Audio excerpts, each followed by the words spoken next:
1864. We were first class then, and we're first class now. With a dream to spread cricket through Lancashire's towns, where girls and boys, with willow and leather, become more than a badge, but the red rose together. A club where more than legends are made, but friendships, obsessions, moments replayed on our screens, in our minds, in our hearts forever. 'Cause it's who we are, our DNA, the red rose together. Statham, Briggs, Jimmy, Freddie and Joss, Chappie, Sir Clive Lloyd, Carol Hodges, Kate Cross. What a roll call.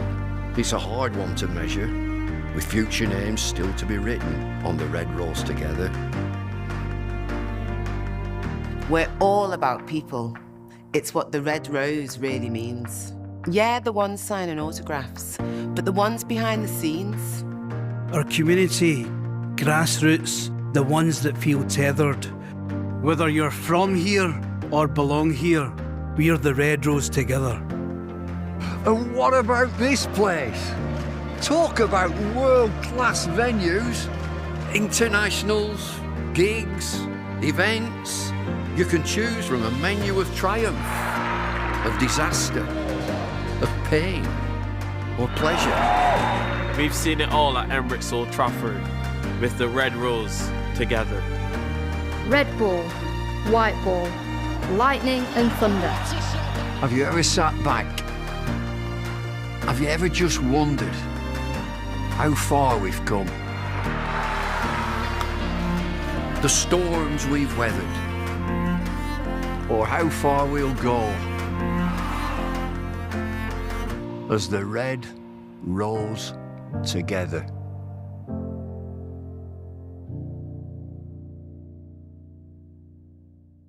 What was that like today? Yeah, it was a long day. It started off, obviously the pitch offered quite a bit up top, and we were hopeful that it would continue throughout the day, but obviously it flattened out a bit. But yeah, we stuck at it well, I thought. The bowlers kept on running in, kept on asking the right questions, and kept on challenging the batsmen. And that's all we can really do at the end of the day. The pitch is what it is, and we just do the best we can with it. Yeah, well, mentioned on commentary a few times that you kind of plugged away. Was that the best way to describe it? You just had to keep going through different spells? Yeah, 100%. I think we just needed to drive the runs, at the same time make life a bit uncomfortable with them. So I think we went to the short ball plan a few times, and that didn't get us any wickets necessarily, but it did drive the runs and it did get the questions into the batsman's mind. But yeah, it's just kind of just plugging away and being consistent at one length there. So presumably the pitch is as good as it looks from up here when you're out there? Yeah, it's not a terrible pitch. It's not that slow. It's not quick by all means, but it's quick enough to score some runs. And there are enough balls in there that keep you interested. It's, as you think it's completely died out, one does something and you're like, oh, okay, there's a chance here. Which is good. It keeps us wanting to run in hard and hit the deck hard, and I think that's it. If you hit the deck hard, something will happen eventually, and it's just being patient for that. And just to broaden out a little bit, it's a short-term loan deal, so just speak to us a little bit about kind of how this has come about and your thoughts behind it.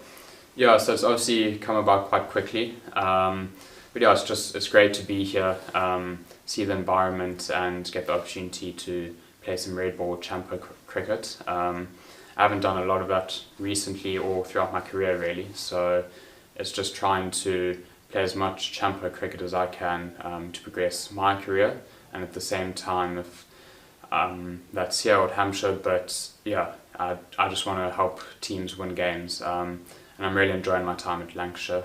It's a really massive club, obviously unbelievable history and heritage, and they've been really welcoming to me. So far I've really enjoyed it, and so long may it continue. So you kind of jumped at the chance when it was presented to you then? 100%, yeah.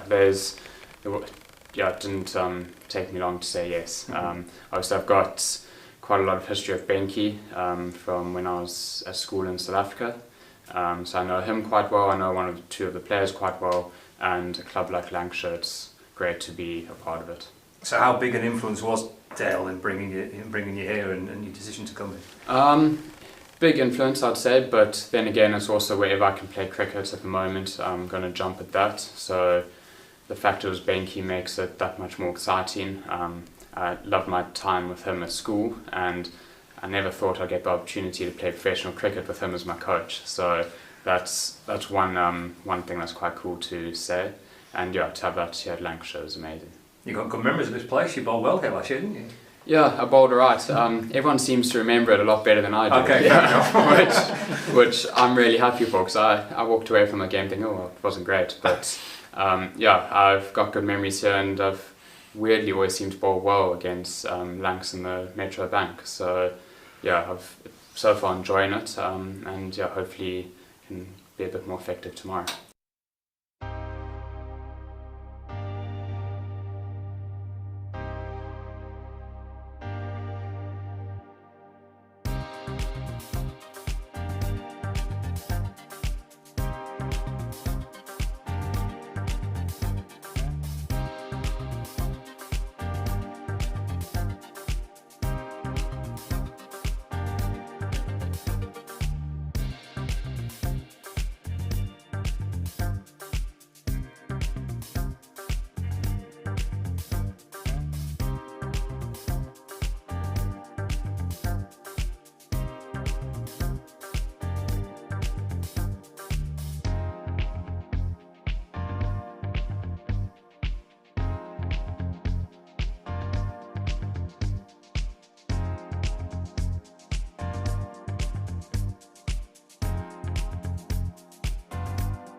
Good morning and a very warm welcome to day 2 of Lancashire against Northamptonshire in the Rothesay County Championship fixture here live from Emirates Old Trafford on Lancs TV, and listeners joining us via the BBC Sport website and app for commentary of this second day, which looks a lot like the first. It's beautiful. Sunshine and blue skies here above us in Manchester. Forecast is good for the day as well, so we shall see how day 2 unfolds. Scott Reed and Andrew Radd currently up in the commentary box. Callum Flynn and David Lloyd will be with us through the course of the day as well. A first day, Radders, and good morning to you, a first day that belonged to Northamptonshire. Yeah, morning Scott, morning everyone. Yes, it was a day that Northamptonshire hardly dared to hope for, really, after the batting performance against Kent, when they were bowled out cheaply twice. But a couple of little crisis points within the day when they lost a couple of wickets, 54 for 2 and then 159 for 4. But they managed to find a partnership, three partnerships of real substance. Luke Proctor getting 64, James Sales 92, obviously then Safe Sabe and Lewis McManus in that final session, scoring quickly against the second new ball, scoring at 5.5, 6 and over that last 15 overs or so. So yeah, very good day for Northamptonshire. What they will, I imagine, be mindful of is not doing what they did here 2 years ago, which is batting themselves into a strong position on the first day. 302 for 5 they were on that occasion, and then the last 5 wickets went for spit on the second morning, and Lancashire were then able to bat purposefully quite quickly. Phil Salt, obviously, that violent assault on the Northamptonshire attack, and get a long way ahead, and were then able to put Northamptonshire under real scoreboard pressure in the second innings, which they managed to hang on thanks to Luke Proctor and James Sales. But they will be mindful of that, and they won't want to repeat that same mistake. They'll want to go on, I think, and look at 450 plus if they can. Well, talk you through the wickets that fell on that first day, which in the end only 5 of them. The first, Ricardo Vasconcelos off Balderson, and then George Bartlett was trapped LBW by Anderson Phillip. Proctor caught down the leg side by Hurst off Turner. Balderson with 1 of 2 wickets. Keogh LBW for Norton. Tom Hartley managing to prize out the wicket of James Sales for 92 of the 5 wickets that fell for Lancashire. It was hard going for the bowlers on the first day, wasn't it? It was, and it does make the decision to bowl first a little bit more surprising. It does look, and particularly in the back end of the day, it did look pretty flat. Spoke to Saif Zabe last night and asked him obviously about the pitch, and he said he thought it was a little bit slow, and he said a little bit tacky, particularly at the start. But it was a true surface. It was a lot easier to bat on than Wantage Road was last week against Kent. And Saif Zabe and his teammates thoroughly enjoyed the experience. There is soon to be Sir James Anderson for viewers on Lancs TV. Just going through a few gentle kind of exercise and just bowling very gently, not off a full pace, just off 4 or 5 paces or so. But good to see that Jimmy's here again and edging nearer towards a return to full fitness, and hopefully see him playing for Lancashire sooner rather than later. It was lovely to be able to Bumble and Paul Allett on commentary yesterday when the news came through that Jimmy Anderson had been given a knighthood, and to see all the comments and all the praise coming for Jimmy Anderson yesterday was lovely, wasn't it? It was. It was a real, if you like, a family occasion in the widest sense, that it's a Lancashire cricketing family, and so many people around this ground yesterday would have, remembered him coming up through the ranks and making his debut for Lancashire, and is he going to be? He's one to watch. They've been watching him ever since, and breaking record after record, setting standards that others will want to try and match, whether anybody ever will, particularly when it comes to longevity and fitness and so on, and undiminished skill. Then, if anybody does get close to his figures, then they'll have done very, very well indeed, to paraphrase Fred Truman. But he's an absolute all-time great. It's a thoroughly well-deserved honour, and yes, to have 2 people up here who've known him right the way from day one, it was very special. Some quotes from the England and Wales Cricket Board Chair, Richard Thompson, saying it's a really well-deserved honour for an England legend who has given so much to our sport. Jimmy's career has been marked by extraordinary achievements, not least in winning the Ashes 4 times and becoming England's all-time leading wicket-taker. His skill, determination and sportsmanship have inspired millions of cricketers and fans alike in England and around the world.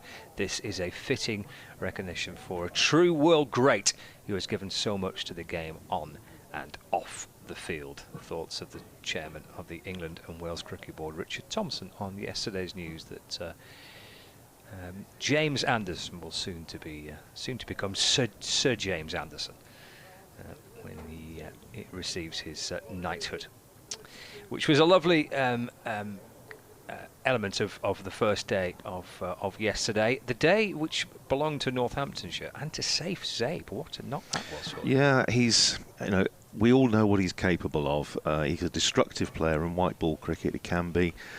He's got a 100 gig this year. He's been snapped up for that. So yeah, we know he can play that game. But those of us that have been fortunate enough to watch him again right the way through his Northamptonshire career know, and in particular we were talking on commentary yesterday about that innings against Surrey, which in 2022, which to a large extent kept Northamptonshire up, because it saved the game against Surrey and gave them the points that the cushion that they needed really to stay in Division 1. So we know he's capable of playing that sort of innings. What impressed me particularly yesterday was, yes, he was watchful, but he was positive.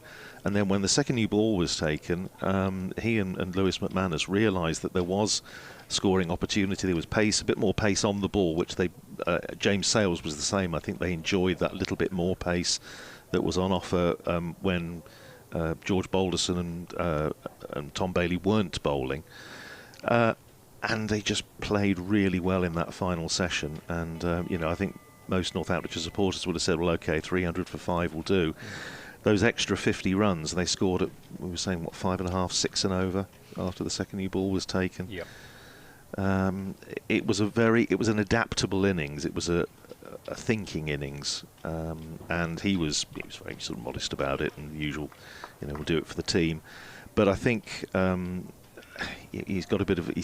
but he believes, I think, a bit more in himself. He knows that he's talented, but that mental strength is now becoming very much a part of his game, and it was a very impressive performance. But he's still got a job to do here today. Yeah, that's the key, I guess, isn't it now, as the two not-out batsmen head down the steps leading from the home dressing room, down the balcony, and then slowly onto the outfield. Lancashire heading out with hopefully a rested night for the Lancashire players, for the bowlers.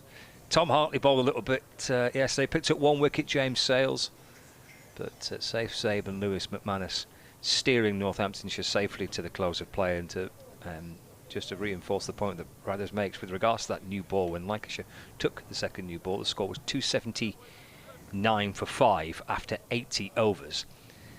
16 overs later, 279 for 5 is 355 for 5, so it was a really good end to the session for Northamptonshire. It was nice from a Northamptonshire perspective also to see Lewis McManus getting among the runs. Had a decent year with the bat last year. Keep going back on the previous game, and it was hardly anybody from the Northamptonshire top order that really covered themselves in glory. Rob Keogh had 1 innings of note. George Bartlett did, and apart from that there wasn't really an awful lot to talk about. But yeah, he played the perfect role yesterday, and again it's partnerships, isn't it? And 3 substantial partnerships, 1 over 100, 1 just shy of 100, and this one, 99 at the moment. So that's the key, and I'm sure that's what Darren Lehman has been trying to instill in the batters right from day one. Well, here we go. We're just about to get underway on another lovely morning here in Manchester. It's going to be Tom Bailey. It's a bowl from the Brian Statham end, from which we are commentating. 2 slips and a gully. The close catchers, ring of 3 saving 1 on the offside as Bailey comes in and bowls short to Lewis McManus, who sways out of the way, lets it go through to Matty Hurst. Forecast is good for the day, certainly dry. There's possibility, we're told, of clouding over a bit this afternoon, maybe a little bit of rain overnight, but next couple of days, possibility of the odd shower, maybe brief interruption, but it doesn't look terminal by any stretch of the imagination, so hopefully we'll get plenty of cricket and able to get a result here. Here's Bailey, and it's a good ball, full length, and slips it past the outside edge of Lewis McManus's bat. Came together at 256 for 5 with the demise of James Sales, which for the Northamptonshire faithful was a deflating moment, because I think, having got to 92, the hope was that he was going to complete his 100. I know he was keen to get 100 on a test ground. Well, that'll have to wait for another day.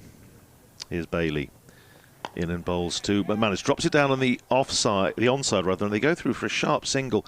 And we saw this yesterday, Northamptonshire batters generally being very purposeful when it came to rotating the strike. That was a sharp single, but it was a well judged one, and it brings up that 100 partnership in the first over of the morning, being together just 105 minutes, 165 balls, so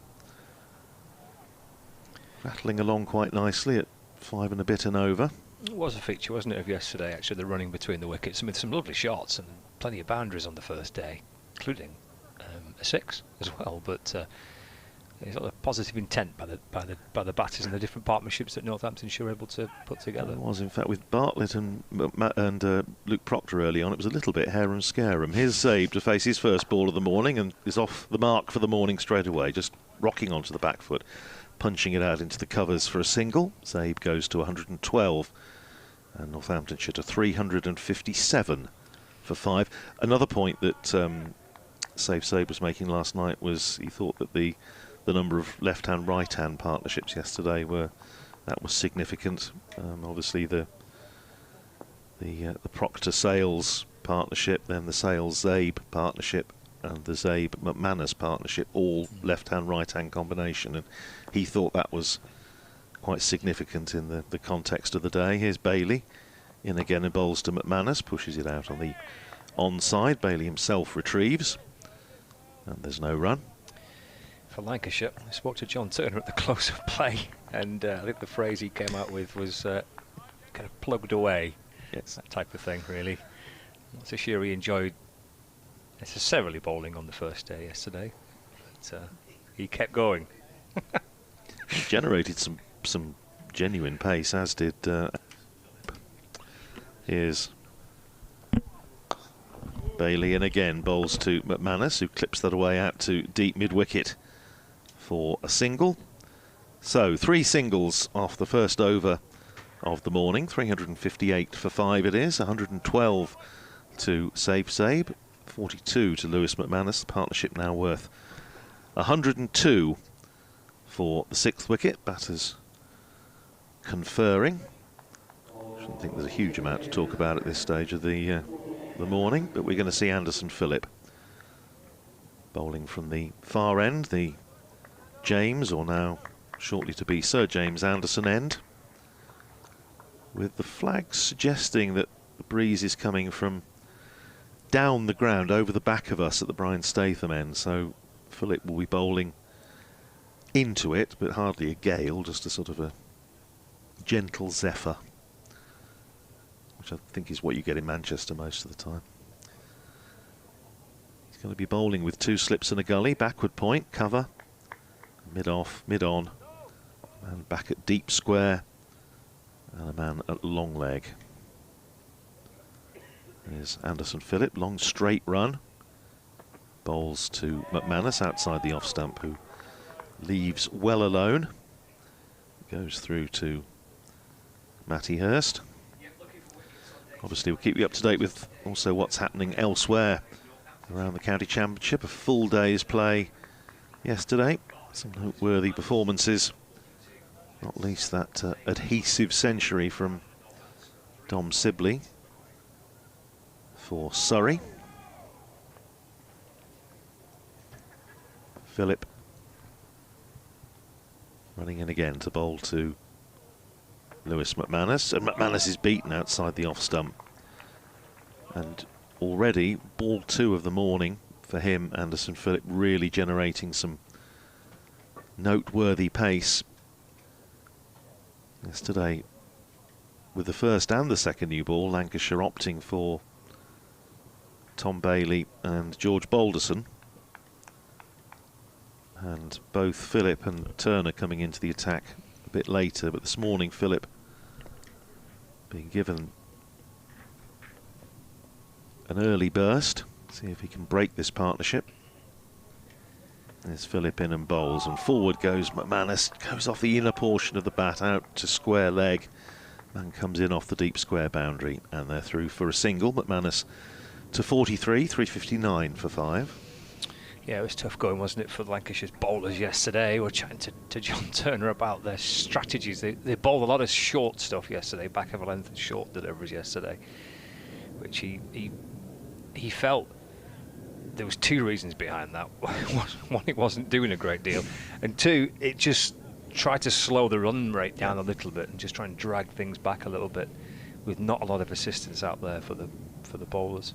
I mean, they ran in hard, didn't they? And they gave everything that they could. I don't think they bowled particularly badly. No, not at all. It just looks like a pretty decent pitch to bat on. It looks a lovely batting surface, doesn't it? I'm sure the Lancashire batters will be relishing the opportunity to have a go at it when the time comes. Here's Phillip in bowls, and driven beautifully by Zabe through extra cover for 4 That's a handsome shot, and picking up in the same vein as yesterday.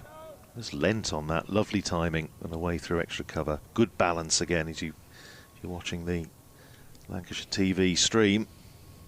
That was a lovely shot from Zabe. Takes him to 116, his 16th four, plus that 6 that Scott was talking about earlier, 363 for 5. Philip in his 20th over now. His first game of the season for Lancashire. He's in and bowls to Zabe, and Zabe has a bit of a flash, and he's got him caught behind. Zabe going for one attacking shot too many, and Lancashire have the breakthrough they wanted this morning, and it's the wicket of safe Zabe driving at one that was a bit wide, took an outside edge, good catch by Matty Hurst behind the stumps. Zabe goes for 116 and Northamptonshire 363 for 6. Yeah, couldn't resist, could he? Pushed it out wide. Anderson Phillip went chasing after it.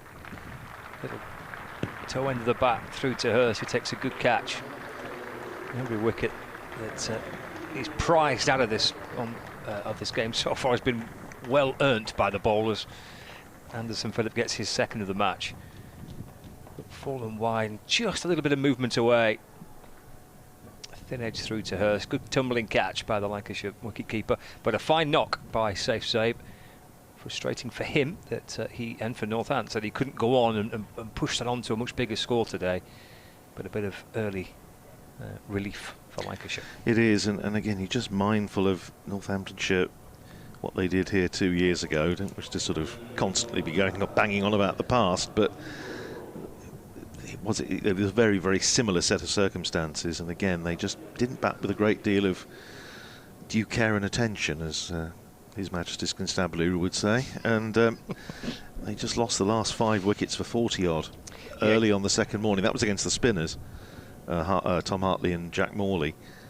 But although we then lost some time to the weather, Lancashire then had time to build a big lead, which they did, and put real pressure on Northamptonshire in the second innings. And Justin Broad comes to the crease. Broad again had a very disappointing game against Kent. Norton won, and he was one of those in the second innings out without offering, prompting Darren Lehman's comment about the cost of bats, and you might as well use it. But he has opened the batting in Championship cricket for Northamptonshire. He did the job at the start of last season, and he's facing his first ball from Anderson Phillip, and Broad is pushing forward out into the covers. That's the end of the over, and a successful one for Anderson Phillip and for Lancashire. 20 overs, 1 maiden, 2 for 81, 363 for 6 at the end of the over. Broad still looking for his first run. Lewis McManus on 43 and Zabe out. Caught Hurst bowled Phillip for 115. Because I guess Northamptonshire, with a score of 350 for 5 overnight, would be looking at something north of 470, pushing to 500 in a kind of an ideal world. Yeah, I think certainly sort of 450 minimum, you would think. And I say Justin Broad is a capable player down the order. Calvin Harrison, I think, can bat a bit.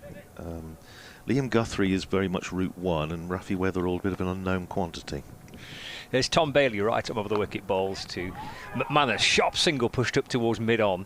Bannon quickly on it and shies at the stumps towards the keeper's end, but they've scrambled through for an early quick single to get this 99th over underway.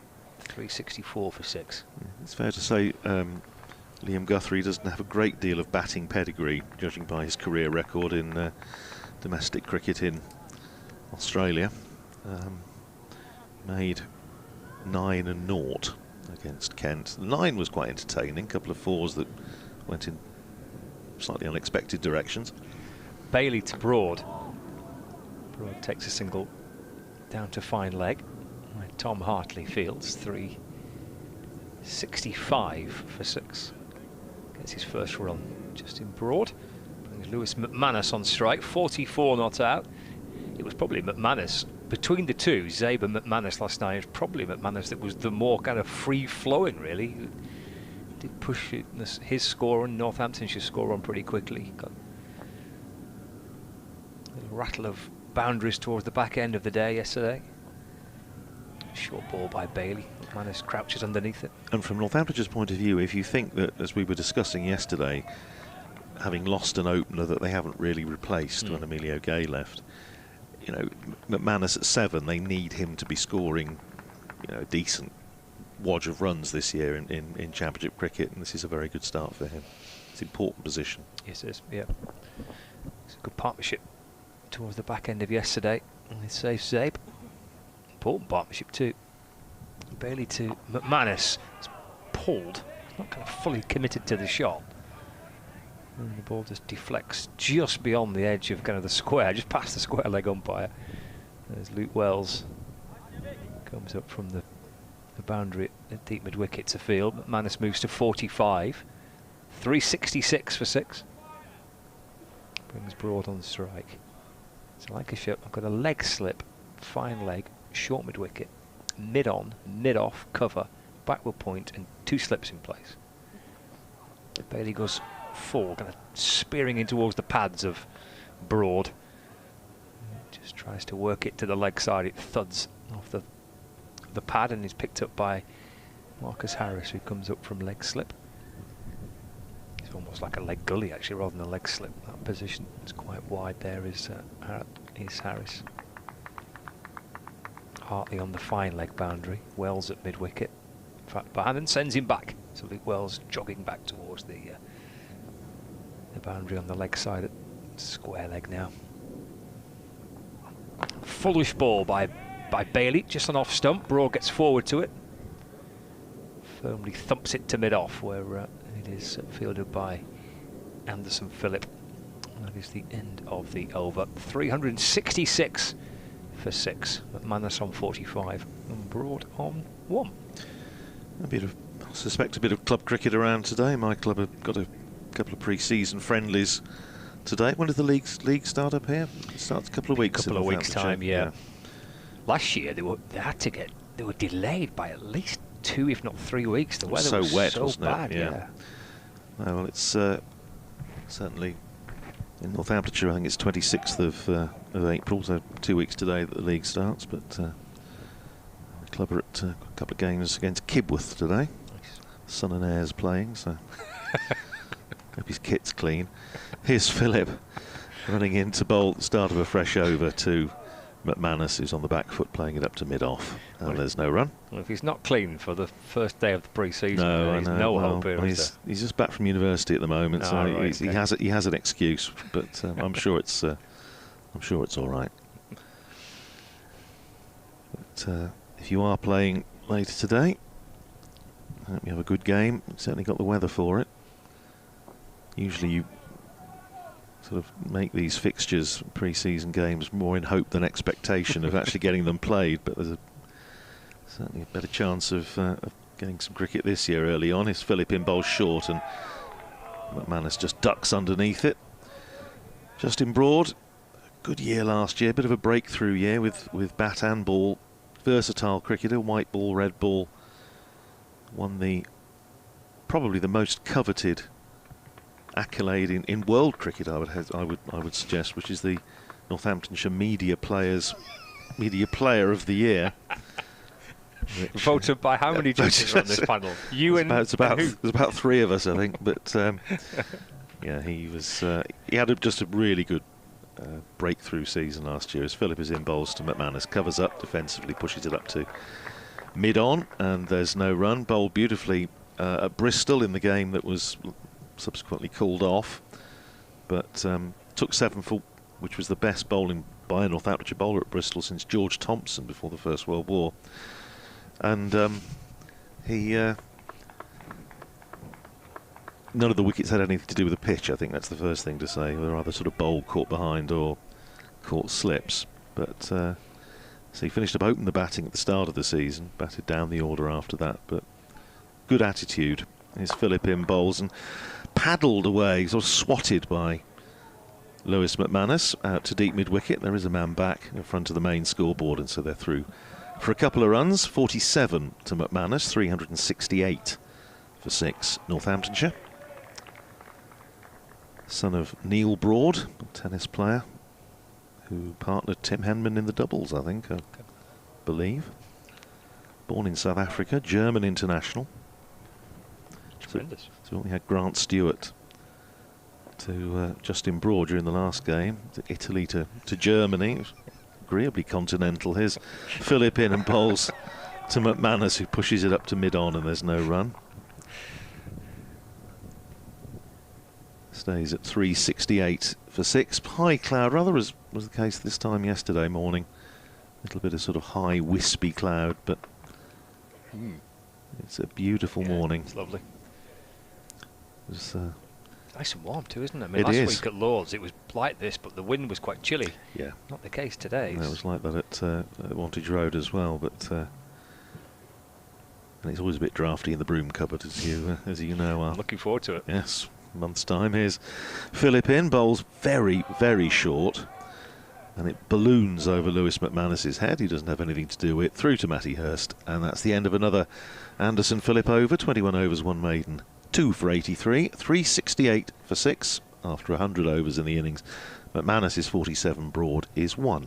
I think we're going to have a little look around the grounds. What's happening elsewhere in Division 2? So Gloucestershire Glamorgan in Division 2 of the County Championship, with Gloucestershire 382 for 4 up against Glamorgan this week. As Bailey sets off to start a fresh over, in and bowls and left by Broad and through to Hurst, and there's no run. Kent against Middlesex in Division 2 at Canterbury, where Kent are 189 for 8, having just lost a wicket. Game's moving on again, isn't it? It is. So that was a reply to Middlesex score of 222. Kent 189 for 8. As Bailey sets off over the wicket, bowls, punched beautifully down the ground by Broad. Lovely shot for 4 down towards the long on boundary. Just leant into that and helped it on its way. Gorgeous shot for 4.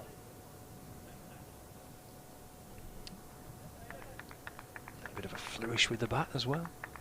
He's a good player, this guy, as I say. I think he was obviously somewhat dispirited by what happened in the first game, but it's all about resilience, isn't it? 372 for 6. Bailey bowls again. The front foot this time, Broad in defence. Behind Balderson rather fields, and there is no run. And there's one other game in Division 2, which is Leicestershire against Derbyshire. And Leicestershire are 449 for 9. If that's Scriven on 20 and Van Beek on 70. Derbyshire yet to bat in that fixture, so Leicestershire 449 for 9 at Grace Road. Bailey into Broad. That's defended away to the leg side, and there's no run. And Derbyshire and Leicestershire, Northamptonshire next 2 opponents. Both on the road? Both on the road. Go up to Derby next week, and then miss a week. Then up to Grace Road. Short trip up to the old enemy. Grudge match? Oh, always is. Not quite as much as it used to be, I think. The days of Ray Illingworth and Jim Watts, I think, had a few slightly fruity encounters. Bailey from over the wicket balls, short to Broad, and underneath it through to Hurst. There's no run. We were talking yesterday about Northamptonshire Championship hundreds here, and the fact that there weren't very many. I did closeted in my room last night with a packet of skips or whatever. I did go through and have other snacks are available. I did go through and have a little check. That Safe Saves 100 is the 16th for Northamptonshire on this ground in Championship cricket, going back to 1907. Here's Bailey to complete the over, balls to Broad. A slower ball by Bailey, and Broad defends away into the offside. No run. End of the over. 372 for 6. And the first 100 for Northamptonshire at Old Trafford was Alex Snowden, amateur from Peterborough, made 128 here in 1937. He only made 200s in his first-class career. One was against Australians, first Northamptonshire batter to make 100 against the Australian tourists, and that was in 34, and 128 here. And he played for quite a while, and then some great names. Interestingly, the 1600s from 16 different players. Nobody's ever made 2. But the likes of Dennis Brooks and Raman Subbarao, Brian Reynolds, Peter Willey, David Ripley, Kevin Curran, Mal Loy, Russell Warren, Ben Duckett, all on the list. Decent company. Here's Phillip starting afresh over to McManus, who's playing that up to extra cover, and there's no run. Most recently, of course, Emilio Gay made that 144 here 2 years ago. A couple of those hundreds I would put an asterisk by, because Rob Bailey and Matthew Hayden both got hundreds here in '99, which was the last time Northamptonshire won here, and that was off quite a lot of joke bowling or cafeteria bowling or buffet bowling, call it what you will, to try and set up the game. Here's Phillip in, bowls, and that's come back, and it's missed the off stump by a whisker. McManus playing rather firm-footed, and that missed the off stump by a whisker, I would suggest. It's a good take by Matty Hurst. Let's have a look, just see how close that was. Oh my goodness. That shaved the off stump. Yes, McManus a little fortunate to still be there. It's a good ball, wasn't it? Goodness. It Where's that come from? Well, I was going to say, it nipped back at pace. Haven't seen too much of that, have we? Merry Christmas. Good luck with playing that. Here's Phillip in, bowls to McManus down the leg side. Has he got a little tickle on that? No. Bowler wasn't interested. Lewis McManus certainly wasn't going anywhere, and a certain amount of excitement from the keeper and slip cordon, but not out, says umpire Ben Debenham. Highest score for Northamptonshire on this ground in the Championship. Russell Warren made 194 here in a very, very high-scoring game in 2001 when John Crawley made 280 for Lancashire. One of those on that list, I suspect, and we'll ask Bumble when he's with us, I think might have coached David, Norman Oldfield. Here's Phillip in, bowls, and that's cracked away off the back foot by McManus.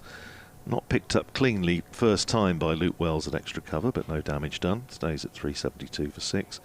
Yeah, Norman Buddy Oldfield, who started his career with Lancashire, came to Northamptonshire and then became an umpire, and then finished up back at Old Trafford as coach. And I think just about have been when Bumble was coming up through the ranks, so we can ask him about that later. Buddy Oldfield.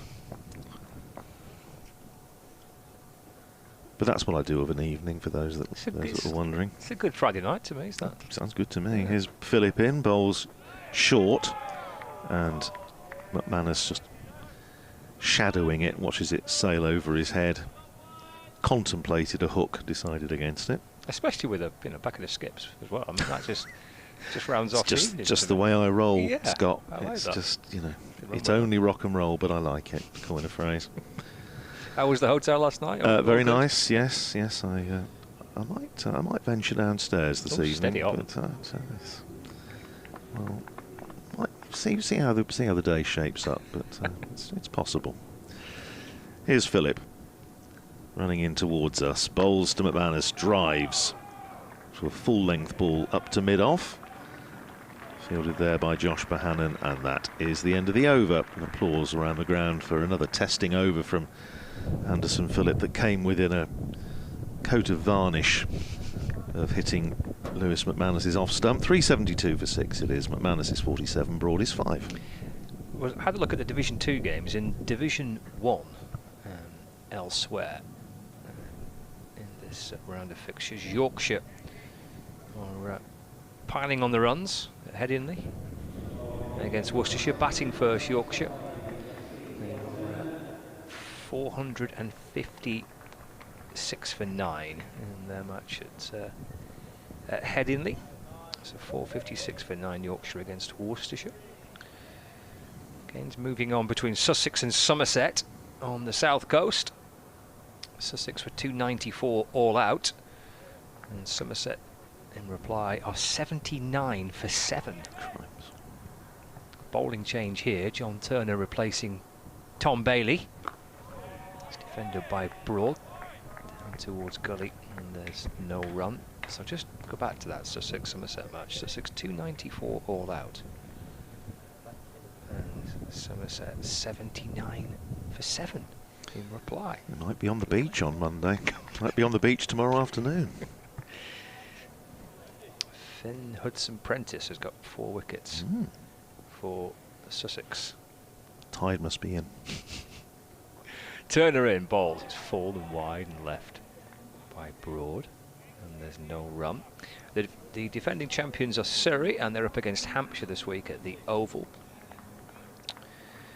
where Surrey are 253 all out, and Hampshire 68 for 1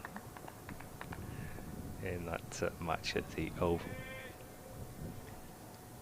There is Turner in and bowls again. Forward goes Broad, and there's no run.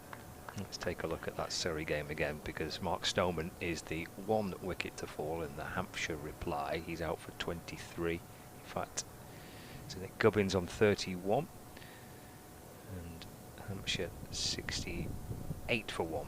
Actually, it's Fletcher Middleton, the 1 wicket to fall. Stoneman still there, 23 not out, and Gubbins on 31. This is John Turner for Lancashire from the Brian Statham Men. In and bowls. Forward again goes Broad. And there's no addition to the score. 2 other Division 1 games taking place. Nottinghamshire against Essex at Trent Bridge, where Notts are 341 for 9, batting first against Essex. Turner. He's in again with a couple of slips waiting. Ball just back of a length, a delivery that gets up a little onto Broad. Just drops it into the offside. Up comes Hurst from behind the stumps to scoop it up. And there's no run. And Durham Warwickshire is the final game in Division 1. Big century for Ben McKinney yesterday, making 153. Durham are 369 for 8. Batting first against Warwickshire at Chesterley Street. 50 for Matty Potts there, unbeaten, 56 not out, I think. Final ball of the over, the first one of the day for John Turner from the Statham end of the ground.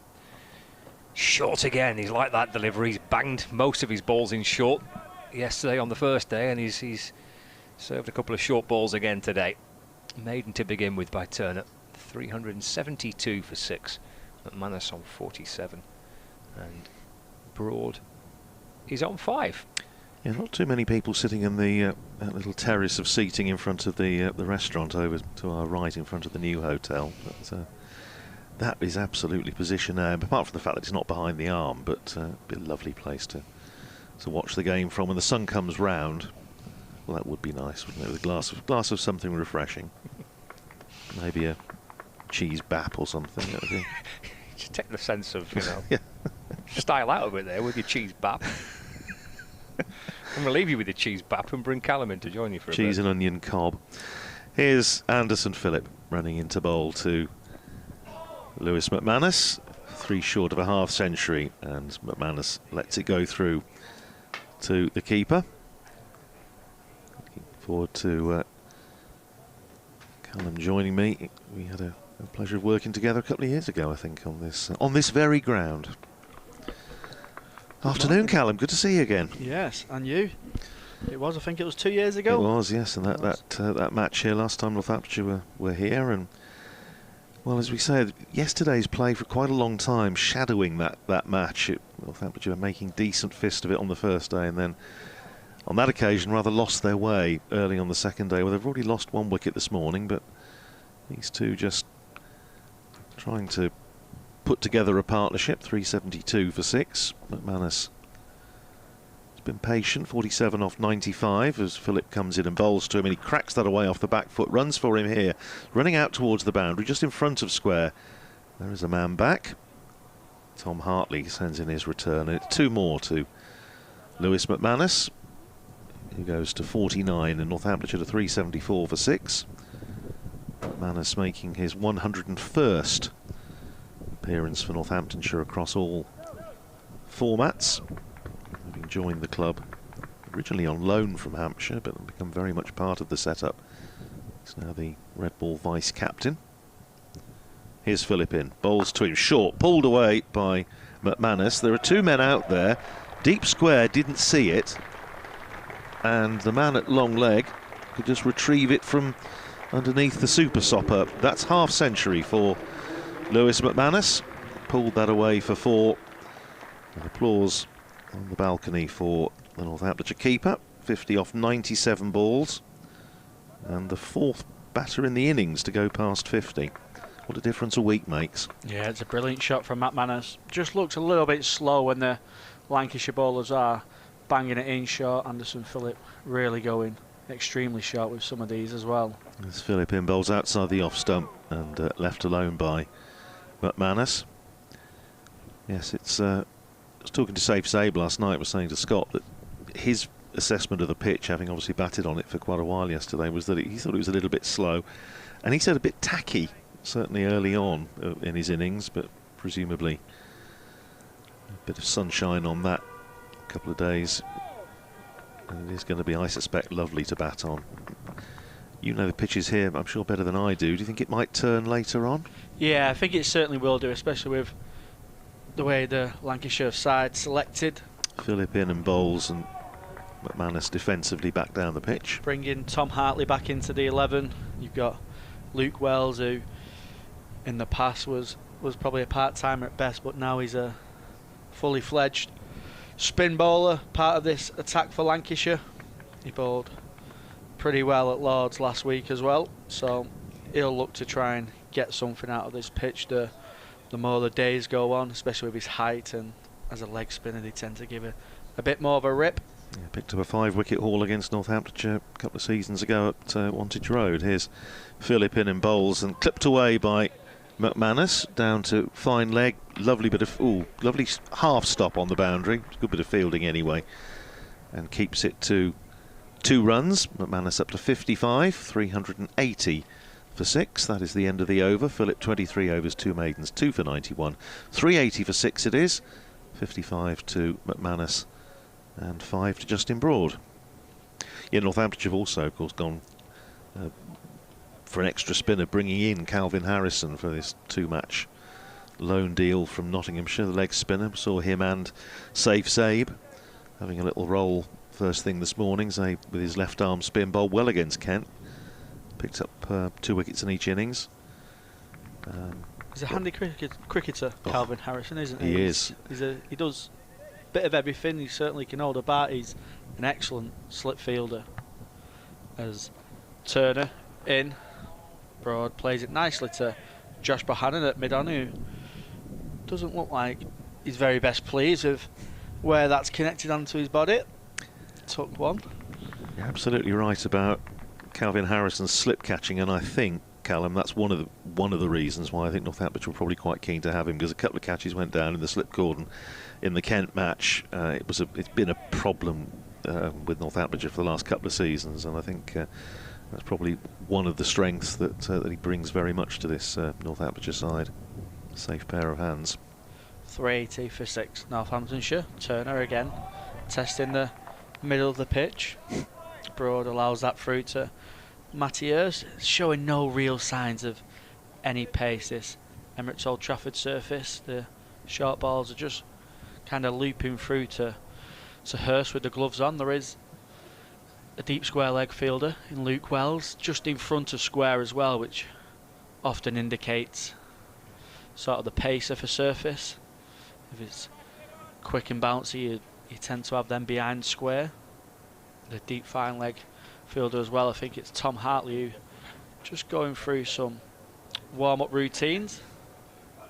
Just a little pause as Tom Bailey comes across to Josh Bohannon, the vice captain for this Lancashire outfit. Some helmets coming out, so maybe, yeah, we're going to see a short leg in. Just try and perhaps give Broad a few.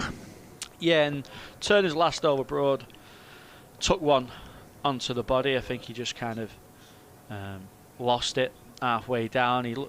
He's not looked in any panic or uncontrol of the short ball so far, so I don't think he'll be worried too much about Josh Bohannon going in at short leg, but it's certainly something that'll just play on the mind of the batsman. Is it going to be a bluff? Will he go full and attack the stumps? So in comes Turner, 2 slips, short leg, and again. That's what he does, he attacks the stumps. Length ball, outside off stump, just looks like it just bounced it a little bit. Takes Broad on the gloves. Plays it reasonably well, down to the point fielder, no run. I should be giving way to Bumble in a second. I was just asking Callum about your own cricket, how that's going this year, because of course you captain the England physical disability side. What's the schedule for you this year? In comes Turner, outside the off stump, and it's played nicely from Broad, but some excellent fielding in extra cover, stops the boundary. I think that's Will Williams has just come on as a sub fielder. Yeah, it's all changing the disability set up this year, so we're trialling a new mixed disability format which will bring three impairments together, so that'll be physical disability, learning and deaf. So it's an all Indian summer. We're playing India as well as the men and the women.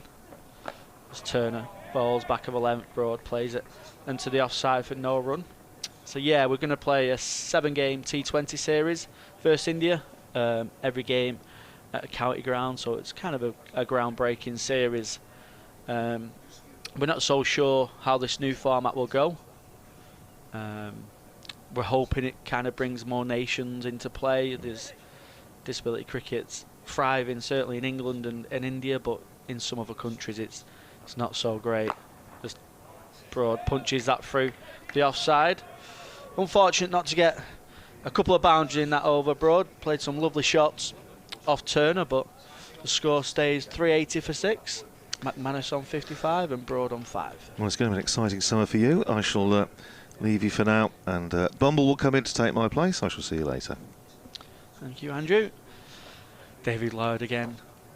Bumble with us all day today on Lancs TV and BBC Sport website and app. And we're going to see a change of bowling. Going to see spin introduced early on day 2.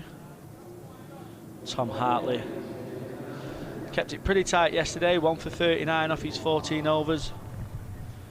Got the big wicket of Sales. He'd have been frustrated not to make triple figures, punching it straight to Marcus Harris at mid-on.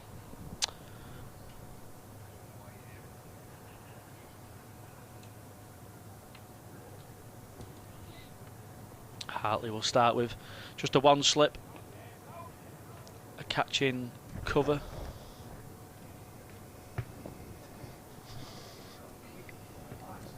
In comes Hartley, balls, and it starts with a full toss, and that's turned away into the leg side. They'll look for 2. Yeah, and just a misfield from Harris allows them to come through for the second run. Welcome, David, to day 2. I'm a bit late, Callum, I'm sorry for that. I've just been sorting something out for lunchtime, an interesting interview that we're going to do. Hartley in, balls, nice area. And a great effort from you, a pair of shorts, so early in the season, a bit of sunshine. Cricketers love shorts. I'm not there yet. I'm never out of them, really. I'm not there yet. Take advantage when it's out. Hartley bowls, punch back down to the bowler, does the fielding. Wonderful line from Darren Lehman, the coach at Northamptonshire. I said, when are you going to declare? He said, you put us in, you're going to see all our batters. He certainly doesn't owe back, does he? No, he doesn't. Great Says man. what's on his mind, the Australian. Hartley in, that's punched down the ground nicely from McManus, takes a single out to the long off fielder. I was going to pop into the city last night after play, and Ian I and Craig White and Kate Cross, we all got sat down, watched a bit of golf over at the hotel there, and we never moved. A lovely night. Settled in. Yeah. I was going to go down to town, get on the metro, and I thought, no, I'll stop here. It's always good with the Masters on the telly as well. Hartley bowls. Broad just prodding forward. There's no real signs of any movement from this Old Trafford surface just yet. And we put the cricket world to rights, obviously, you know, the Oh, four yeah. of us chatting away. Yeah, we got everything sorted. I'm sure Darren Lehman as well certainly said his piece. Yeah, Kate Cross as well. Yeah. Was Kate here yesterday with you on comms, or was she No. training, or No, she was here socially. Hartley balls? And that's played nicely from Broad. He thinks about the second one. He takes it, a missed field. Dab sweep gets him a couple of runs. 385 for 6. Northamptonshire. How's your winter been, David? Well, I've got out of the habit of sort of going anywhere, and we live way up in North Yorkshire, so you know I've been busy, but I can't really say what I've been doing. I can't be doing with airports and aeroplanes. Those days have gone. So we potter around, and a bit of greenhouse work, bit of allotment work. Yeah.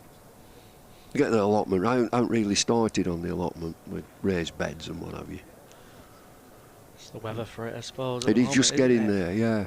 I'm at Yorkshire tomorrow, at Headingley, Sunday, Monday. Then comes Turner, back of a length again, and he think about a single. It's going to be tight. Oh, his football skills aren't up to scratch. He kicks it and misses the stumps, but it was certainly a tight single. It would have been close if he hit. Well, he's had to dive in. The batter's had to dive in, and I just wonder whether Turner had chance to actually pick it up. It's only come about 2 metres in front of the batting crease, and it is a dive in. He gets in, side foot penalty, which misses. Yeah, risky single there. McManus takes him to 59. Broad on strike. You see the short leg plan. Josh Bohannon under the helmet. Hitting that back of a length line again. Turner played into the offside for no run. What do you think of this surface, Bumble? It looks pretty flat and doesn't look too much pace in it either at the moment. Well, it's a hard surface. It's very, very dry. There's hardly a mark on it where the quicker bowlers have run through. It is a beautiful batting pitch, and I don't think it's going to change either. I don't think it'll change too much over 4 days. Might spin later on just a bit. Turner in a little bit fuller this time. Broad nicely onto the front foot, plays it into the onside for no run. You get value for shot as well, Callum. That the outfield is quick. It's quite a small boundary, so the bounce of the ball is consistent. And so if you're a little bit wayward as a bowler, there were so many boundaries yesterday that Lancashire couldn't really stop the boundaries. Yeah, it's been an excellent batting display so far after being inserted from Northamptonshire. Broad clipping that one off his legs. He'll look to take a couple, and he certainly does. Tom Hartley doing the fielding at long leg. Takes Broad onto 9. Turner just going a little bit fuller, trying to catch him on the crease. There's a clear field set for some short bowling. Of course, we had breaking news yesterday. Breaking news that Jimmy Anderson to be knighted. I saw him this morning. Turner in. Broad plays that nicely. Just slips on the crease. I said the big question. Are you Sir Jimmy or Sir James? He said definitely Sir James. Ooh. So breaking news, Yeah. he is Sir James Anderson. Got to stick with that now as well, haven't you? Great. When I a sir love it. tells you that. Very well deserved as well for James Anderson. Turner balls, back of a length. Broad tucks that away nice off his hip. Gets a single, keeps a strike for the following over. Takes Broad into double figures, 10 off 29 deliveries. Yeah, I suppose when you get that sort of thing that Jimmy Anderson yesterday, that it seems, from what I can gather, that they know weeks in advance, so they must get invited. I think there's a few people have said, no, I don't want one, thanks. And so you've got to keep a secret, haven't you? You've got to keep it when you're probably bursting to tell people. Some of the best news you'll ever receive. Yeah. No, it's fully deserved, and it's probably been coming for some while now. James Anderson. Stuart Broad, what about that? I mean, Stuart Broad, a fantastic career. His bowling partner for so many years. Now then, they're looking at the cricket ball. Tom Hartley's given it to the umpire. The umpire's had a good look at it and playing around with it. It looks as if the Lancashire want to change the ball. They don't usually change them. In fact, there is something happening. There's somebody changing the trousers. What's going on here? But he's got a new jock strap, this lad. What's he doing? Hey, he's just getting dressed. Who's that, Barnan? Excuse me, could you bring me a new jock strap? It's Saturday morning, for goodness sake. He's got his trousers off. What?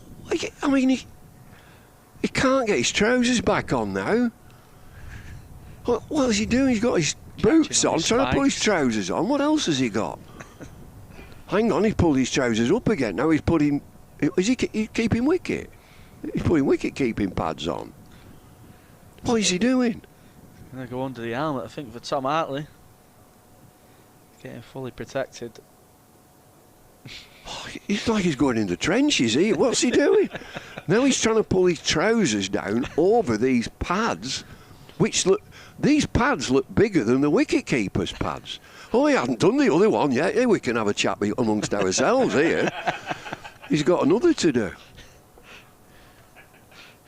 If I were captain now, I'd be really mischievous. I've changed my mind. I don't think we'll have one. He can't get his trousers down now. I mean, we're going to have to go through all this rigmarole when your captain says, well, OK, well, can you go back there? He can't move now. He cannot move now, this lad. Who is it, Barnan? Bohannon. Now he's got his helmet. He's got to put that on. Unfortunate one.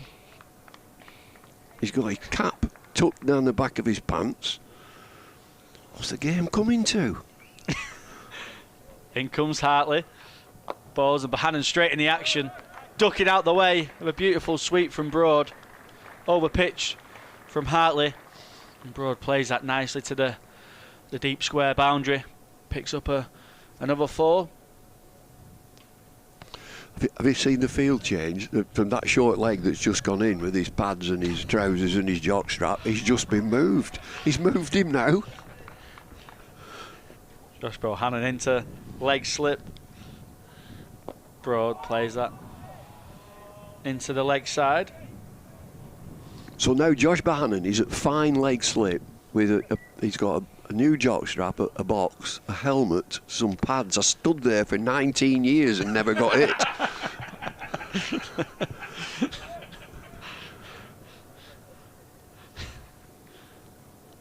Harley in round the wicket. Broad again on the sweep. Plays that nicely with his wrist and beats Anderson Phillip.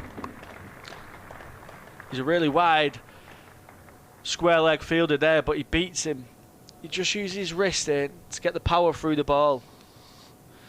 And he picks up another 4. 2 boundaries in the over.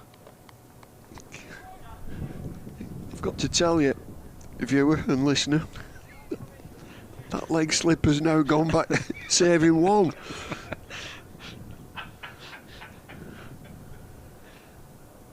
Hartley bowls a lot better line and length from the Lancashire spinner. Broad plays that back down the ground for no run. He'll be doing well to save 1 with them pads on, and how tight them pants are now as well. Hartley in again, in a much better line and length. Broad respects that. He's picked up his 2 boundaries off this over already. Now come on, Captain Flynn. Left arm spinner getting swept. What do? You ball it wider and slower. Wider, slower. Yeah, and you'll keep your, as Hartley finishes that over with 3 dots, much better line and length, as Bumble says there as well, with them 3 deliveries, a lot more outside of off stump, targeting that off stump. It wasn't the middle leg stump line as that's where Broad was sweeping from. Keep them fielders out as well. It's not defensive to have one out on that boundary if batsman's going to play a sweep that's attacking and could take a catch out there as well. So Hartley just needs to mix his pace up, change his line and length. It is. I mean, it's a cat and mouse battle that you're working it out as a spinner. Okay, this guy wants to sweep and he's swept well. He's hit a couple. So how do I combat that? So you've got to, as you say, you've got to vary your pace, drag him wider, keep moving him wider all the time. See if he still wants to play it, and then hits one without control. And you're looking for that top edge, and make him hit somewhere else. Make him hit into a different area. So there's that. It's like a game of chess. That you want to be one move ahead and outthinking the batter who wants to sweep. Okay, well, how can I combat that? Now we've got John Turner with 1, 2, 3, 4 on the boundary leg side. Bouncers. And Jennings has come out of slips as well into a standard square leg, and Turner just hits a length. McManus not panicking at all, tucks that away nicely off his hips, takes a single down to the long leg fielder. Yeah, it's a clear plan. But the batters have just got to be careful as well. Turner will slip one nice and full every now and again, trying to catch them on the crease, get them to think about that short ball. So you need to try and take that out of the mind a little bit and just play the ball as it comes. Does Turner past the umpire.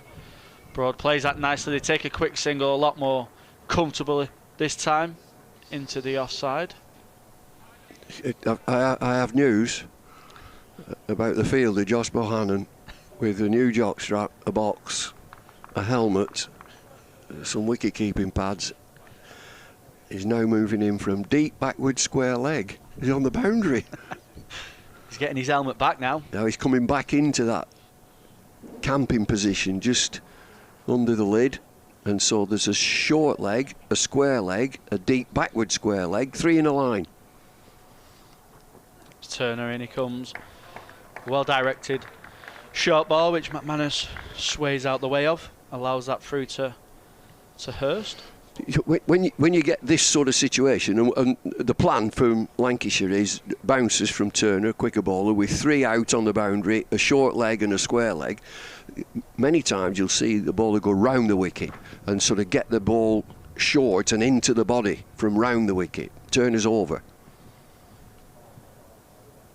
Turner, in he comes again, short. McManus this time ducks down, takes a knee, allows that through to Matty Hurst. Yeah, I was just about to pick up on that. Would you, if that's such the clear plan, would you be going round straight away? Yeah, the ball quick, constantly follows the batsman. Yeah, the quick boys are, if the word is intimidating the batsman, your better line is from around the wicket, because what we're seeing now, the bouncers, he's getting under these easily. He's just watching the ball and swaying backwards. It's good. Now there we go. He's going round the wicket.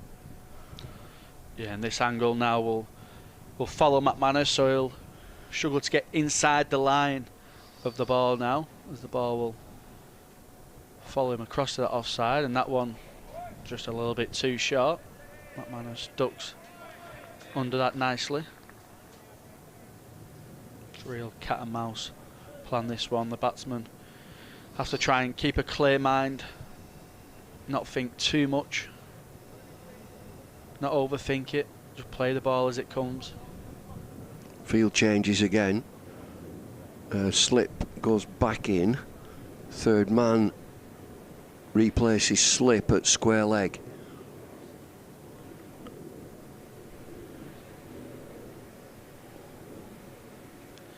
Slipping a short leg away, and there's the fuller delivery, and that's played beautifully off McManus's legs. You can tell he's thinking with a clear mind there. You don't miss out on that half volley on the legs. He tucks that away nicely into the leg side, takes himself to 64, and that takes Northamptonshire over the 400 mark. 400 to 3, 403 for 6 off 109 overs now, Northamptonshire. There's a lovely shot there, and again he was going to go full because he bowled his quarter of bouncers, but he stayed round the wicket, which gives a fantastic line to clip it through the mid-wicket. If you go round the wicket and bowl full, nothing really wrong on the angle, but it's absolutely in the slot. Just to lean on it, just work it into the leg side, times the pants off it, gets another 4. That's the 4th batting point as well, as Northants pass the 400 mark. Hartley to continue. Oh, they think about a single. Broad has to get his skates on. Out. And it hits. Out. And it is. Brilliant piece of fielding from Tom Bailey. We've seen a couple of quick singles taken in the last 5 overs. Broad has been in trouble on a couple of occasions. This time he really is in trouble, and he's walking back to the changing rooms. A misjudged single pushed out into the offside, and just as Northamptonshire was frustrating Lancashire this morning after that early wicket, they've given Lancashire a breakthrough. 403 for 7 now, Northamptonshire, and Lancashire will be very happy for that gift. But this is fabulous. I mean, as a coach, this is what you work for. Everything is absolutely perfect from Tom Bailey, the opening bowler. And it's 3-4. Get to the ball quickly, pick it up cleanly, and throw accurately. And he's done all that. It's a wonderful, magic piece of fielding from the opening bowler, who's got through plenty of overs. I'd be absolutely thrilled as a coach, and I'd definitely put that on the whiteboard in the rooms. You know, a wonderful piece of fielding. Change the game. It's a bit of magic. That's what it is. A little bit of magic. Thrown underarm on the run. Pick it up cleanly. There's so many things to, you know, if he fumbles it, it's gone. That's the end of it. He picks it up cleanly, release it quickly, and be accurate. Fantastic. Yeah, fantastic from the Lancashire opening bowler. It's a non-negotiable that coaches speak of now, that it's part of the game that you have to do, fielding. You can't avoid it as much as you'd sometimes like to. The standard of fielding in the last 5 or 10 years across the game has gone up a level, and that's a brilliant piece of fielding from Bailey. And them kind of wickets just give you a lot of energy as a fielding side, especially on a wicket like this. Pretty flat. Northamptonshire well in control. 403 for 7 after being put in by Keaton, Jennings and Lancashire.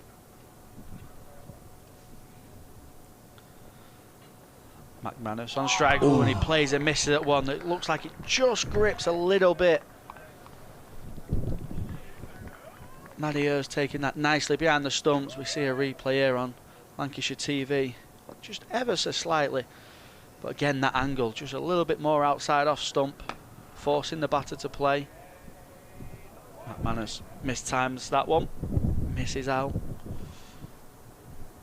It's a good start from Hartley in his 17th over, 1 for 52. Fuller of a length, played into the offside for no run. That first delivery went past the outside edge for Tom Hartley, camp in there, just ball there, just outside off stump, and it just held a little bit, just a touch of spin. Don't get too straight. Don't get too straight. If you get too straight on that angle, you'll get swept all the time. Just keep it just outside off stump that you have to play, and if it spins, you bring in the outside edge and slip in. Hartley to finish off his over. 2 straight again. They're going to think about the second one. They take it. McManus picking up a couple of runs to finish the over. Takes a score onto 405 for 7. And I'm going to leave you, and Andrew's going to come back in. Bumble. I like Tom Hartley as a bowler. I think there's a lot to offer. He does those little things from around the wicket to a right-handed batter. Don't get too straight, because you're creating an angle from around the wicket with your left arm, your bowling arm, and if you get onto middle, it's drifting down the leg side, and a batter, a quality player, will keep it going down the leg side. Just get it outside off stump. Morning, Bumble. Or afternoon, I should say. All well? Yeah, really well, Andrew. I've waited for this moment. How was your evening in the room overlooking the cricket pitch in the hotel? It was very quiet. Yes. With a packet of well, I did mention these earlier. Probably shouldn't mention them again because it's advertising. But packet of skips. Yes. Working out how many Northamptonshire batters had scored a championship century at Old Trafford, because that's the way I roll. Yeah. It's sounds interesting. It's sort of rock and roll lifestyle. It is, yeah. And I reckon one of them might have coached you. Buddy Oldfield. Yes, Norman Oldfield. Come back to that in a second. Here's Anderson Phillip in, bowling to the new batter, Calvin Harrison, making his Northamptonshire debut. Northamptonshire's 559th first-class cricketer. On 2-match loan from Nottinghamshire, with not a massive amount of pedigree when it comes to batting in his 20 first-class matches so far, but we shall see. In the side predominantly for his leg spin bowling. Also, as Callum was saying earlier, an excellent slip catcher. Here's Anderson in and bowls to him, very full and driven stylishly. Well, that's not a bad way to get off the mark for Northamptonshire. Lovely drive through extra cover for 4. 409 for 7, Harrison off the mark. So number 9 in and driving through extra cover, driving the fast bowler through extra cover, no drives. Yes. I hear it now, Viv Richards from slip, no drives, drives for the motorway. He has got a first-class 50, 489 runs at 21s. Oh, right, that's so he's not a mug. But born in Durban, King's School, Taunton, and facing Anderson Phillip, and that is again right up there. Played up to mid-on, and there's no run. Yes, the list of Northamptonshire Championship centurions on this ground. Didn't think there was that many. 16, but going back to 1907, which was when the first time these two sides met on this ground. And Buddy Oldfield was one of them. Buddy Oldfield was one of them, the third one in 1951. Okay. Against a very young Brian Statham. Yes.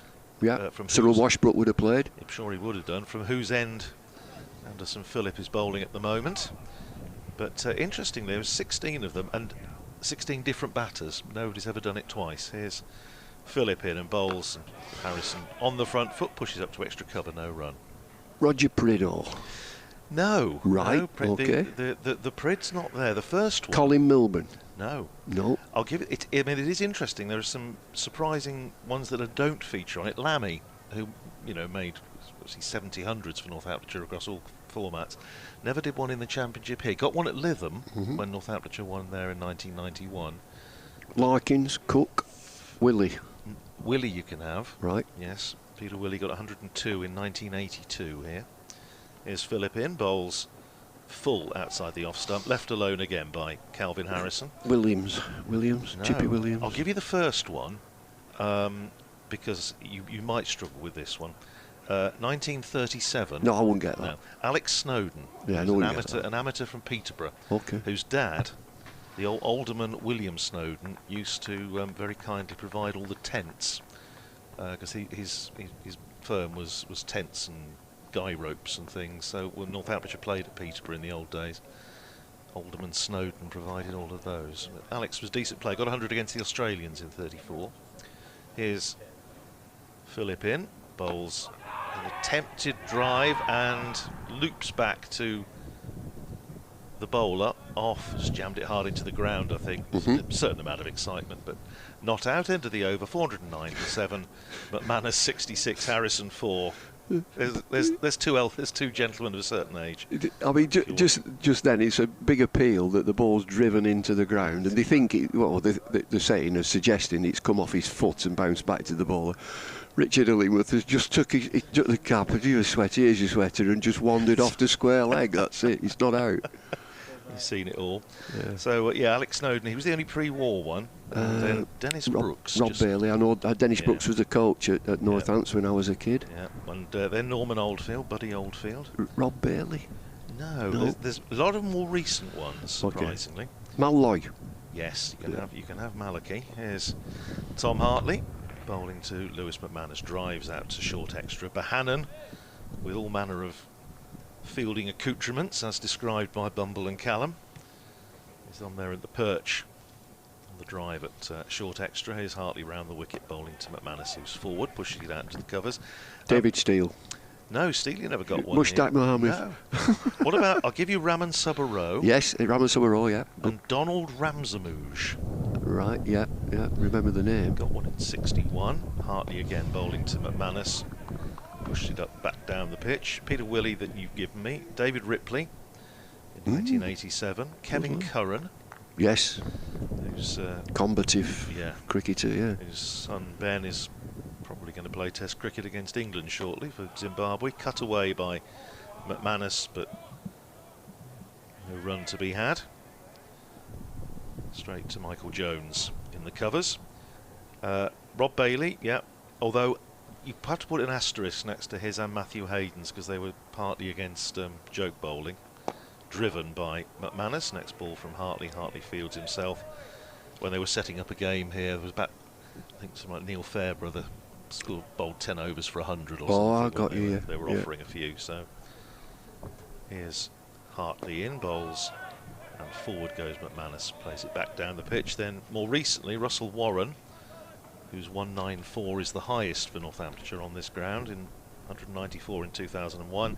Ben Duckett, 134 10 years ago, and 2 years ago, the last time Northamptonshire played here, Emilio Gay, who's now moved to Durham. To Durham, yeah, and then obviously Save Sabe yesterday, whose dad sent me some lovely pictures of him still doing COVID spring booster jabs with us on the commentary.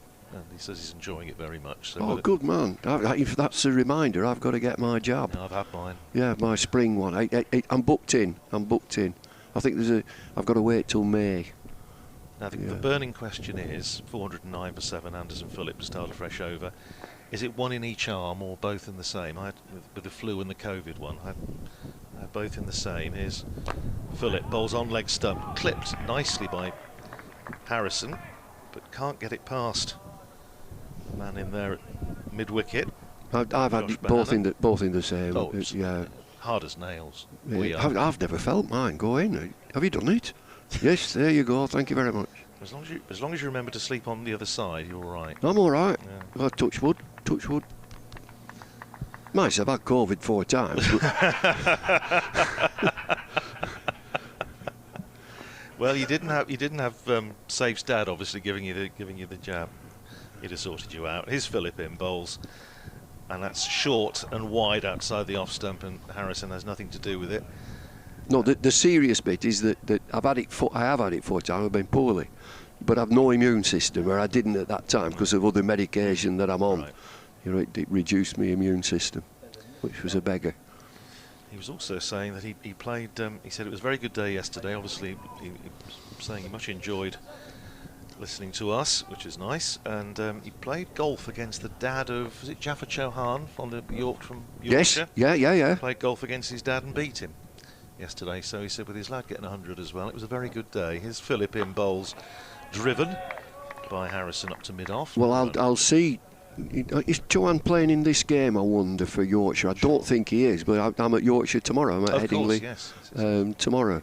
And you can tell the doctor, the good doctor, that I saw his son last night and I shook his hand and said, well played. Well, it was a fine knock, and he had a good chat with him for BBC Radio Northampton after close of play last night, and he had an interesting winter about the sort of opportunities that are open for travel for cricketers these days. Here's Phillip running in away from us, bowls short, and Calvin Harrison drops the hands, lets it go into the gloves of Matty Hurst. He had one game, first-class game out in Zimbabwe at the end of last season, and then he was involved in the Nepal Premier League. Sort of T20 thing. That's a white ball, yeah. Nepalling competition. That'd be a bit fresh, wouldn't it, in Nepal? That's in the Himalayas, isn't it? You sort of go back the dugouts in base camp or something, isn't it? But gracious. The great north face. Here's Phillip in, bowls, and lovely straight drive from Calvin Harrison. 4 runs, nothing wrong with that. Straight back past the bowler. A couple of cracking shots from Calvin Harrison to open his account. 8 to him, 4-13 for 7.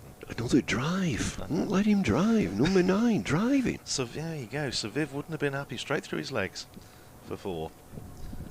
I did note you mentioned about Sir James as we now, and I'm very glad that you cleared up that important matter of Sir James or Sir Jimmy.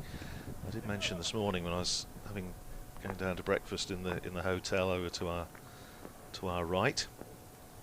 There's Philip running in and bowls again short, just to remind Calvin Harrison that not everything's going to be up there drivable. End of the over, 413 for 7.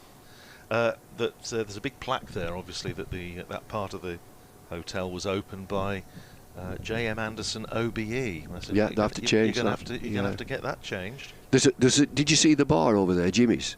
Jimmy's bar. Yeah. That's good. It's, do you know, it is excellent over there. I'd really enjoy staying. I didn't do breakfast this morning. I'm room only. Oh. Yeah, so I just popped myself into the little coffee shop at the bottom. Yes. Cafe Nero is absolutely brilliant. Looks nice. And the lad outside, the steward, Sajid, fabulous bloke, chatting away to him. Hartley starting a fresh over to McManus, forces it away past short extra, but mid-off rather. Will Williams is there to cover, and there's no run. It's like this coffee shop down there. It's like industrial, like little stools and industrial, lots of metal.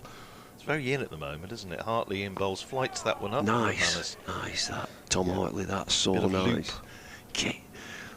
I know he's tall, and you talk to the coaches. They said, "Oh well, he can't get it up and down." Well, he just has done.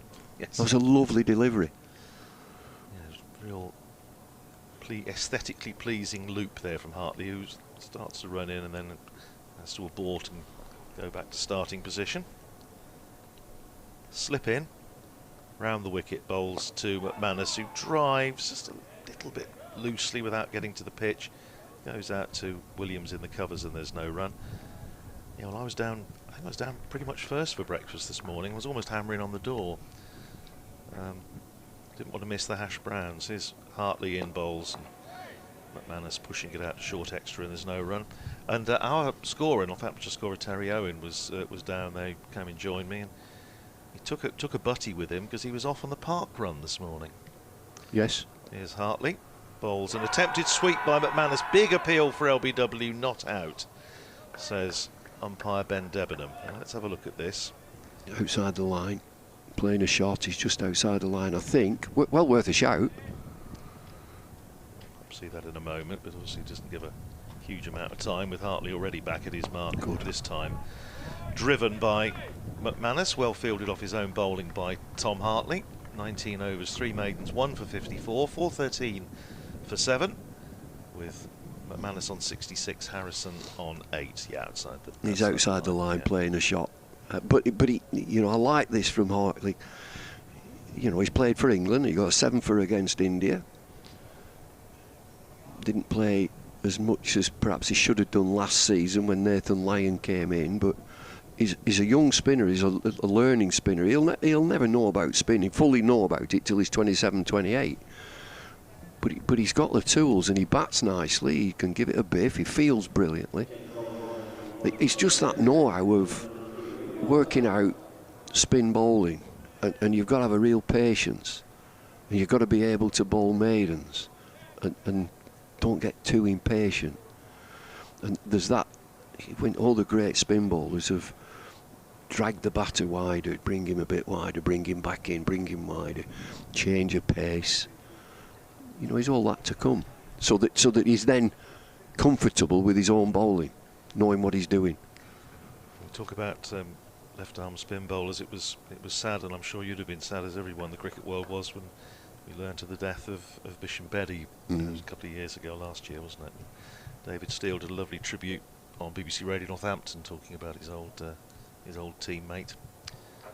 Here's Luke Wells into the attack from this Brian Statham end. Cut away by Harrison, first ball, but can't get it past backward point. Turner fields, and there's no run. As Bisham used to say that he was quite happy for batters to go after him, because they didn't go after him, then he wouldn't get them out. And it's the most pleasing bowler to watch. Here's Wells in, bowls forward goes Harrison, off a little mixture of inside edge and pad, and rolls out to the onside. And there's no run.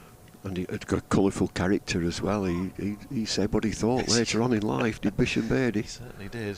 And yeah, caused a few ripples in the pond here and there, but my goodness, what a beautiful bowler. Here's Wells in, bowls and driven nicely by Calvin Harrison. Looks the part so far. Not bad, number 9. Just going to get a single out to the man sweeping on the cover boundary. Harrison goes to 9, 414 for 7. It's so polite, Beatty, as well. If you hit it for 4 or 6, he would applaud you. Well, good shot. Thank you. I still remember, and still wake up in the middle of the night in the cold sweat. Park that thought while Luke Wells bowls this next delivery. And forward goes McManus defensively. When David Hughes hit him for 26 off his last over in the Gillette final in 76. Yeah. Got Lancashire back into the game, although Northamptonshire won it in the end. But my second trip to Lords, and crikey, what a day that was. Here's Wells in, bowls and dropped onto the onside by McManus, with mid-on fairly deep. Marcus Harris, there's an easy single to be had, takes McManus to 67, Northamptonshire to 415 for 7. Almost missed the moment of the match when John Dye bowled Farouk Engineer early on, because I was just getting to miss seats. Don't remind me of that. Here's Wells in and bowls to Harrison, who rocks onto the back foot, plays it up onto the onside for Wells to field. 415 for 7. Didn't Farouk open? He did. He persuaded me, I was captain, that he would open because he could lift the doctor. I could lift it. I will lift the doctor, which is John Dye. I will lift him. Left arm over John Dye, hair flopping, Bobby Charlton style. He came in on an unbelievably long run and bowled Farouk through his legs. He's run I don't know how far to get to the crease. Farouk comes back into the changing room as Tom Hartley comes in again. Hartley round the wicket, bowling to Lewis McManus, goes for the sweep again. Another appeal for LBW, and there's an awful mix-up. Harrison could be run out, should be run out. Just manages to get himself between the throw and the stumps. I'm not sure the throw was going to hit the stumps anyway. He was a long way down. Horrible mix-up. McManus, having gone for the sweep, was not really in a position to get up and start running, but Harrison had almost, he was 2/3 of the way down, managed to slam the anchors on and get back. 415 for 7. Here's Hartley in again, bowls to McManus, drives back down the pitch, Hartley fields. It's another LBW appeal as well, and he's outside, he's getting himself outside whilst playing a shot. It's well worth an appeal. They're good decisions. Back to Farouk, don't. Hartley in again, bowls and driven by McManus up to mid-on, no run. The Doc, he's run miles, Doc Dye. Comes back, he bowled him through his legs. Farouk comes back in the changing room, he said, Dr. Dye, bowling when I'm not ready. He's run miles. Here's Hartley in bowls, and forward goes McManus, plays it back down the pitch. I mean, there is a case to be made, and I've made it, that was the most significant delivery almost in the history of Northamptonshire County Cricket Club, because it just gave us, got the thing going in our first Lord's final. And here's Hartley in again, and McManus driving out into the covers. I'm telling everybody listening and viewing, look it up. Just look how far the Doc runs, Doc Dye. And he doesn't race in, he sort of lumbers in. Can you remember his nickname? Well, there was the Doctor, driven by McManus up to long off, and he's going to come through for an easy single, fielded out there by George Balderson. McManus to 68, end of the over, 416 for 7. His nickname was the Queen of Seam. Dr. Dye, the Queen of Seam. He was a great... He came from Kent, didn't he? Yes, he did. He played for Kent, then came to Northamptonshire. He was a left-arm swinger at medium pace. Big burly, yeah. And with the hair flopping, he used to have this flopping hair, Well, there were some great tussles, because in later years he was playing for Isham in the league, and David Steele was playing for Weekly and Walkden, and they had some great tussles against each other in Division 1 of the old county league. Here's Luke Wells starting a fresh over to McManus, drives nicely out into the covers. Bailey fields and there's no run. But there were so many crowds getting into the ground that we just about got ourselves seated at the nursery end in time to see Doc Dye bowl Farouk Engineer. Here's Wells in, bowls and forced off the back foot by McManus up to mid-off, and George Sharp, who celebrated his 75th birthday the other day. And Sharpie always reckons that he aged about a year for every run that he scored. He was in at the end with Sarfraz, that just managed to see Northamptonshire over the line with their 4 wickets. Here's Wells. In and bowls and driven, pushed up to mid-on. Harris fields, thought about a single but not there.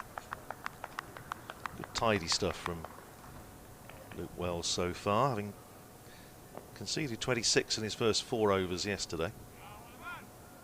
Just a slip in as Wells in and bowls and driven nicely but can't get it past Bailey at extra cover. McManus 68 not out, 139 balls.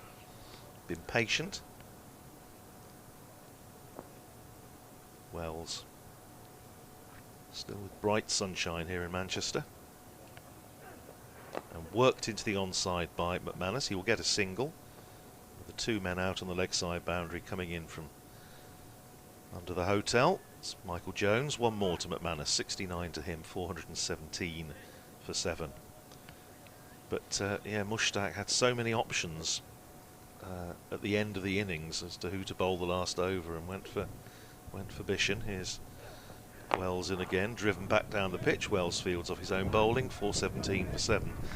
And he had Doc had still had overs to bowl. Alan Hodgson. He went for Bish and David Hughes, as he did with John Mortimer here. David Hughes' eyes would light up seeing that. Yeah, I'll have a go. He slotted in, was it 26? 26 in the last over. Yeah. And got Lancashire to about 190, wasn't it? Which was not enough. Well, we didn't have shouldn't enough. have been enough, but then. Yeah. Did we win the toss and bat first? I would think we did. Yeah. Roy Virgin and Peter Willey put on about 100 for the first wicket and just set Northamptonshire on course. Here's Hartley starting a fresh over from the Anderson end and driven back past the bowler. May have got a fingertip on it, but it rolls up to long off and they're through for another single. McManus to 70. We lost 74, 76 and won 75. Well, 75 was my first ever trip to Lords when he beat Middlesex in the final. They were a good side, Middlesex. There were some good teams around, some good teams, good overseas players. 75 was the year Northamptonshire had 4 captains in about 2 weeks. All right. Which was a good effort. Not quite like 1936 when they had 5 in the season, but there's a sort of catalogue of woe in 75. Here's Hartley in and bowls and pushed out into the offside by Harrison, but there's no run to be had. Because Roy Virgin started the season as captain and then he just couldn't. It wasn't going well, and he. Nice fella. Yeah, nice fella, Roy. And he stepped down. And Jim Watts, who was teacher training, came back. Hartley in and bowls and driven by Harrison, well fielded off his own bowling by Tom Hartley. Jim Watts came back and was injured second game. Steely did it in a Sunday League game at Wellingborough School when Majid Khan went mad and smashed Northamptonshire all over Wellingborough. Hartley in bowls, forward goes Harrison, pushes it out to the covers, Jones fields. And then, so that was a one-off because he then went back to England side and Mushy did it for the rest of the season. But it was 4 captains in about 10 days, I think. Here's Hartley in, on driven nicely, crisply by Harrison, but can't get it past Marcus Harris at mid-on. 418 for 7 it stays. Good set this from Hartley. A single off the first and then 4 dot balls. Work him out. 1 ball to go in the over. Hartley pushes it out into the covers, and again, it's good stuff from Lancashire in the field in that over and from Tom Hartley. 418 for 7 at the end of it. McManus is 70, Harrison is 9. Well, it gives Hartley a purpose, the number of overs that he's bowling. It's a beautiful pitch and it's not spinning, So you've got to bowl accurately and just try and work a batter out, pick up a wicket if you can. You know, if in a situation like this where you're bowling on this surface as a spin bowler, if you come off with a couple of wickets, you've done all right and gone round about 3 and over. You've done your job. It'll come your turn when you get on a spinning pitch and it's everything's in your favour. Right, get me a 5 for. Luke Wells, it's going to be to continue. 3 saving, 1 on the offside. A man back sweeping at deep point. First ball to McManus is pushed out into the covers. Williams on as substitute fielder. We've also got a deep backward square, deep mid-wicket. Just looking to save 1. And Harris in there at mid-on. Wells is in. Bowls and McManus plays back. Runs down the pitch and Wells fields off his own bowling. Saw both Northamptonshire front line spinners, Saif Zaib and Calvin Harrison, having a little run out this morning. A little bowl to Rory Kleinveld, Northamptonshire bowling coach. Wells in, bowls, and again McManus on the back foot, playing it up towards Bohannon at mid-wicket. I saw him last night, that Rory. He's a big unit, isn't he? He's a big unit. He's a big lad. He's a good man. He looked like a bouncer. Yes, you would not if you're not on the list. You're not wearing a tie. Yeah. Can't come in here with trainers. Here's Wells in, worked into the onside by McManus for another single. Goes past umpire Ben Debenham, who obligingly steps out of the way. And there's a single to McManus, 71 to him, 419 for 7, Northamptonshire. Had good games, both these umpires. They're very calm, the pair of them. Wells. In again to bowl, this time to Harrison, who drives up and over extra cover for 4. 17 to Calvin Harrison. Useful runs these down the order. 423 for 7. He's better than a number 9. Yeah. He is. If he's averaging 20 odd and he's a leg spinner, he should get lots of bowling on this pitch. This is absolutely tailor-made for a leg spinner. Well, I think again, there's I don't know, 1 or 2 questions were asked about you know, if Northamptonshire were going to get a lone player in, why didn't they go for a top order batter? But I think Darren Lehman obviously knew what he wanted here, and Northamptonshire being a little bit light in the spin department. Here's Wells in, bowls and driven straight back by Harrison, half stopped by Wells, just runs behind him, and Harris tidies up. It's 423 for 7. And if you're looking for a batter, yeah, Johnny Tattersall. Yes, it's a good shout. Johnny Tattersall. Solid. I've made a mental note, Bumble. I'm off. So Bumble will be back with us a little bit later, and Callum's coming in alongside me, Callum Flynn, and then Scott will be replacing me. It all works like a smooth, well-oiled machine, with the emphasis on the well-oiled. Just lost the sun for the moment, and here's Hartley starting a fresh over to McManus. It's always fun and games when Bumble's around. It's pushed out into the covers by McManus and there's no run. Keeps us on our toes, doesn't he just? Here's Hartley in again, bowls to McManus. Forward he goes, pushes it out into the covers, and these two have settled into a nice rhythm, Wells and Hartley. Yeah, Tom Hartley's really settled into a nice little pace and an area that he's trying to work over McManus and Harrison. Hartley in again, bowls to McManus, whose patience has been commendable, particularly this morning since the early departure of Saif Zaib. Northamptonshire needed him to go on if they were going to get that sort of 450 plus that they were looking for, and he's done a very, very good job here. He's driven nicely by McManus, but straight to Hartley. Yeah, been impressed. He's not played anything out of his comfort zone. He's waited for the ball to be in the areas that he's comfortable playing in.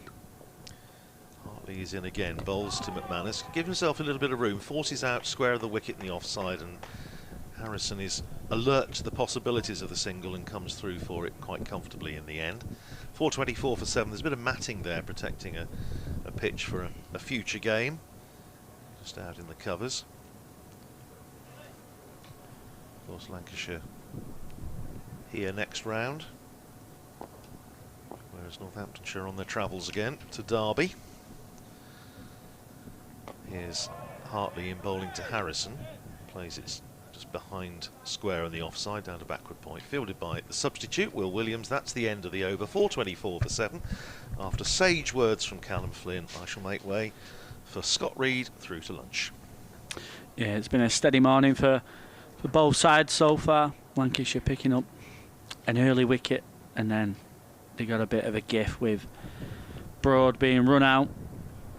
That was their second wicket of the morning for Lancashire. But Northamptonshire have looked pretty good again this morning. McManus leading the way, 72 off 150 deliveries. Harrison's offering a good hand as well, 13 off his 25 as Wells bowls. Plays that McManus on the back foot, push it into the offside for no run. Hey Callum. How you doing? Good, thank you. How are you? All good. All good. Lancashire could do with a couple of wickets just to get things moving for them. Wells in. McManus on the back foot. A few oohs and ahs from the Lancashire players. A little bit fuller, a little bit quicker from Wells. Doing a decent job, these two spinners, though, aren't they, Wells and Hartley? Yeah, they've settled in nicely, haven't they? Assistance. Settled in nicely. They've just tightened it a little bit for Lancashire. As McManus flashes his hands at a wide one. Goes to Tom Hartley at the deep point boundary. Gets a single.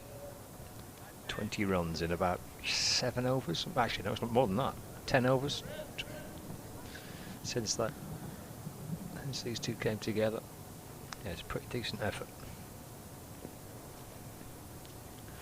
Yeah, I think they got the 4th batting point in the 109th over, did Northamptonshire. Oh, and he's played a miss at that one. Harrison just stuck on the crease a little bit. Like it might have just gripped off the surface for Luke Wells.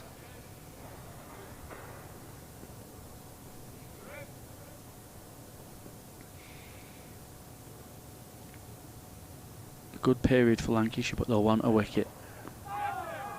And Northamptonshire will just try and get through it without losing their 8th. As that one just hit Harrison on the pad for no run. Got to take advantage of these kind of periods when the wicket's flat like this. Try and get yourself a wicket, get the energy up in the field. Wells fuller, slower. Harrison drives that to Will Williams, the subfielder, at cover. That's the end of the 121st over. Northamptonshire 425 for 7.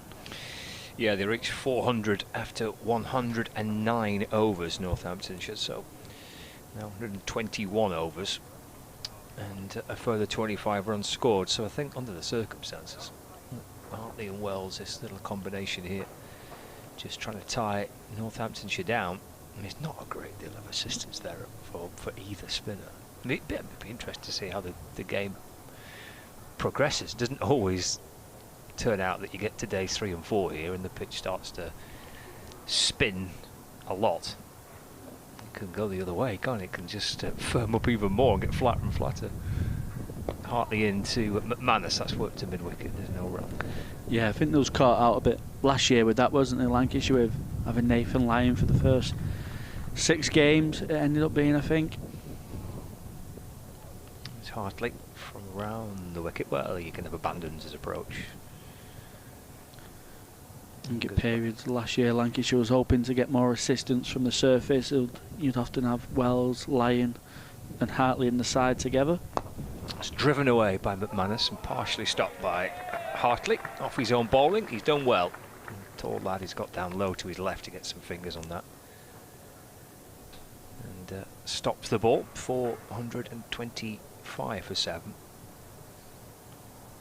Hartley into McManus, plays it late, just trying to steer it down through 3rd man, but Bailey comes round from backward point. And there's no run. It wasn't quite the dry start to the season that we've had this year for last year. It was a bit of a wet March, wasn't it, leading up to the season starting. Defended by McManus, no run.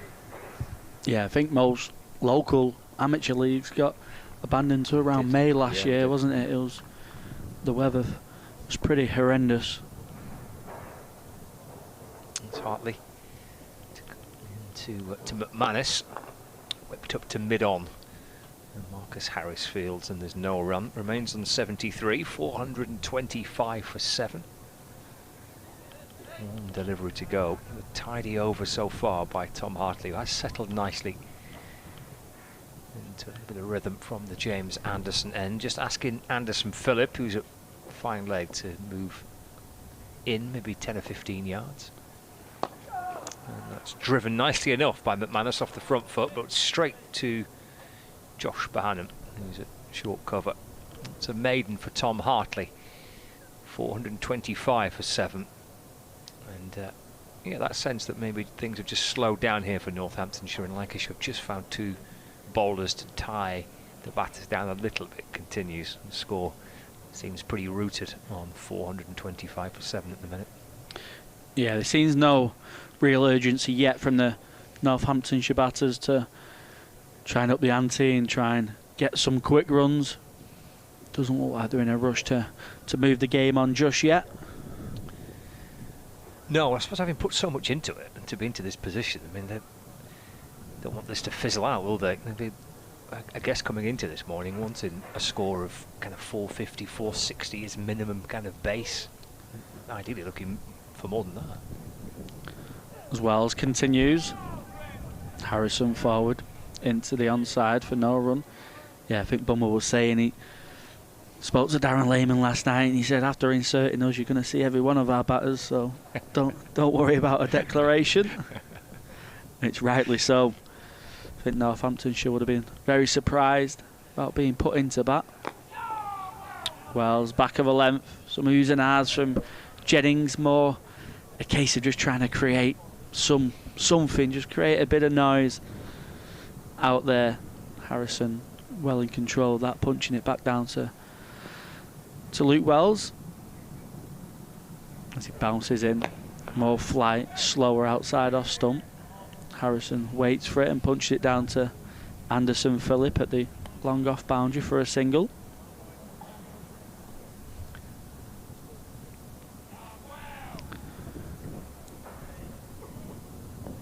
Just a one catcher. Jennings, first slip. Wells a little bit flatter this time. McManus punching it back down the ground, no run. A deep point fielder, long off. Marcus Harris floating just in that mid-on region, tempting a single and also tempting to go over the top. As McManus does on cue, chips it, couple of bounces for 4. That's a nice shot from McManus. He doesn't get all of it, but he gets enough, and it takes him on to 77. It takes the score on to 430 for 7. Safe enough shot, isn't it, from McManus? So he didn't quite get a hold of all of it as he was intending, but enough on it to clear mid-on. Marcus Harris was fielding. His heart would have been in his mouth at one stage, but certainly got enough on, and he plays nicely off the back foot to follow. Cuts that one out to Tom Hartley on the boundary. Gets a single, 6 off the over. It's a better over from Northamptonshire, a bit more productive, a bit more on the front foot that time. Yeah, just a sense of just easing a little bit of the pressure with that 4, wasn't it, from McManus. Just a bit of a release, wasn't it, of that pressure that the spin pair have built for Lancashire. And it wasn't a bad delivery at all, it was just slightly over-pitched. Tom Hartley into his 10th over in this spell. 9 overs, 3 maidens for 18 for Hartley, bowling from the James Anderson end. He's twirling his way back in as well. Balls and forward was McManus. Nice line and length from Hartley, bringing McManus onto the front foot. Making him play, getting forward, defending back to the left arm spinner. Sets off again. Just able to work that to the leg side. Just a fraction too straight from Hartley and turned away behind square on the leg side for a single. 79 now to McManus, 432 for 7. Yeah, I think Jennings was off the field in the previous Hartley over. He come back on in the last over. And he had a long chat with Tom Hartley just before this over as well, so there's maybe been a bit of a chat with the management and the analyst.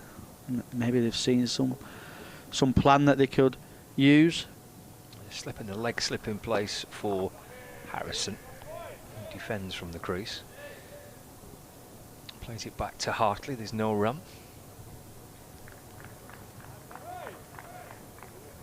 Waits on 14, Harrison. Looks a good player to go in at number 9. It's pushed away back to Hartley off his own bowling, and there's no run.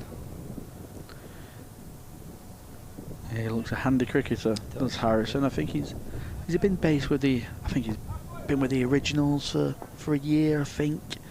I'm sure he's had an Originals contract, so he's been here at Emirates Old Trafford and played before. He'll know conditions. Only into Harrison, a quicker delivery, which is defended into the offside. No run. He's played plenty of T20 cricket, hasn't he, both in the Blast and the 100. Not a huge amount of first-class cricket. 20 games coming into this. Just tapped away back to Hartley off his own bowling by Harrison, who remains on 14. McManus on 79. 432 for 7. But of course, when he does get a chance to have a bowl at some stage later today, perhaps, then he's going to have some runs to work with as well. It'll be interesting to see what Calvin Harrison, leg spinner, later in this match might be able to conjure up for Northamptonshire. With the runs on the board as well, they'll be able to get them spinners on early, won't they, and just give them plenty of time to settle in.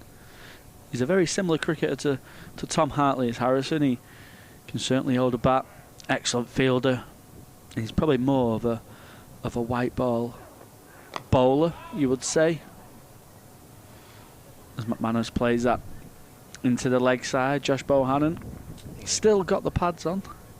He's played 61 T20s compared to the 20 first-class games, Harrison. Wells bouncing in slower outside the off stump. McManus punches that to Bailey. Probably misses out on a couple or maybe even a boundary with that delivery.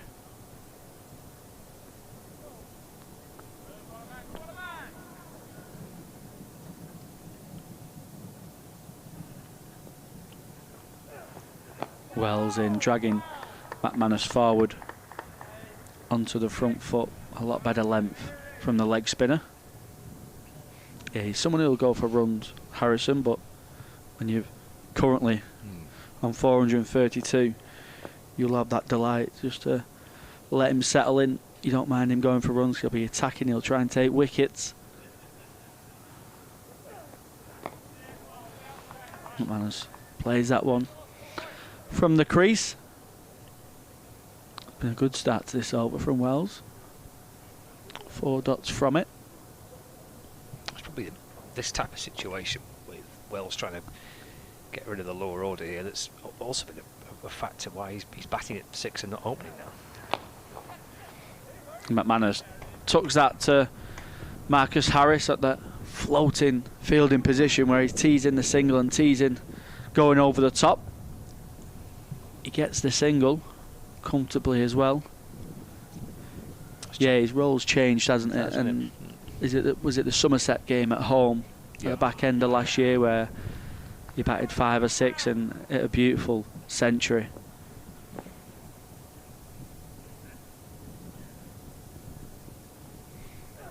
And he comes to finish the over.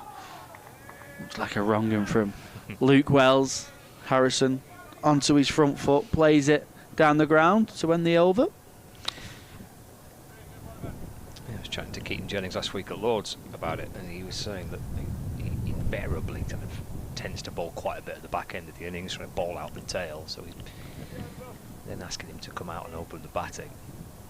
Having probably bowled for a decent chunk at the end of the previous innings, and then combined with the fact that he does bring Lancashire a terrific presence at 6, doesn't he? With Harris at 4, and then the new look opening partnership, Jennings and Jones. Tom Hartley continues. Forward goes McManus, and guides the ball away off the front foot to Josh Bohannon at cover, and there's no run.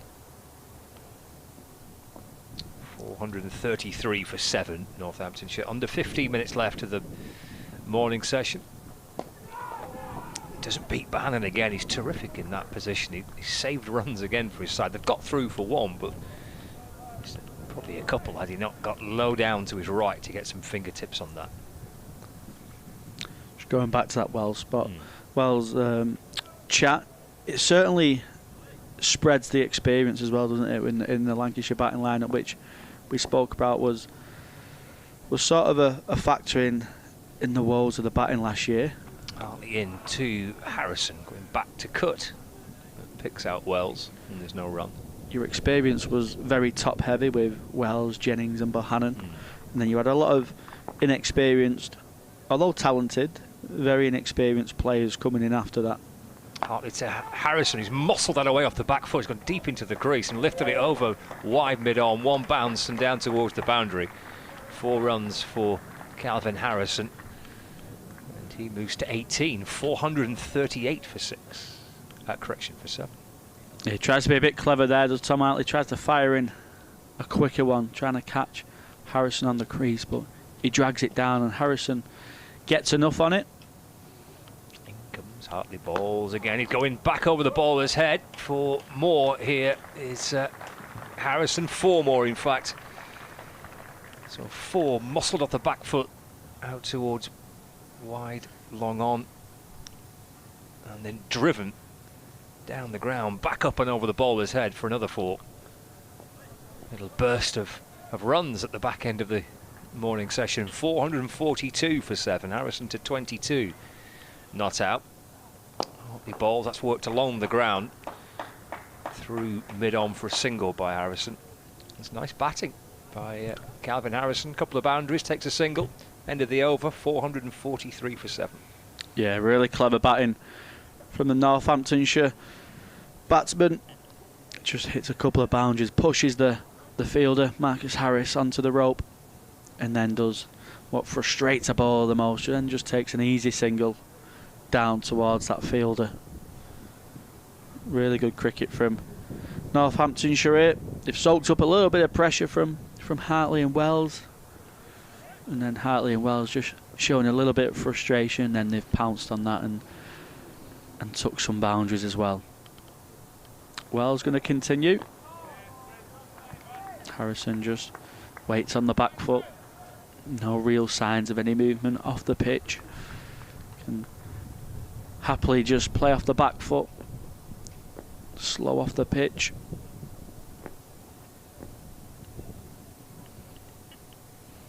Just a 1 catcher waiting in Keaton Jennings at slip, and Harrison again playing off the back foot. Push it into the offside for no run. Bailey at cover. Josh Bohannon at mid-on. The only real in-ring fielders. You've got a short third man as well. As Wells tosses that one up outside the off stump, and Harrison frees up the arms, drags it over Harris at long on. That floating long on position, and he takes another boundary, and Harrison's just starting to open up just before lunch. Someone told him this isn't normally what you do. Someone told him you just normally bat to lunch and then open up. Down, exactly. They've judged it well, haven't they? They've had a little look here at Wells and Hartley, who bowled nicely, and Harrison in particular thinking, well, this might just be a decent time before lunch to play a few shots. Wells in quicker and flatter this time. A good response. I think they've played it perfectly, haven't they? They've soaked up the the pressure, and then Wells and Hartley are just going a little bit fuller just to tease them, and then they've just pounced on them deliveries. There's no signs of spin. The wicket looks a little bit slow, so they've got plenty of time. That one's tossed up there again, and Bailey does some, well, we'll call it fielding. He's trying to show his football skills off as well. Doesn't quite execute it, but there's no single. 447 for 7. Northants. Wells in, short of a delivery. And it catches into the pads of Calvin Harrison. And that's the end of another good over for Northants. A boundary coming off it. But they're looking quite comfortable, this pair, at the moment. They are, yeah, with about 10 to go to lunch elsewhere in Division 2. Let's start with the game at Gloucestershire Glamorgan, shall we? With Gloucestershire 480 for 7 in Bristol against Glamorgan. Middlesex against Kent. Middlesex are batting. They're into their second innings. They're 25 for 2, and they lead Kent by 29 runs rather. Game's moved on quickly as Hartley continues with 8 to go before lunch here. It's worked by McManus through mid-on for a single. So Middlesex score 25 for 2, leading Kent by 29 runs. Middlesex into their second innings at Canterbury. Take a look at Leicestershire Derbyshire in a moment, but Hartley about to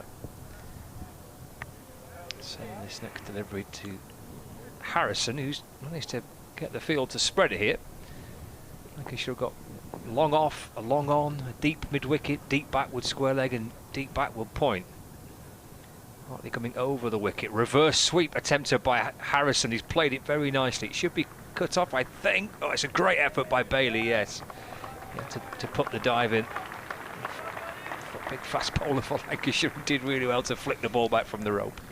It's a brilliant effort from Tom Bailey, especially this just 5-10 minutes before lunch as well. That's 450 up as well for Northamptonshire. It's been a brilliant innings so far. 450 for 7, Harrison to 29. They ran 2 there with that reverse sweep. Dabbed into the onside by Harrison. Picked up by Michael Jones at mid-wicket. There's no run. Hartley clutching the ball towards his chest, in and balls again. Harrison shuffling back. And turns it to the leg side. In addition to the score, he's 29 not out, Harrison. A couple of shots before lunch here. Just moved the score up towards 450 now. And this is going to add to it as well as he works it through mid-on for a single. Moves on to 30. 451 for 7. Really good from Harrison. That you can fall into the trap there of being a little bit lazy, thinking you could score some easy runs, everyone out on the boundary. Hartley coming over the wicket to you and feel like it's a bit more easier, but the more frustrating thing for Lancashire will be if he just keeps ticking over the runs.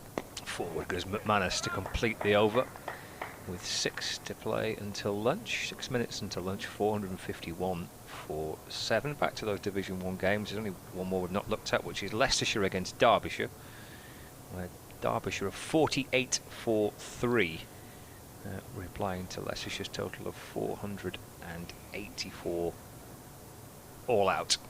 They are the Division 2 scores as we edge up towards the lunch break here. Time for a couple more overs before we get to the lunch break.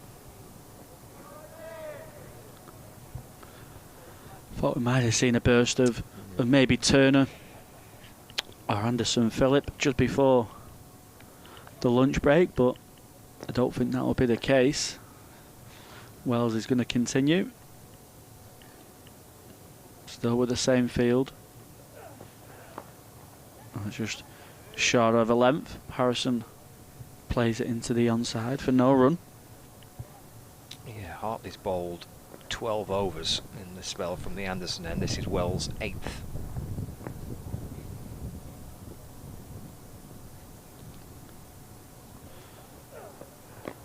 Fuller from Wells, and a nice length. Just a inside edge from Harrison. No real concern for Northant's batter. 30 off his 52. He's just gone through the gears in the last 5 overs. Been a bit more on the front foot, looking for boundaries. That's played nicely back towards the bowler. 3 dots from this Luke Wells over.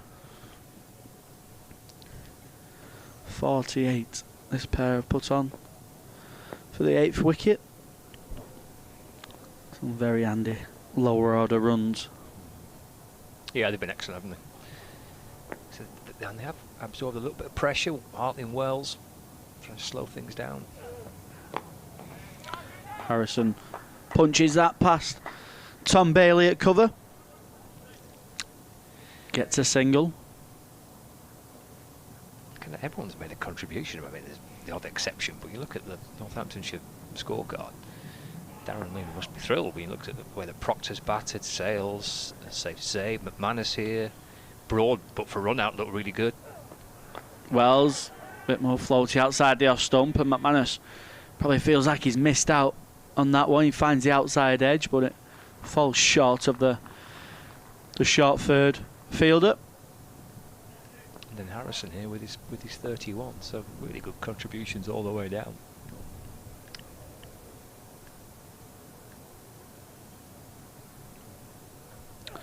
Wells in, McManus punching, Bailey does the fielding, cuts off the single, and that's the end of the 129th over. Just 3 more minutes before lunch. This should be the last over. I don't think Lancashire will be rushing to get another over in. 452 for 7. The partnerships as well that they've batted in: 23, 31, 104, 97, 107, 40, 49. It's just a 1 partnership between Sales and Keogh. That was just a 1. So there's only 1 real failed partnership in this innings so far. It just never allowed Lancashire to get wickets in clusters, and that'll really frustrate the bowling side. So here we go, final over of the morning session. Harrison on strike. It will be Hartley in to bring Harrison forward in defence. And there is no run. 452 for 7. Yeah, they found a way to make sure if Lancashire have prized an opening, that one hasn't followed quickly after. They shut the door firmly. Pushed away off the back foot through cover by Harrison for a single. Takes him on to 32, 453 for 7. In fact, just on Callum's point, there we go, there's another half-century partnership. 50 off 121 balls in just a fraction over an hour. Excellent by McManus and by Harrison. 4 balls until the lunch break. Is Tom Hartley to McManus, and that is defended to cover where Jones comes up to complete the fielding. Can Hartley prize one out before the break for Lancashire here? In again to McManus, who calmly and patiently just plays gently forward in defence. Again, there's no run. Twirls the bat. McManus settles back into his crease. Keeper crouching down behind. Hartley just ready to brush his way past the umpire. Left arm around the wicket. The back foot this time. They'll work a single towards mid-on. And that should be that for McManus. And he'll come back after lunch with a real possibility of equaling what Safe Zabe did. Reaching 3 figures here. He's 83 not out. 1 ball left of the morning. And Calvin Harrison ready to receive it from Tom Hartley. There we go. Solid front foot defensive shot by Harrison. Deflects back down the pitch. partly fields off his own bowling, collects his cap from the umpire, and that is lunch on the second day. Northamptonshire, having resumed this morning on 455 for 5, off 355 for 5, off 454 for 7. So 100 runs in the session and a couple of wickets. So another really solid morning for Northamptonshire. And as they did for most of yesterday, Lancashire plugged away to try and get some breakthroughs. Yeah, it's not been Lancashire's morning, and it's not been Lancashire's game so far. I think more and more as this first innings goes on, more and more questions will be asked as to the logic of bowling and inserting Northamptonshire on this wicket, which is offering absolutely nothing. It looks like there's no real pace in there either for Turner and Anderson Phillip after finally getting some quick bowlers into the side. Sadly, the pitch isn't really offering them much to work with at the moment either, even though it does look like a much better balanced bowling attack for Lancashire. But you can't take any credit away from Northamptonshire. They've been absolutely superb. The partnerships that the wickets have put on, the batting pairs have put on, only one failed partnership throughout that innings.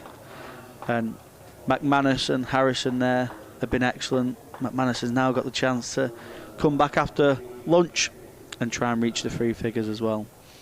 He has, yeah, he's in a great position. He's on 83, Harrison's on 32, so that's lunch on the second day. And Northamptonshire 454 for 7.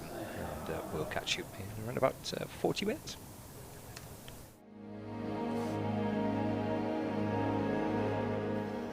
Hello and welcome along to another edition of Beyond the Boundary. This week I've got with me a man who's no stranger to Emirates Old Trafford, former Director of Cricket here at Lancashire. It's Ashley Giles.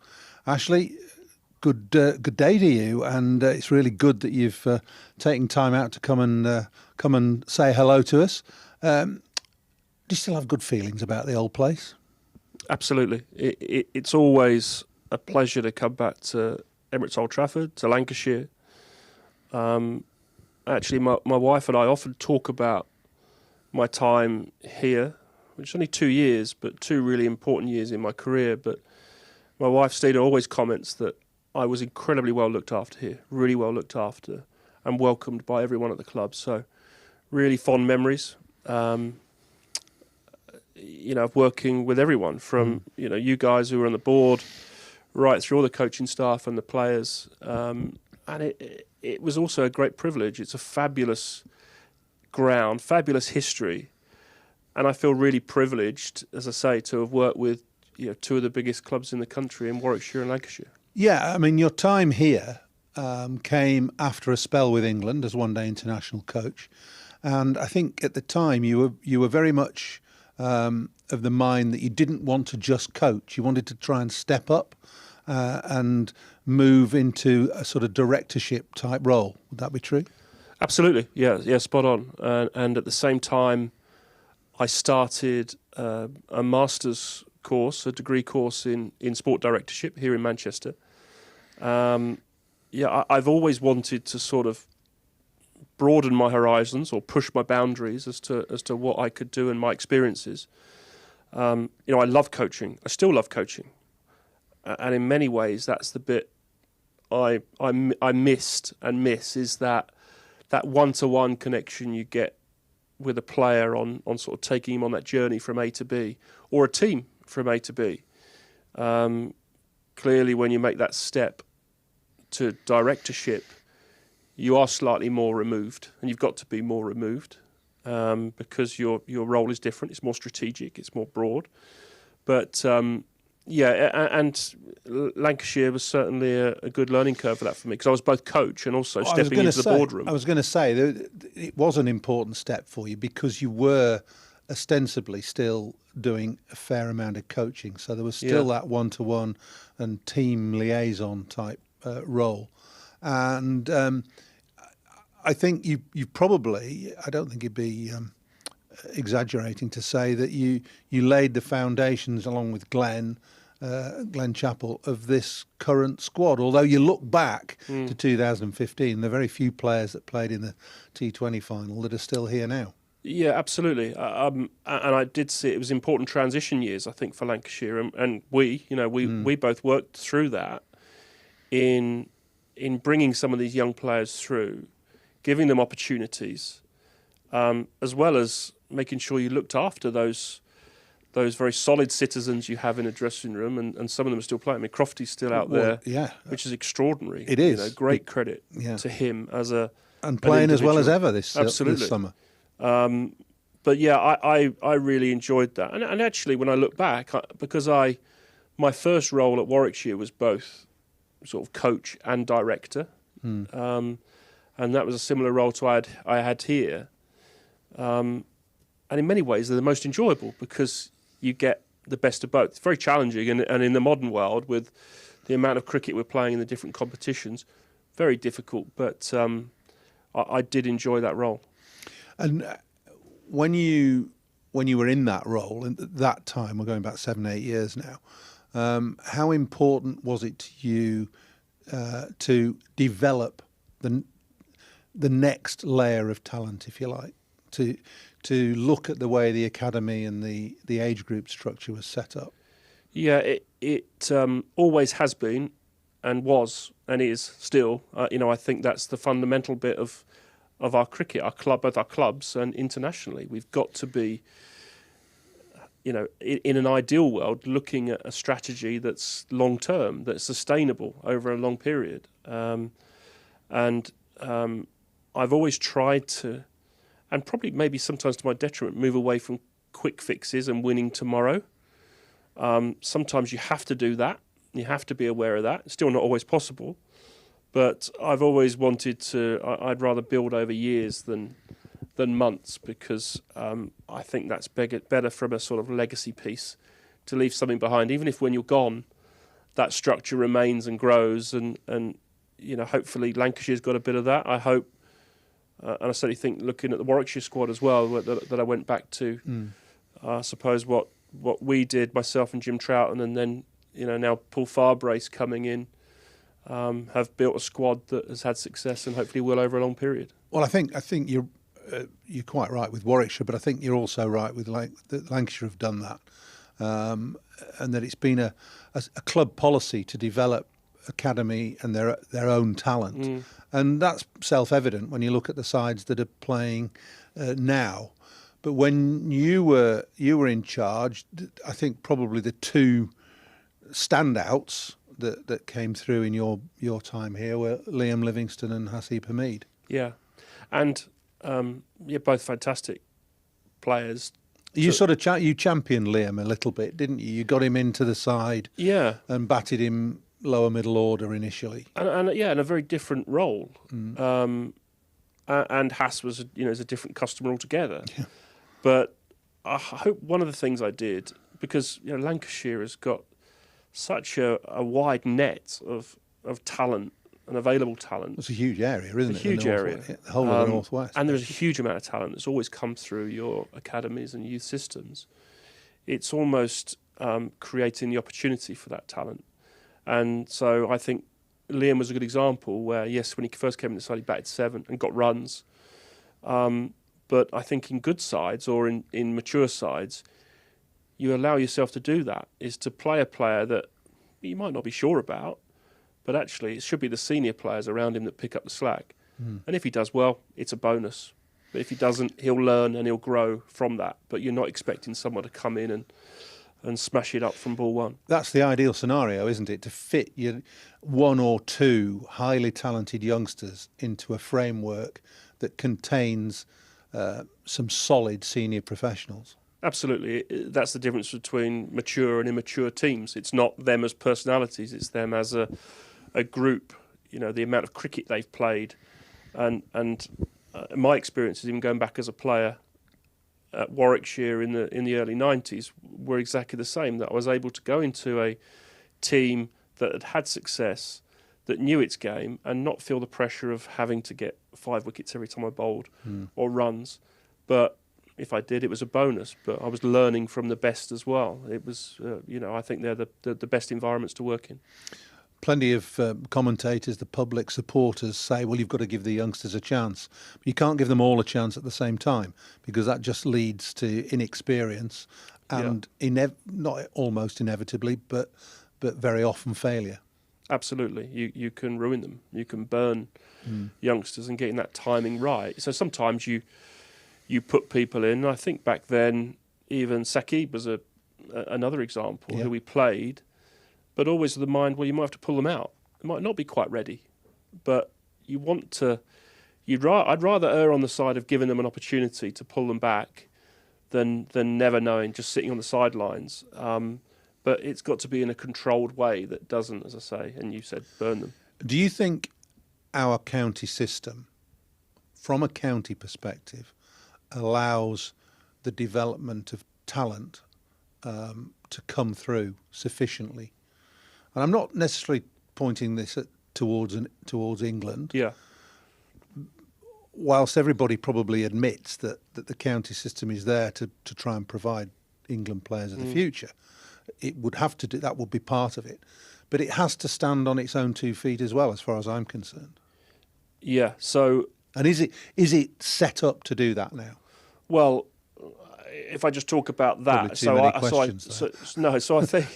I think I always saw my role as a head coach, director of cricket, and I think you did as two-pronged. You absolutely your responsibility to try and win things for that county. That's why you're there, and that's what you're being paid for. But we also have a responsibility to try and produce England cricketers, and you've got to try and move these two things along together, which isn't always possible. And there are times when the short-term pressures become really big. And so the choices between playing a young player, giving him opportunities, giving him time, perhaps, are somewhat conflicted by winning tomorrow. And I think many of the counties have faced that problem. Many of the directors of cricket have faced that problem. And in a system that has promotion, relegation, not saying that's right or wrong, we're not going to get into that debate, I don't think, but it can place those pressures. Well, there are so many different variables and systems that are promoted, proposed, talked about in terms of divisional cricket for the county championship, whether it should be 3 6s, 10 and 8 as we've got now, or 12 and 6, or whatever. I mean, you can talk, and we've been talking about this in my lifetime in cricket, sort of 45 years, never come to perhaps a satisfactory conclusion. But having said that, you're probably ideally positioned now and placed, having spent enough time in the county game and having an elevated position in England, within the England setup, to realise that there is always going to be a bit of a conflict between county and England. Always. And I'm not sure how you can get over that. Well, and I'm not sure, but I made the point during the winter, which I don't mind repeating, is that there's got to be, both sides have got to come together on this. There's got to be collaboration on what the best thing for the English game as a whole is. At the moment, I'm not sure those things are aligned. We're obviously playing a lot of cricket, a lot of different formats of cricket, and I think we've got to... I mean, ultimately for Championship cricket, which is what we're here for, which I'm watching today, which is great, because we're watching two good teams on a good pitch at a great ground. It's really, really going to be... It's tough cricket. I think we've got to find a way to play more Championship cricket spread through the summer. We, again, probably spend an hour or 2 hours working out how we might do that, but we've got to find a way to do that. Well, I hear what you say, and I'm encouraged by the county cricket that I've seen already this summer. We've been blessed with a dryish April, and the only thing that I will say that you would perhaps need that we haven't had so far is a bit more pace in the pitches. I think the pitch has been pretty good generally, runs scored, and it's hard work for bowlers to take 20 wickets in a match. Yeah. So you've just said it. We're Lancashire, Warwickshire, 1 and 2 in the county championship last year on a test match pitch, basically. This is the sort of cricket that the selectors should be looking at and making decisions from, in my view. Yeah. Would you agree with that? Yeah, absolutely. This feels to me to be the top, and this wouldn't be the only game in the country, but this is the sort of top end of cricket. I think your point around pitches is a good one, the pacing pitches, and I think if we spread 4-day cricket throughout the summer a bit more, we'd have more variance or variation in that, and you probably have more pace later in the year. There's no doubt the weather actually in April is pretty good. Generally. It's generally pretty good. And we've got some very good groundsmen who can prepare very good pitches. But they're still going to lack some pace at this. You know, you'd have to be a magician to get them rock hard and flying through at this point. And we know, what you want to do is play on varying pitches in varying conditions. But at the very top end, you want some pace and some carry, and guys who can bend their backs being rewarded for doing that over long periods on generally good wickets, good surfaces. If you had a magic wand, and you've already said we need to try and play more 4-day cricket in the summer. I think there are 5 games actually in June and July this year, which is not bad, better than it has been. But if you had a magic wand, would you continue with all forms of the game that there are now? I think it's a given that we've got to carry on with 100 because the amount of money and time and effort and marketing and that has gone into that. I think I'm answering my own question. I think T20 cricket's essential for the counties, and we've got to play 4-day cricket. So we've got to try and fit it all in. Absolutely. And that's the eternal question. It is, and then 50-over cricket. You know, we've got a World Cup coming up next year.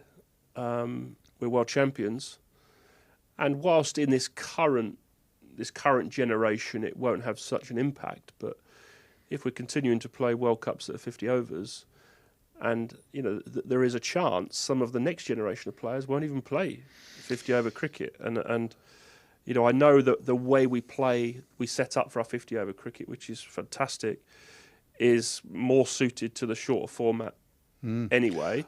But I suppose if I had a magic wand, what would I do? I'd still find a way to play a more consistent, championship cricket through the summer. So blocks, basically. But I would, and this is me talking, I would think about, how we could do the T20 slightly differently. It's a very good competition. The quality of cricket's good. But could we play that? I know it goes against this, what we moved to in not swapping formats all the time. But maybe a more appointment to view once a week, Friday or Saturday night. Let's just make it clear here. There's no agenda in this discussion. This is Paul and Ashley having a chat. So it's personal views. It's interesting what you say about 50-over cricket, because one of your the finer achievements, I think, in recent years was to be head of England cricket when we won the World Cup in 2019. And you talk about 50-over cricket. I remember covering the 2015 World Cup out in Australia and New Zealand. And prior to that, it was thought and mooted that this might be the last World Cup of 50-over cricket. Yeah. And it was New Zealand coming along and McCullum playing the way he did and challenging the norms of 50-over that reinvigorated the game, which was great. Yeah. And that probably sparked England, because we'd been perennial failures from way back in the 70s. We'd never won it. So it was time we did, and we did. So basically, did that consume your thoughts in your England role at the time? Well, year one, certainly. That was my first year in the job, was leading into the World Cup. And most of that preparation had been done by Strauss, Morgan, Bayliss leading into that. But I felt great pressure in getting that over the line. We went into that as favourites. There was a period through that tournament where we looked like we may not even make semi-finals. And so, my job then is almost just trying to support, pull everyone together, make sure we're staying on track, which I know, Owen Morgan and Owen's going to do. Trev was still very relaxed, but my job is to support appeared very that. relaxed, Trevor. Yeah, incredible. And I think that sort of came to head before the India group game at Edgbaston, and I think the guys sat down and said, what are we worried about here? We know there's the expectation. We know we all have those personal worries about what might not happen, and we've been on that journey. Let's just play the way we've been playing and go out and play with that confidence and in an aggressive way, and can't fault them. It's obviously a bit twitchy, and looking at strategy, that strategy that was probably over 5 years in the making, or 4 years in the making, we still only won on the last ball of the tournament of a super over. On a countback. On a countback. So that's how tight it is. So that had to be the strategy. And but whatever, I guess, I'm not going to say too much about it. Whatever one hand gives, you lose something. Well, I was going to come on to a more general point, really, about prioritising, whether you're in charge of a county or you're in charge of an international team. There is so much cricket played. Yeah. There are so many different tournaments, so many different series, so many different forms of the game, that the hardest thing, I think, must be to treat each game, match, series with equanimity. Yeah. It's impossible because you have to have a priority at some point.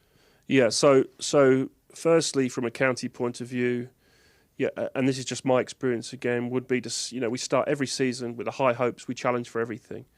And then I think as the season ebbs and flows, sometimes you're surprised.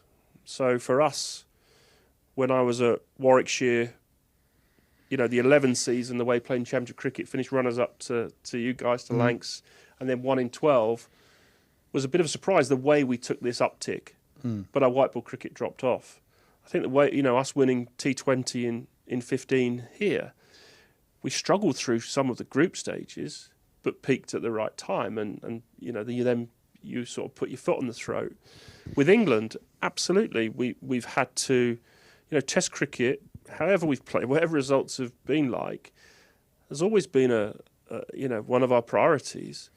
It's just the conditions we faced on and off the field with COVID and everything else, and the opposition we faced on the field have been really challenging. But certainly in white ball cricket, after the 19 World Cup, we made the choice with 2 T20 World Cups coming up to make that switch to prioritise T20 cricket, to be able to challenge for a T20 World Cup or a World Cup. We knew we wanted to go into it as best in the world. So whereas I think when I came on, we were 3rd in the world in T20 cricket, 3rd or 4th. We got ourselves to number 1 in the world, got in a good position. Our 50 over went from 1st in the world to 2nd in the world, but that was a strategic decision that we didn't have a 50 over World Cup for a few years, focus on T20, and so we're happy with that. And, barring a couple of overs that went wrong in the UAE, we played some really good cricket in that World Cup and could have been double white ball champions. But so in that terms, there's a lot of thought goes into the prioritisation. Do you think that in England we have this? It's a preoccupation, but do we have too much emphasis on Australia and the Ashes? Or is it right to do that? It's clearly an emotional series, a very important series. And you played in one of the best Ashes series of all time in 2005. And, it has. I played in 81. Yeah. So, both iconic series amazing. in a way. And huge historical importance. But because of that, they almost become watershed moments. The fallout from the last series, again, we won't go into too much, but generally happens around World Cups and Ashes because they're deemed as the most important thing. There's emotion, there's the history, etc., etc. And now we live in an environment that is just craves 24-hour news, and sometimes there's got to be change. There's something's got to happen, but there is a lot of importance placed in those series. And I think going back to something we talked about just a minute ago, it's becoming more and more difficult. I think in any sport, and cricket, and particularly county cricket, was probably immune from that a few years ago, to set your target about building long term. I've got a 5-year plan. Well, you might not get 5 years. You've got to win next year. Instant success. Yeah. And that leads you to making some decisions that maybe you wouldn't in other cases. It's an interesting point. I mean, the public demands success. Players want success. They're not in the game a long time, are they? You know, they don't want to be necessarily part of a side that's going to win in 5 years, because they might not be playing then. Yeah. So it's a very difficult balancing act. Having said all that, you put yourself, I think, where you wanted to be. Your aim through your formative years at Warwickshire, then as an England one-day coach, and then with Lancashire and then Warwickshire, you wanted to be at the top of the tree. Yeah. You won't have any regrets about that, even though things perhaps haven't worked out quite as well as you would have liked. Absolutely. I've always set about what, you know, and again, where you look at where you've come from, your journey in cricket, all the things you've achieved. I look at mine. I still feel very privileged to have worked in the environments I've worked in and do the jobs I've done. And I wanted to work at that level, of course. The last 2 or 3 years have been the most challenging because of some of these circumstances we talked about, particularly with COVID, and challenging not just for me, but for everyone involved in that system, whether it be, you know, the board, chief exec level, the coaches, players, everyone. It's been incredibly challenging, and at the county level as well. But no regrets. I think you know, I'm sort of 3 months down the line of coming out of that role now. It's I've actually had a nice chance to reflect, and I feel fresher for it. You know, I think there's some challenging times ahead for everyone still, but it's I love cricket. It's, you know, it's an amazing environment to work in, but you know, we'll see what the future has in store. So, having been at the top of the tree in terms of coaching director of cricket work, yeah, what does the future hold for Ashley Giles? Does he want to try and continue in that? Does he want to move into perhaps another sport, or would you be happy perhaps getting back to grassroots and saying, I'm just a coach now, I'd like to have another go at coaching? Yeah, well, I think that's the process I'm still going through at the moment, which is great. Yeah. You know, I've got some time to do that thinking, but you know, when I reflect, I have done all of those roles. I've been a head coach, I've been a director of cricket, I've been the sort of national selector, I've been a one-day international coach, I've been the more director suit sort of role, and MD. So I have a lot of experience across cricket. Cricket is, well, the world's a massive place. The cricket world's quite small. You know, it's the sort of, it always reminds me of going to Lord's for the Test match. You always see the same faces, don't you? The same characters wherever you turn. That's what the cricket world's a bit like. So the moment, you know, I certainly haven't fallen out of love with cricket. As I just said, I love cricket. So it could be cricket, could be going into form management, coaching. I'm pretty much open at the moment, but you know, I'm also open to looking outside the box and working across sports, across countries, because ultimately the things we work with, Walt, are, you know, the fundamental thing is good people, structures, strategy. But I think the people thing's the most important thing. You get the right people around you, you've got a chance. Ashley, thank you very much. It's been a pleasure to chat to you for half an hour or so. We could probably have gone on for hours and hours and hours, but I'm glad to see you have come out of your England experience okay, and you're looking refreshed. And who knows what the future holds. Thank you very much. So thanks, Ashley, and we'll see you again soon on Beyond the Boundary.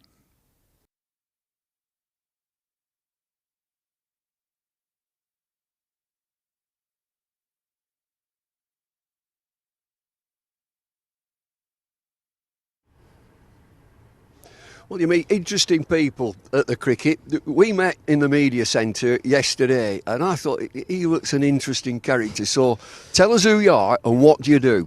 Yeah, so my name is Joe, and I was the co-founder 5 years ago of the County Cricket Podcast. So it's an exciting project that myself and my co-founder Aaron, as I say, founded 5 years ago in lockdown. And yeah, we've kind of been doing it for a number of years, and just love county cricket and love talking about it and writing about it. So yeah.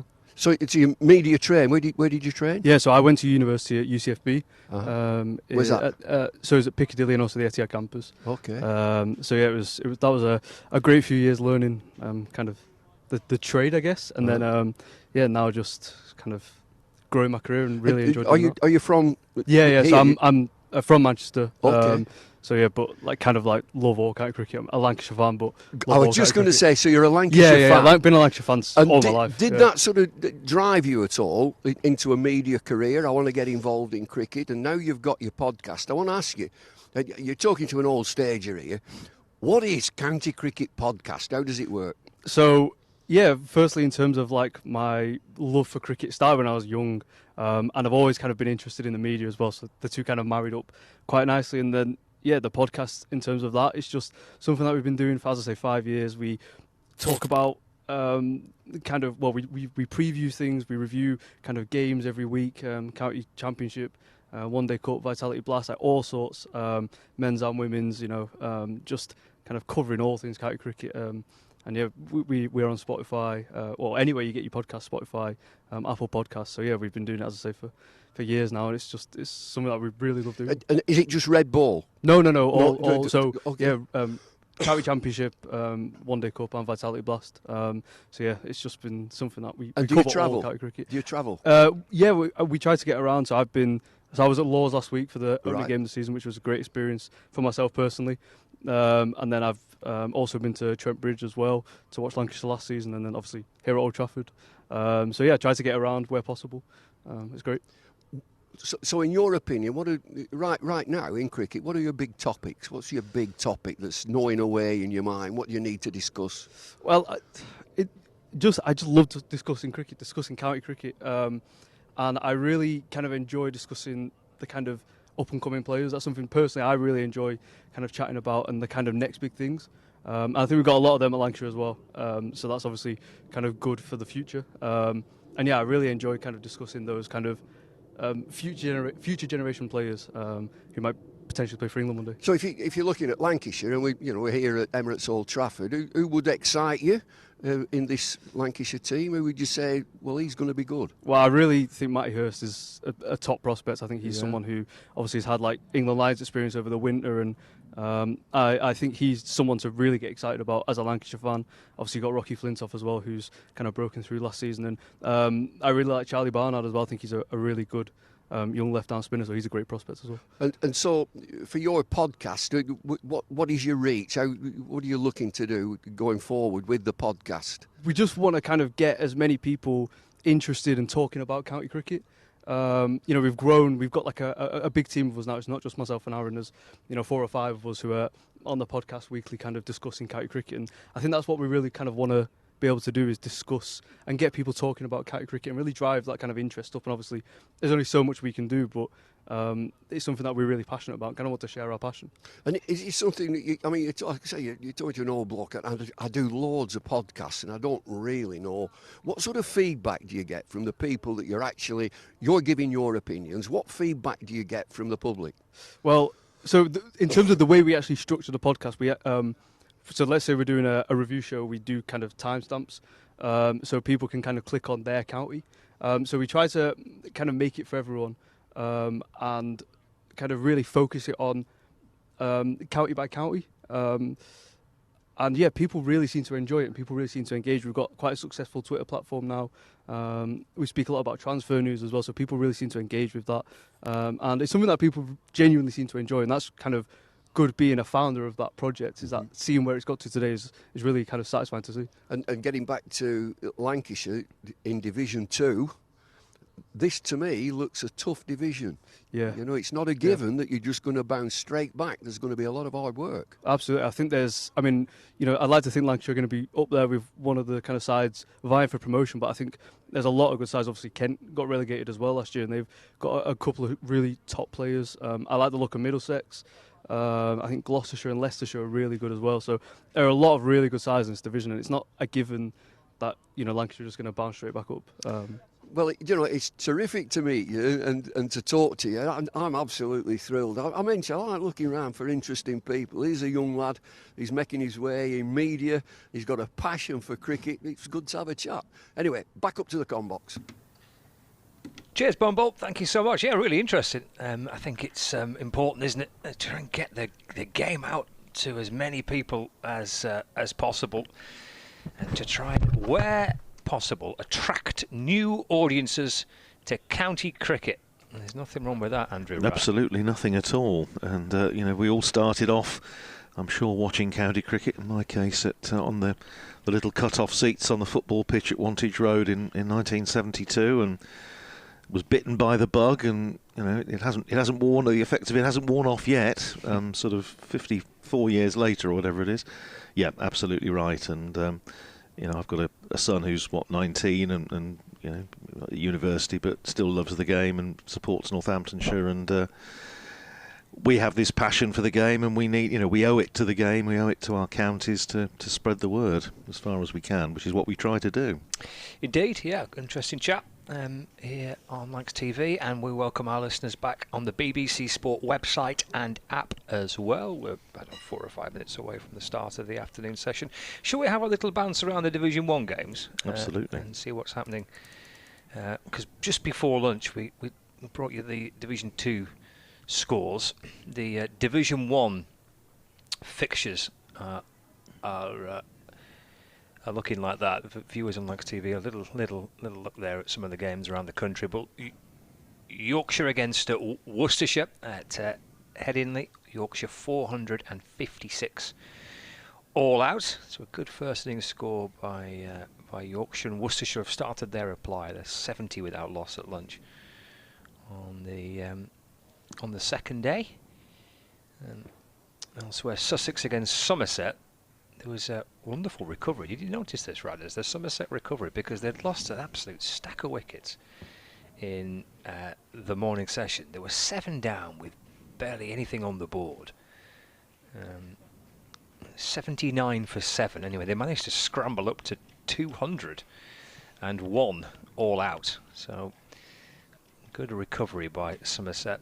James Rue and Lewis Gregory managing to find a partnership for Somerset. Sussex are batting into their second innings, so they lead now by 94 runs. Just underway after lunch there on the south coast. Surrey against Hampshire. So this is the defending champions, Surrey. They made 253 in their first innings, and there we go. Hampshire's reply, 97 for 4, so they've lost a couple of early wickets. Down Worrell with 2 of those wickets for Surrey.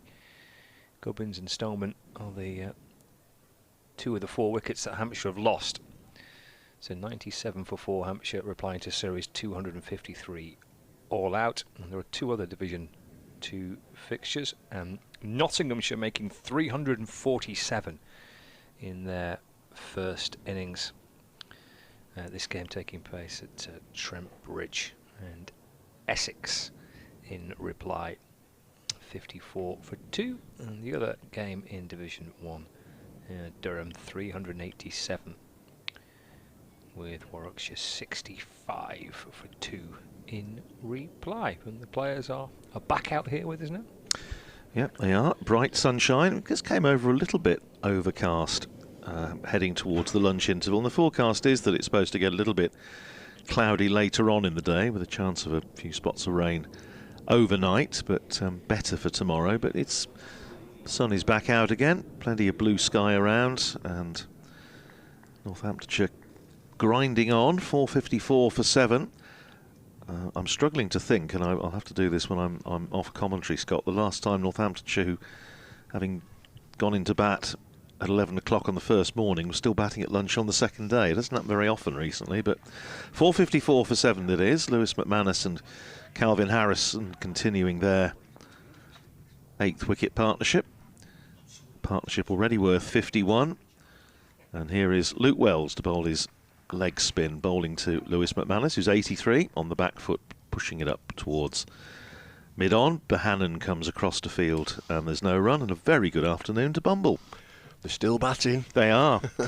They're enjoying it. They've sort of rediscovered their passion for it, having not done it very much against Kent. They've taken full advantage. Here's Wells in and bowls, and pushed back to the bowler by Lewis McManus. Northamptonshire highest championship total at Old Trafford is 495 for 8 back in 2001, in reply to a Lancashire total of 600. Here's Wells in, bowls and worked away, or attempted to work away on the leg side. Don't think he got any bat on it. It's going to be signalled as a leg by umpire Richard Illingworth. It is, so one more onto the total, 455 for 7. Spinners seem to get themselves, Luke Wells and Tom Hartley, into a nice bit of rhythm before lunch. Yeah, David. I mean, you've got to be realistic. It's not spinning, so you've just got to hold an end and maybe look for a mistake. Here's Wells in and bowls to Harrison, who's on the back foot. Punches that away square of the wicket on the offside and picks up another single. He goes to 33 in Northamptonshire to 456 for 7. And you were saying before lunch that Calvin Harrison looks a better player than a number 9, and as his career average of 21 and a bit would suggest. Does have a first-class 50. Here's Wells in and bowls to McManus, who drives pleasantly up to Anderson Phillip, emerging from the shadow of the stand down to our left at long off. And it's one more run to Lewis McManus, who goes to 84, 457 for 7. So both teams now, into day 2. How do we win the match? How can we win? In the box seat is Northamptonshire. They are in the box seat. All the runs on the board. They've got a leg spinner in their attack. They'll need that. Here's Wells to finish the first over of the afternoon session, and it's punched away out into the covers by Harrison, but no run to be had. 457 for 7 at the end of the over, with McManus on 84, Harrison on 33. Yeah, Northamptonshire will have been relieved, I'm sure, to have not fallen into the particular trap that they did when they were here 2 years ago, when, having had a good first day, 302 for 5, they then lost the last 5 wickets for spit on the second morning, all out for 340. And despite a bit of rain, Lancashire had time, through Phil Salt in particular, to get a substantial lead, got over 500, and put pressure on Northamptonshire on the last day. They managed to hang on through sort of adhesive innings from Luke Proctor, and James Sales batted well in the last session. But they were anxious to avoid that, and fortunately from Northamptonshire's point of view they have. Hartley, it's going to be to continue, starting his 28th over from the James Anderson end, and that's worked away through mid-wicket by Lewis McManus. It's running out towards the boundary, it crosses the rope, and it's 4 more runs to Lewis McManus, who goes to 88, and Northamptonshire to 461 for 7. So, talk about how do they win the game. Lancashire will have to think again, because going back to the toss before we started, we're going to insert Northamptonshire. We're going to get 10 wickets on day 1. We're going to bat past them and bowl them out again. Well, that's gone. Here's Hartley around the wicket and driven pleasantly by McManus up to long off for a single. 462 for 7. Lewis McManus to 89. He's only made 2 first-class hundreds, Lewis McManus, which it surprised me when he got the big one at Cardiff last year, made 168 not out. And I looked at it. It's one of those things where you look in the book and then you think, have I read that right? Here's Hartley in and bowls to Harrison, who's defensively pushing out into the onside. And his previous one was about 10 years ago for Hampshire, so he's a better player, I think, than that would suggest. But he's on the brink of one here. 462 for 7. And that's another forward defensive stroke from Calvin Harrison. 462 for 7. The only time that 2 Northamptonshire batters have made 100 in the same match, let alone the same innings here at Old Trafford. Driven nicely by Harrison up to long off for a single. 34 to him. 463 for 7.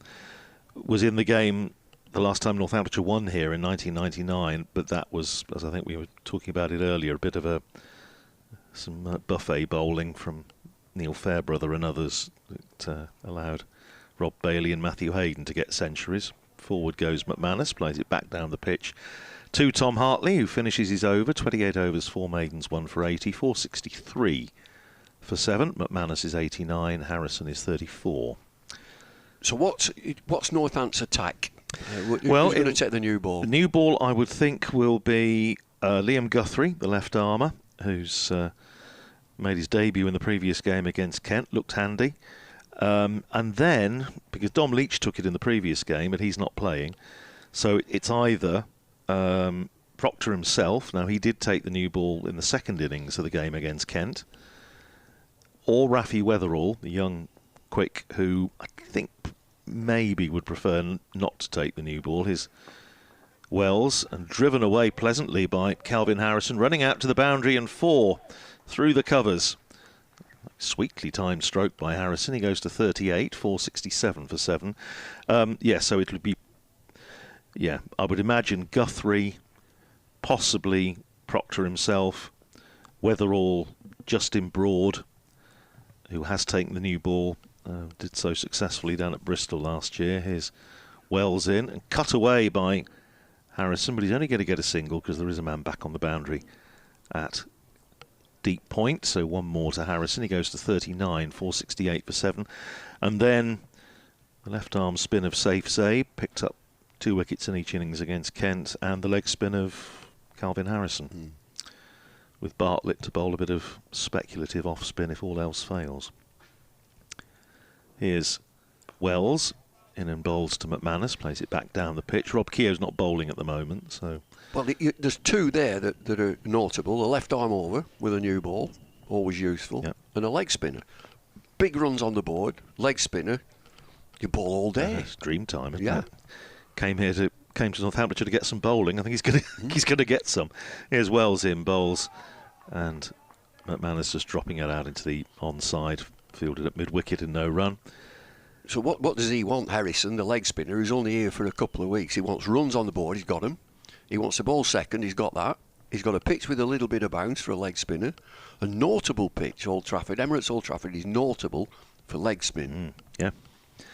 Yes, it could prove to be an inspired little signing from Northamptonshire's point of view, as McManus plays defensively to that latest delivery from Luke Wells. I was saying this morning, Bummel, there was a certain amount of discussion among Northamptonshire supporters when Darren Lehman announced immediately after the Kent match that Calvin Harrison was coming in for these 2 games. Come back to that after this ball. Last one of the over, as Wells is in and bowls, and worked down to deep backward square by Lewis McManus for a single. Takes him into the 90s.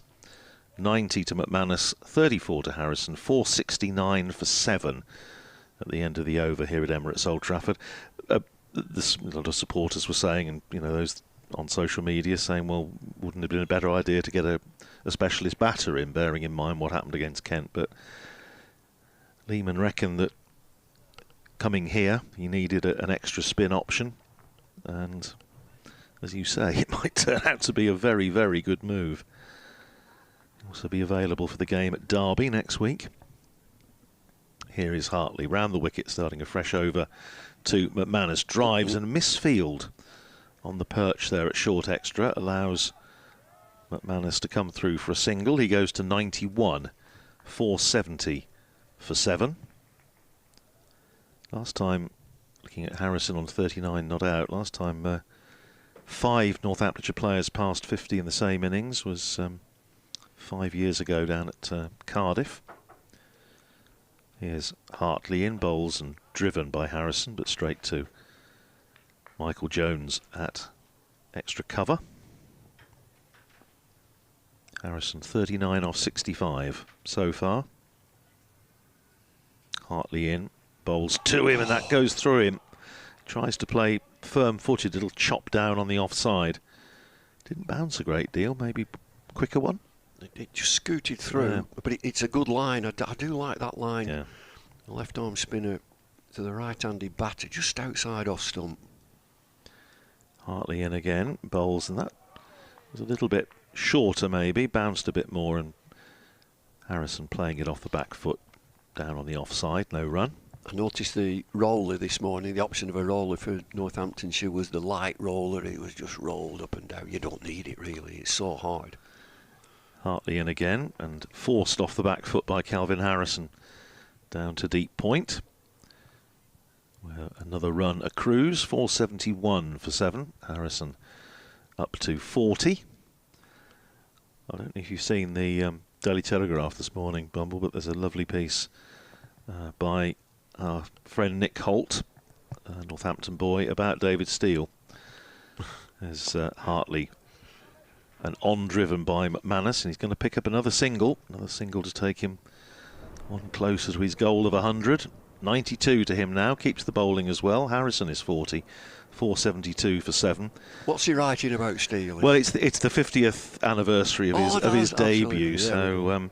Has he spoken to him? He went over to Geddington to have a chat with David and Carroll. He's a top journalist, Nick Holt. He's really good. Well, another Northampton boy. Yeah, very honest. Good stuff. It's a really lovely piece. If you haven't had a chance to see it. Lawrence Booth is. We have branches everywhere. Yeah. Bumble. Yeah, no, yes, Lawrence is. That's a colleague of mine, Lawrence. Yeah, of course. Yeah. Well, yes, we. We get everywhere. It's like the mafia, you know. It's 472 for 7. Here's Wells starting his 16th over, bowling to Lewis McManus. Pushes it up to mid-wicket and there's no run. I've not been for years down to Wantage Road, and when I was working with Sky, it was one of those temporary little scaffolded with a green box on top. That's right. I wonder if it's still there. Is that? No, you've got there's media centre. There's actually sort of special boxes, TV boxes, as McManus drives well fielded off his own bowling by Wells at the far side. end. Yes, where the football ground was. That's above, it. I've been there too. Yeah, above the Lynn Wilson indoor stand. Now it's a very good view from in there, but it's a bit like a greenhouse.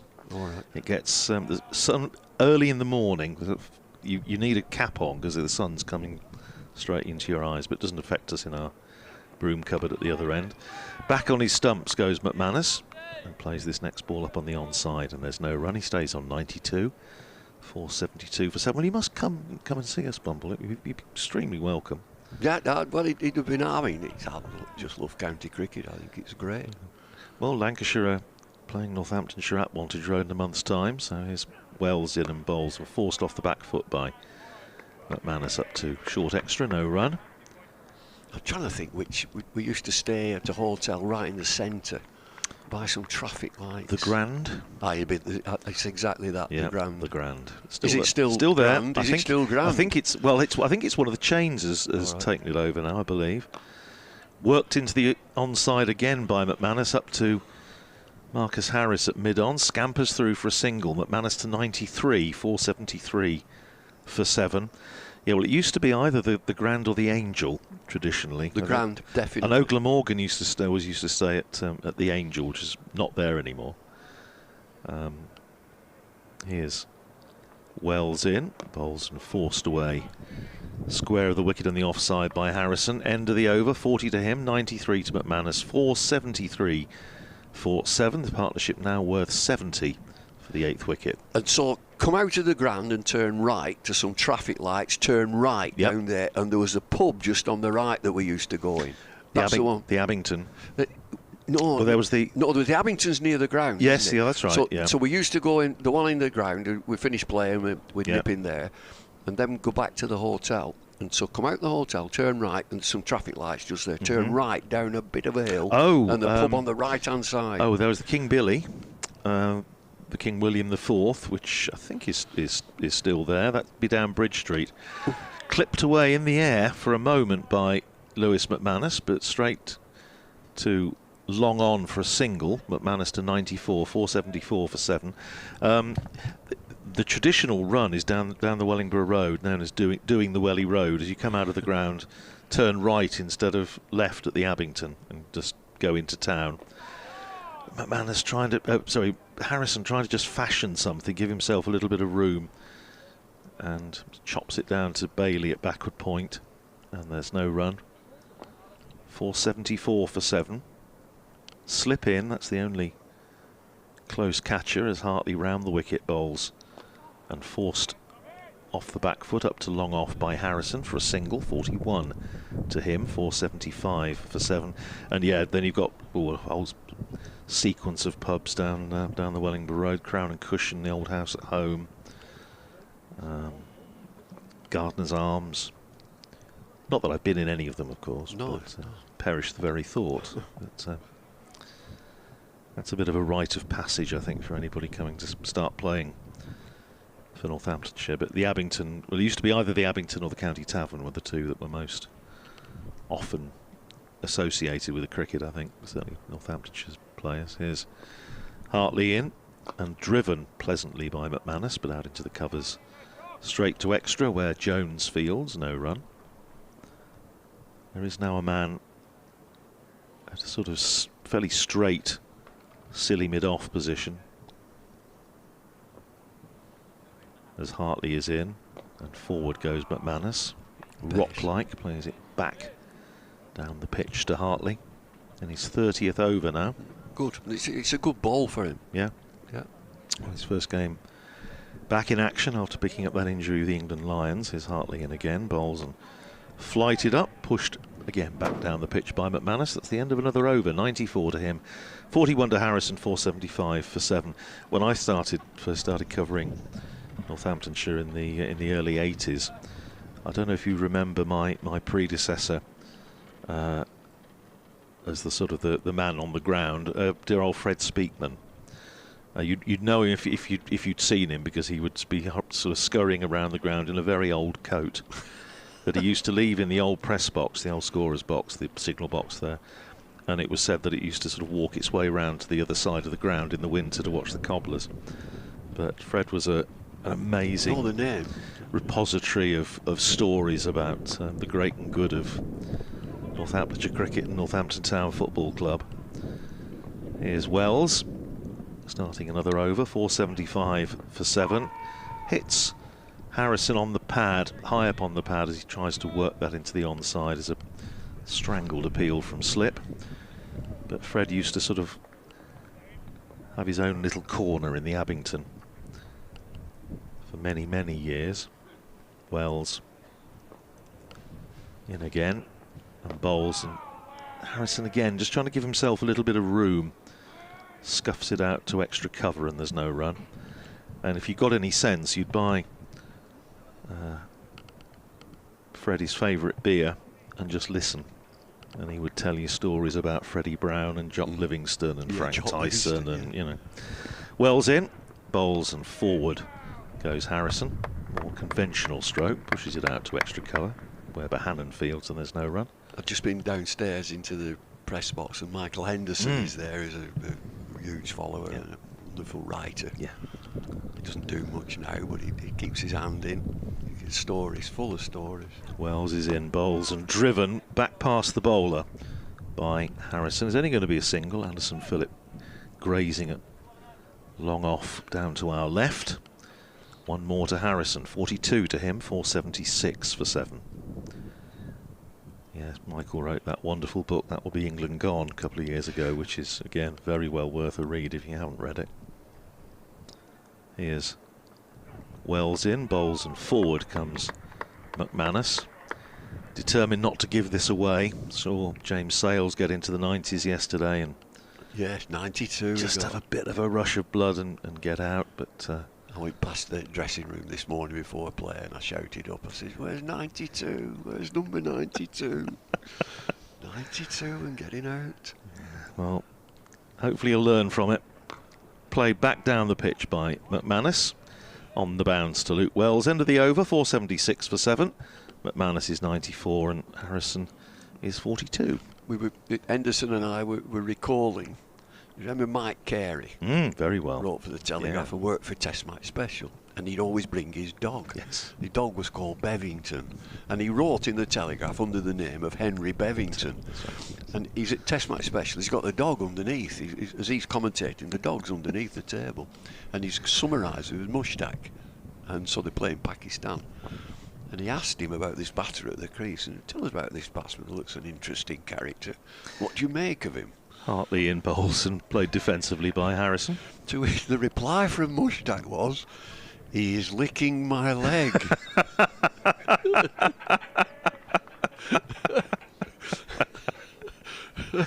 I remember the dog well. Here's Hartley in bowls, and he's beaten Harrison. There's an appeal from the keeper. Not out, says umpire Debenham. Presumably an appeal for a catch behind. Yes, I do. I have mixed memories of the dog, of dear old Bevington. When he used to come to Wantage Road, which Mike did quite a bit, not being too far away.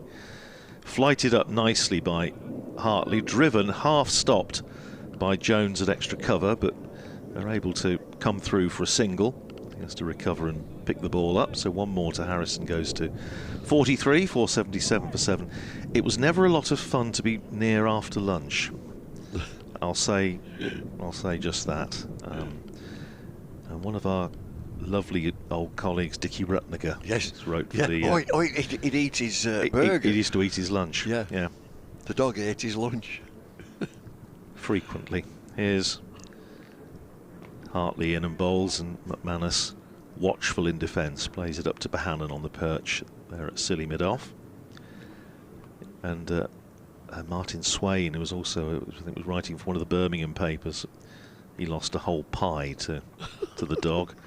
Big swing from McManus, and it's gone through slip, and it's run away for 4.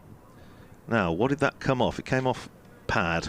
Didn't think there was any bat involved, but McManus, rather like James Sales yesterday, aimed a big swing over the leg side. It beat the bat. It must have flicked off the pad, went past slip, Keaton Jennings, and ran down for 4 leg buys, 481 for 7. There's a man out at long on as Hartley comes in and bowls, and McManus back into watchful mode, pushing it up to Bohannon. That's the end of the over. 481 for 7. McManus is 94, Harrison is 43. He spun a couple. There's a couple just spun. That one did. Yep. He's gone for a big sweep. It's come off the pad, went through slip, and went away for 4 leg buys. But he's just spun a couple after that lunch break. Yeah, Mike Carey lived up in Derbyshire, and so he was regularly on our beat. We'd see quite a lot of Mike, and wonderful company. Media centres and press boxes with all the local newspapers, and they all had a reporter or two. They were good places. Loads of stories, good characters. Yes, it was an absolute joy going around. I mean, Derby, I suppose, was the box that everybody talks about most fondly. Come back to that in a second. As Luke Wells starting a fresh over to Harrison, plays it out into the covers, and there's no run, with the likes of Neil Hallam and Gerald Mortimer, wrote for the Derby Evening Telegraph for many years, and Nigel Gardner, who's still on duty, and Mike, of course. Here's Wells, and pulled away. It was a little bit of a half tracker, and it was pulled away by Harrison for a single out to deep square. One more to him. He goes to 44, 482 for 7. Reading a bit Manchester Evening News here. Brian Bearshaw did it for many John years. Kay, Colin Evans. John Kay was responsible for bringing over some of the players from overseas, wasn't he, into the leagues? Had an input, Here's Wells in and bowls, and paddled round the corner by McManus for a single down to deep backward square. McManus to 95, 483 for 7. I know members of the McManus family do listen to us regularly, so I'm sure they're slightly on the edge of their seats at the moment if they're listening at home. 483 for 7. It's Calvin Harrison on strike on 44. Here's Wells, swung away by Harrison, and a cracking bit of fielding at deepish and wideish mid-on by Marcus Harris. Saved 4 runs. In the end, he just came through for a single. That's a super bit of fielding. I wonder if the McManuses are any relation to that wrestler, Mick McManus. Mick McManus. Not me ears, not me ears. Not me ears. Ask him, ref. Mick McManus. Scott remembers him well, you can see. He's a smile of acknowledgement. Grapple fans, Kent Walton, Saturday afternoon. Grapple fans, that's it. World of Sport. not to be missed. Here's Luke Wells. In and bowls. Swung away by McManus, and he should be out, and he is out. And he's missed out on 100, and well, that's the second time in the match that a Northamptonshire batter has gone for the big shot close to 100. It went up in the air. It was a good catch in the end by Josh Bohannon, coming over his shoulder, but it was up there a long time. And Lewis McManus perishes 5 short of what would have been his 3rd championship 100. He goes for 95, and it's 484 for 8. Oh, yes. That's a shame. He's played so well, and he's dragging himself off Emirates Old Trafford. He's just played a shadow shot. He's just about moving. All that work, 95, and he's gone for the biggie. Oh, I'll get there with a 6, and he spooned it straight up in the air. Oh, Lewis.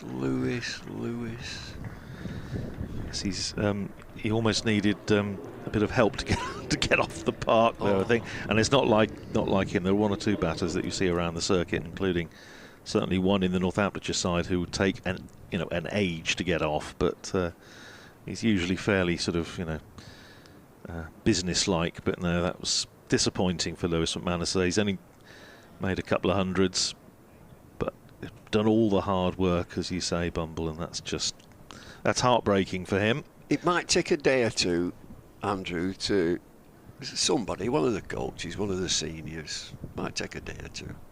Just sit down with a cup of tea. Tell me what you were thinking.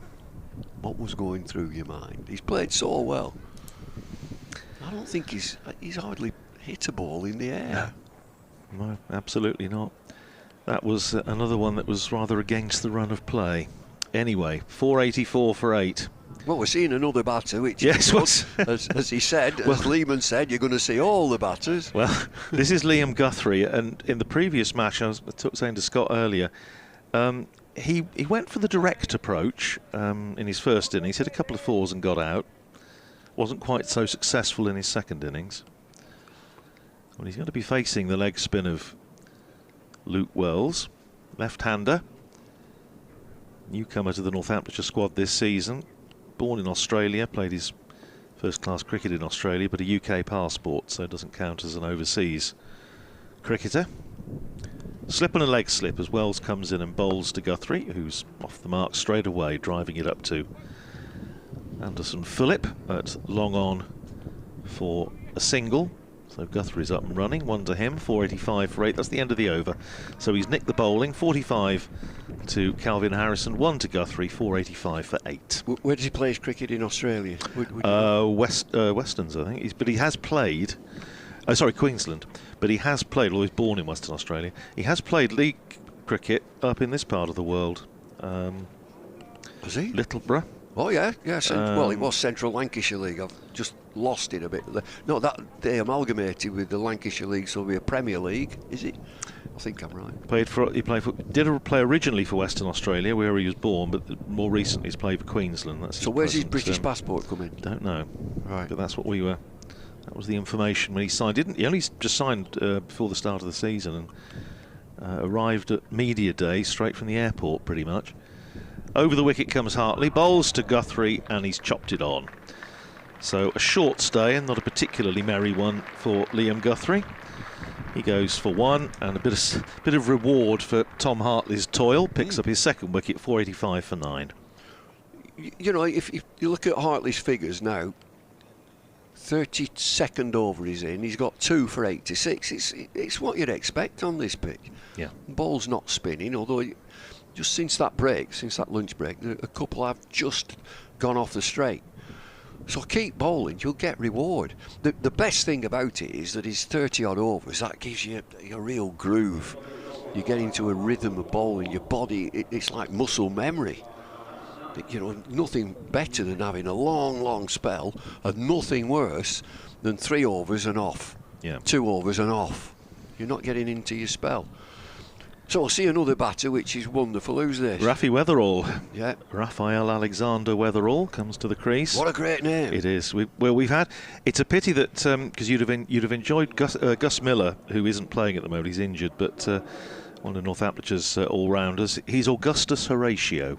Get away. And he was the first Augustus to play for Northamptonshire since 1892. Well, who was the first one then? Richard Agincourt Augustus Beresford, whose niece, Elizabeth Beresford, created the Wombles. So there you go. What, back then? Well, no. But his brother, R.A.A. Beresford's brother, J.D. Beresford, was a novelist, and his daughter was Elizabeth Beresford, who was a neighbour of John Arlott's on Alderney in later years, but she created the Wombles. The Wombles of Wimbledon. Common, yeah, that's right. So Northamptonshire has connections everywhere, but he was the first Augustus to play for Northamptonshire, and Gus was the second. Here we go then. Weatherall, who's batted a great deal in county cricket, is facing his first ball. Oh, lovely leave, Rafi. Outside the off stump from. Did you say there was an Agincourt in there? Richard Augustus Agincourt Beresford. An old boy of Oundle School. Yeah. Here's Hartley in bowls to Weatherall, plays it hard into the ground, back down the pitch. And he wrote he later worked at a prep school in Hunstanton and wrote some Latin and Greek textbooks that you can still get on that well-known bookseller online. Here's Hartley in again, and forward comes Rafi Weatherall, plays it back down the pitch. Saw Rafi last night and I said, well batted for tomorrow. He's quite keen, I think, to show that he can bat. Here's Hartley, and then bowls to him, and Weatherall, tall young man, stretches right forward, gets to the pitch and plays it back down the pitch. I'll be interested to see what you think of him when he gets a bowl, Bumble, because he had a back injury at the end of last year, but came back with a bang against Kent.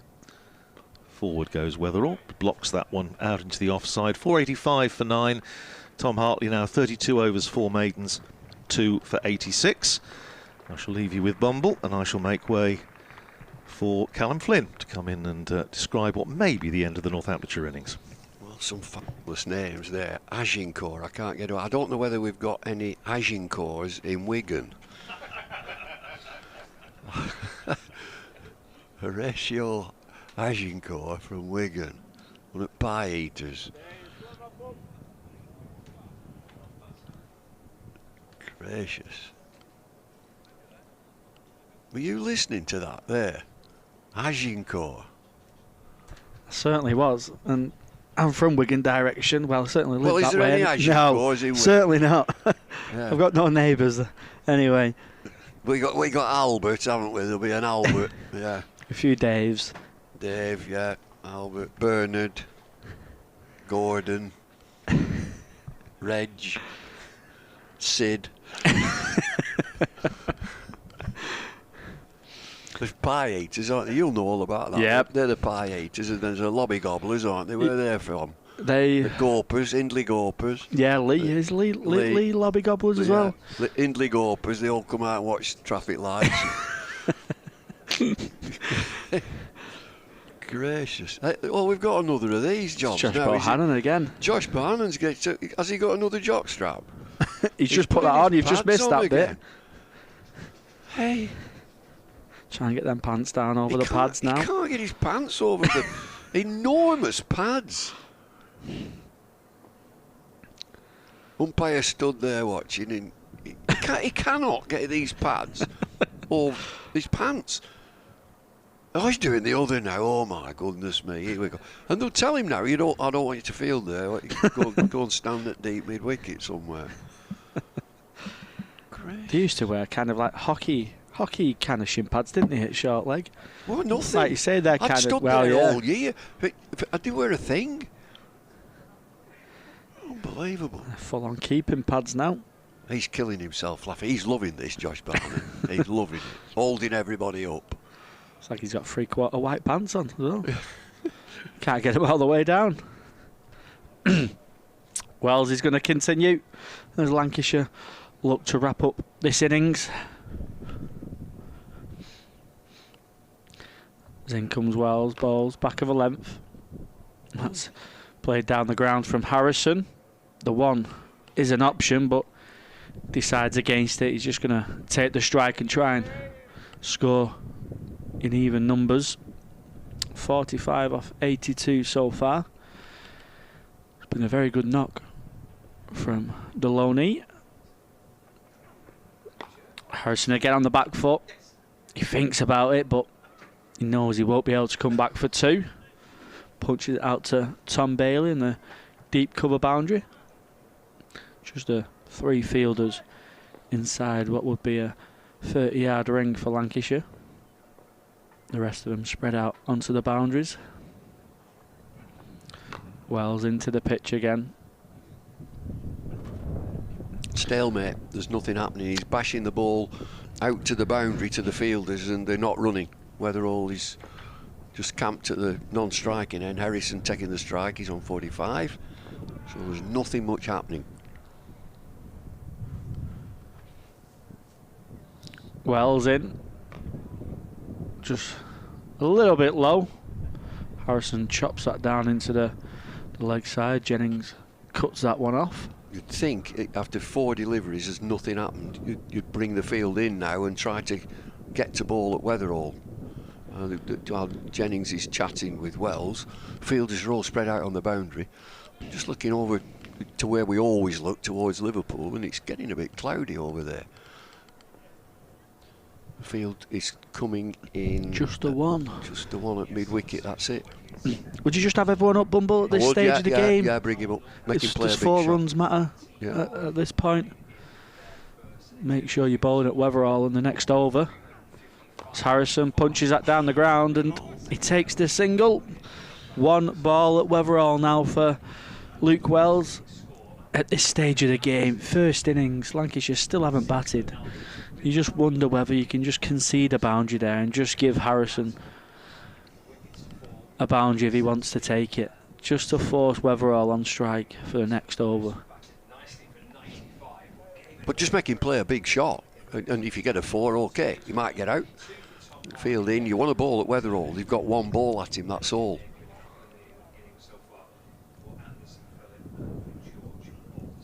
And still 4 men out on the boundary for Weatherall as well.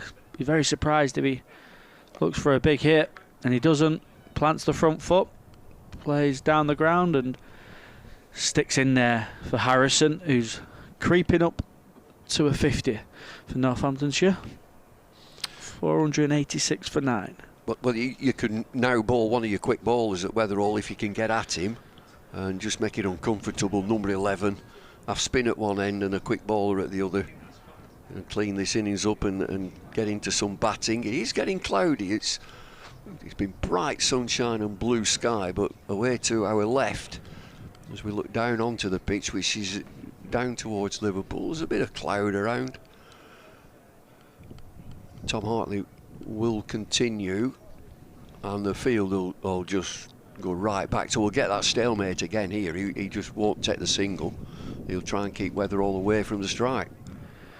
Yeah, he might look to score a boundary within the first 4 balls, but his plan will be pretty simple after that, and that'll be try and get a single in the last 2 deliveries. Harrison reverse scoops. Will it run away for 4? But Hannon does the chasing, and it does. It's a clever shot from Harrison. It takes him to 50. Deloney making a good impression in his first game for Northamptonshire. It's a lovely partnership with McManus, and now he's continuing, and he's gone on to 50. 490 for 9. Northamptonshire. He just scooped it, and one of these inventive shots. Now they're sort of rearranging the field. He's obviously got that boundary off the first ball, and he's still got the strike. 490 for 9. Harrison looks to open up the offside. He's probably feels like he's missed out a little bit with that one. Now he's got to his 50. Now he's got to his milestone. Will he just open up a little bit more? Hartley in. Harrison tries to reverse sweep. It's a big shout from Hartley. It was very full. It was Yorker length delivery, but I think that front pad's just outside the line of off stump.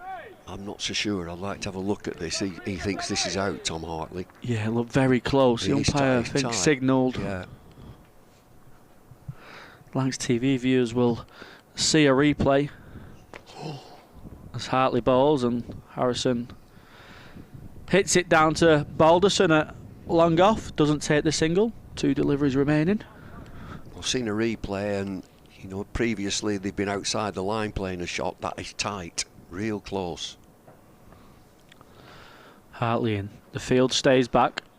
He tries to cut that through the offside. It's excellent fielding from, I think it's Mike Jones in there. Now then, this is it. How many balls got? One to go. Bring it field right in. Bring it all tight. Make him play a big shot. Yeah, I was very surprised he didn't do it the ball before as well. Drill it in. Absolutely drill it in. Fielders, get on your marks. Stop this single. It's a role he's done before, Tom Hartley, in white ball cricket, so he'll look to go to his white ball skills there, maybe fire in a Yorker. Hartley balls, and that's what he tries to do, but too deep. Harrison plays that really well. Soft hands, just allows the ball to hit the bat, and then he just runs. It's a bit like quick cricket back in the day as a junior. Just hits the ball and runs, and Luke Wells, as Bumble said, pretty deep in the offside there. So the field tightened up, and you could see that there's a ring on, but that one fielder, it's Luke Wells, I think, he's deep. He's giving one. He's supposed to be in a one saving position. Save one, stop one. That's the only thing they'll be saying out there. Stop one. He took the single. Still got a strike. 491 for 9. Yeah, clever from Harrison, but a little bit lazy from Lancashire in the field there. Need to try and get Weatherall on strike. Harrison's going to give a chance, you would think. He's looking to score runs every delivery now. He's got to his milestone. Northamptonshire are creeping up to 500 after being put into bat. Wells balls, and Harrison goes for that reverse sweep again. There's a very gentle appeal from Matty Hurst, who does really well with the gloves. Just the 3 fielders in, saving a 1. You've got Keaton Jennings at mid-wicket, Josh Bohannon at extra cover. You got a short third man. The rest of them are trying to save the boundaries as well as bowls, and Harrison cuts that through the offside. Tom Bailey at the deep cover boundary does the fielding. It's brilliant looking over to the hotels where there's people sat out on the balconies. It's a fantastic view. What a view. Andrew Rudd, I don't know whether you know, but he's got a field view. I haven't. Royalty, isn't it? Back with the building site. He's done all right. Wells in, and Harrison punches that down the ground. Doesn't take the single. I don't know what they're building, but it's impressive. You can see, as I can see from my room, you can see all this building that's going on. But I don't know what they are. Whether it's flats or apartments or business. In comes Wells. Harrison over the top, and he'll find a boundary. It's a beautiful shot. It's a length delivery from Wells. He just waits for it and punches it back over the bowler's head for a couple of bounces over the rope for 4. It's an excellent innings from Calvin Harrison, this. He's better than a number 9. He's a very, very handy cricketer, and he'll certainly look to have a say. Potentially 500 runs on the board when he gets the ball in his hand. Wells again. Full of length. Harrison just allows that to come to him, turns it into the leg side for a single. Again, Lancashire keeping the field back for the 5th delivery of the over.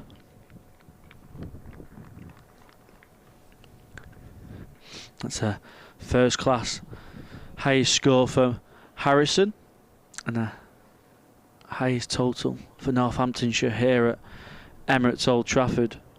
It's been a fantastic innings so far. The wrong one from Luke Wells, but well played from Weatherall.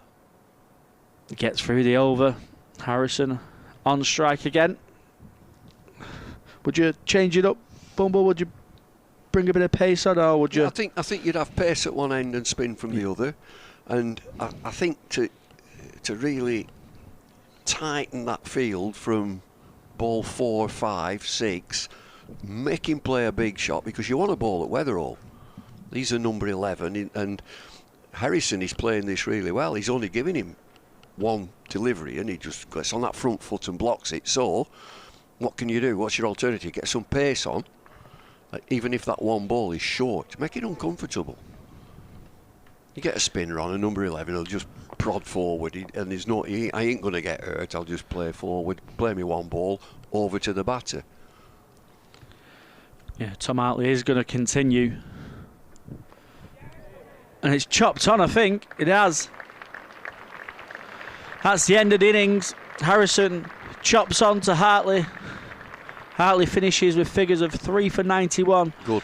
Just over 33. It's been an excellent stint from Tom Hartley today and also yesterday. But that first innings from Northamptonshire, 496 all out. It's been an excellent innings after being inserted from Lancashire, and Keaton Jennings is able to take the honours with a fantastic 100, but some excellent contributions throughout the order for Northamptonshire, and they'll be certainly happy going into the changing rooms. Lancashire look a bit deflated walking off the field, but they'll have to change that mindset very quickly. They're going to have to go out there now and bat for a long period of time. Well, they've had a long time out in the field. They have stuck at it, there's no doubt about that. I'm pleased for Tom Hartley that he's just nipped in there. 3 for 91, 33 overs into his 34th over. So from a viewpoint of the batters now, you've got to get your batting head on. The opening batters have got to go out there. What have we got? We've got a super pitch. There's not a mark on this pitch. I'm just waiting to see what roller. I would think they'd probably have a light roller. You don't need the big heavy one to squeeze the life out of the pitch. There is no life in it. And so, speaking with Andrew Radd, what have you got? What have Northampton got? They've got a left arm over. So that's always, that angle's good with a new ball. LBW comes into play. They've got a leg spinner who's just got 50. And so he'll be feeling good about himself. Harrison, who's a lone player, he's only here for a couple of matches. And what would he like? We chatted about this earlier. If I'm a lone player, I'm a leg spinner, I'd actually like to go to Emirates Old Trafford, because traditionally it's good for leg spin. This pitch has got a little bit of dryness about it, a bit of pace. He should have a long ball. He's got a load of runs on the board, 4 short of 500. As a leg spinner, that's everything that you want. Now, I'm wrong in the light roller, it's the biggie. He's shoving the big roller on as the ground staff are just sweeping up. And you can see, Callum, just look how dry it is, all the dust that's flying around. But it's not from the pitch. This is where the bowler lands and where the umpire's been stood, and there's no moisture whatsoever. As the big lad, the chief, roller comes on. The chief, here it comes. What conversations will Lancashire be having now then to try and get their batters' mindset switching now? Will they just all be about batting time and just take time out of the game and just bat long? Well, relax and enjoy yourself. Be a bit selfish, get yourself a nice 3-figure total. Let's see where it takes us. It'd be ideal if they could play in quite an aggressive manner, be aggressive, be positive, don't lose your wickets. You put all that lot in, because they've got to work out how can we win the game, and so they've got to go pretty quickly to get past. You can maybe, if everything goes okay, you can declare behind and then throw a carrot. Okay, do you want a game of cricket? Throw it back to Northants. Do you want a game of cricket? They might be stubborn and say, hang on, you put us in, you make the game of cricket, you do it. But you get back to Division 2. You've got to get out of Division 2, so you'll know as a captain, you've got to take a risk. You've got to be a bit adventurous. And that's the message that Darren Lehman will certainly be feeding to his Northants players. They've got a score where they can be very aggressive with the fields, with the line and length that they're bowling. They won't mind conceding runs early, as long as they're being aggressive, targeting the stumps, trying to take wickets. And that's the pleasure for the spinners as well in this Northants lineup. Someone like Calvin Harrison, who's just got a nice little score under his belt, the highest first-class score for him, career best. He'll have lots of runs to bowl at, and he'll get a lot of time to bowl as well. He won't worry about if he concedes the odd boundary here and there, as long as he's aggressive and he's trying to take wickets. And that's what Lancashire needs to try and counter. And from a captaincy viewpoint, for Northampton in the field, you can be a bit off the wall, a bit funky. If a partnership develops, I'll have one in front on the offside, one in front on the leg side, put a bit of a ring on, make it defensive. Do you want to play a big shot? You need to get out of this division. Throw it back to Lanc. So there's a bit of psychology to be had. We're into day 2. There's plenty of time and plenty of cricket to be played in this, but you should still be working out how can we win this match. Because I'll tell you what, this is a competitive division. Lancs are down in Division 2. Kent have got Adam Hollyoak. Darren Lehman's come to Northamptonshire. Middlesex will be a good side. They'll all be clamouring to get out of this division. Yeah, they certainly will. It's not going to be easy for Lancashire to get out of the division. In the past, when Lancashire have been in Division 2, it might have been slightly easier, but you feel like the standard in Division 2 has raised over the last few years. The overseas signings are levelling themselves out, and then you've got a lot of experience in some of the coaching ranks. You speak of Adam Hollyoak, Darren Lehman, you've got Mickey Arthur at Derbyshire. You've got some big names in Division 2. They like winning. They're all about winning. Now, have you got the tools to win? That's the other thing. Have we got them? Well, he's made a good start here. Loses the first game, Northants. Tricky game, with low scoring. And then pile in with nearly 500. Yeah, they've got. There's some good. That's what I looked at this division and I thought that there's some shrewd characters here, and the winners. They like, they don't do second. Let's see how we can win, and that I'll be full of intrigue in Division 2, how it develops, because you've got to take a risk. You have to. And is that the mindset? That's even though it's Lancashire 500 on the board, they're on the back foot. That's the mindset that Lancashire will need to going into this innings. Definitely. They don't want to be on the back foot in themselves, because that's how you sometimes just create wickets for yourself, don't you? If you bat to survive, you often then lose your wickets and you get yourself in a tricky position. But you look at what they've got. I mean, that batting line-up for Lancashire is real quality. They've got a super pitch. It's done absolutely nothing. But they've been out in the field, so the fatigue comes into it. You've got to get your batting head on. But there's no reason why you build partnerships. And if you can go at a fair lick, I think that's important to try to push the game back. How do we get back into the game to get somehow into a position where we can somehow try and win the game?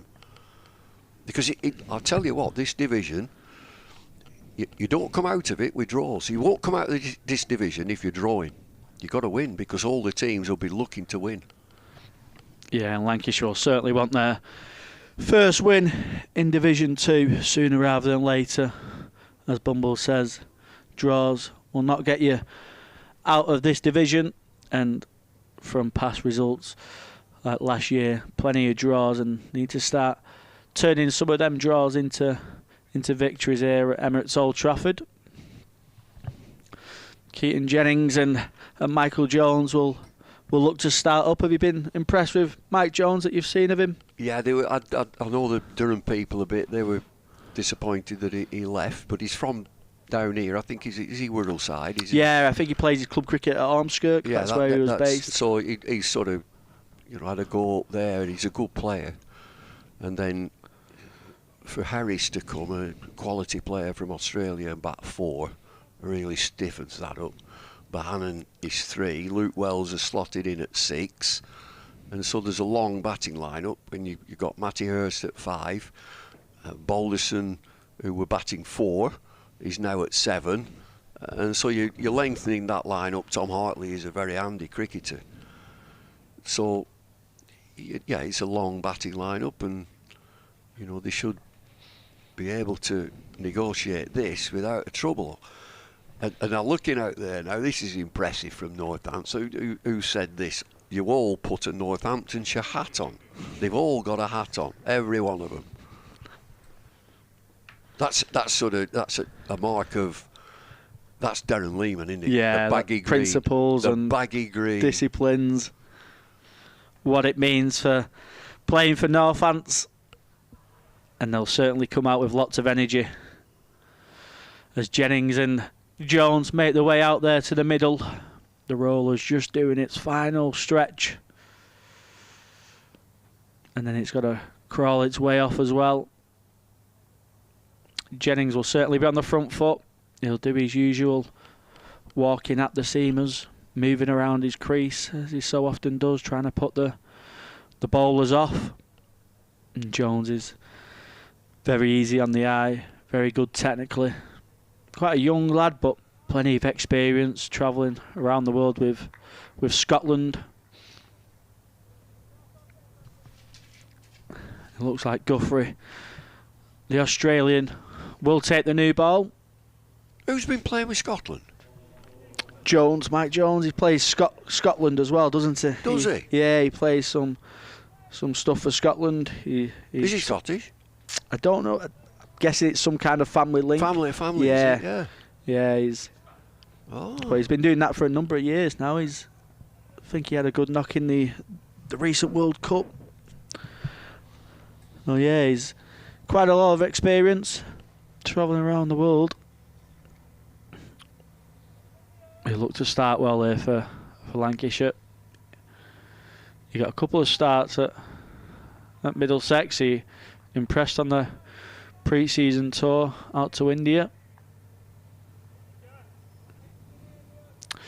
Guthrie will start with 3 slips, point, cover, mid-off, mid-on, mid-wicket, and a deep long leg.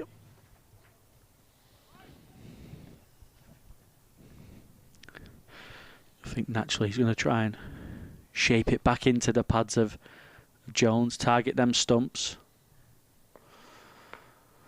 496 on the board for Northants, and in comes Guthrie. Straight away at the stumps. Straight away Lancashire take a run off the deficit. Do you know, Callum, we've seen Lancashire bowl all those overs, not one ball has swung. He's bowled one ball and it's swung left arm. And it's the clouds, it's different. It's totally, there's no blue sky now. That's all gone. There's a little bit over the city, but it's coming in. There's a haze. And that ball swung. Yeah, you don't like the threatening clouds, but like I say, there is cloud cover. A left armour, a brand new ball. Challenges for Keenan Jennings and Jones.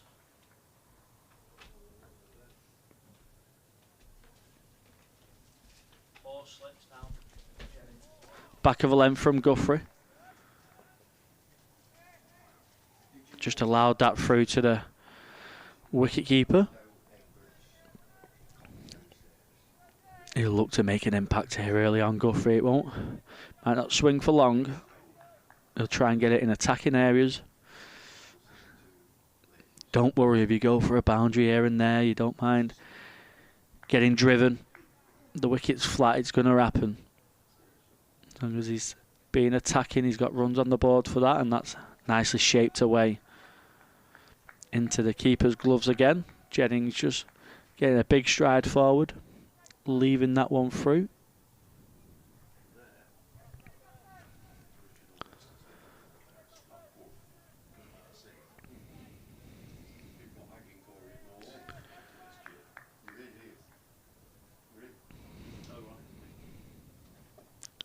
Four slips, backward point, a straightish mid-off, mid-on, mid-wicket, and a fine leg as Guthrie again with that nice shape as we're virtually right behind the bowler. Jennings allows that one through. Just being watchful here, Keaton Jennings. He got two starts last week at Lords. Looked very frustrated both times after getting out. He looked really set for a big one in that first innings. Oh, Jennings just plays inside the line of that one. he was close to following it with the shape, but he just played inside the line, allowed it through to the keeper. But good areas and a good start so far for Guthrie. It is, absolutely, Callum. He's only playing his second game for Northamptonshire, made his debut in the previous game against Kent and made a good start, picked up a wicket with his 10th ball in the County Championship, and generally looked quite hostile, especially bowling from the indoor centre end at Wantage Road. We just get a little bit of extra bounce. Guthrie in, a little bit tighter this time, and Jennings just allows that one to swing through to the gloves. And that's a good start from Guthrie. 1 for none off his first over.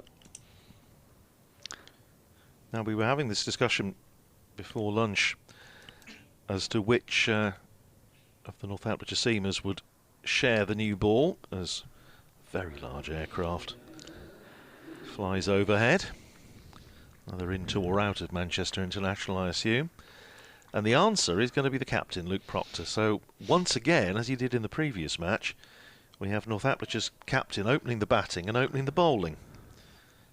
I tell you what, club cricket, you'd be saying, yeah, I've got get my bat, my ball, my game. Getting his match fees worth. But Proctor is going to open the bowling, so he did so in the second innings against Kent at Wantage Road. Bowled well. Figures didn't really reflect how well he'd bowled. He's going to have 3 slips in place. Sales at first, Vasconcelos at second and Harrison at third. And here's Proctor from the Anderson end, bowls outside the off stump, left alone by Michael Jones. This bustling run-up of Luke Proctor's very familiar, of course, to all Lancashire viewers and listeners. Lancashire player until making the move to Northamptonshire in 2017. Proved a very, very valuable acquisition, and now, of course, captain of Northamptonshire's red ball side.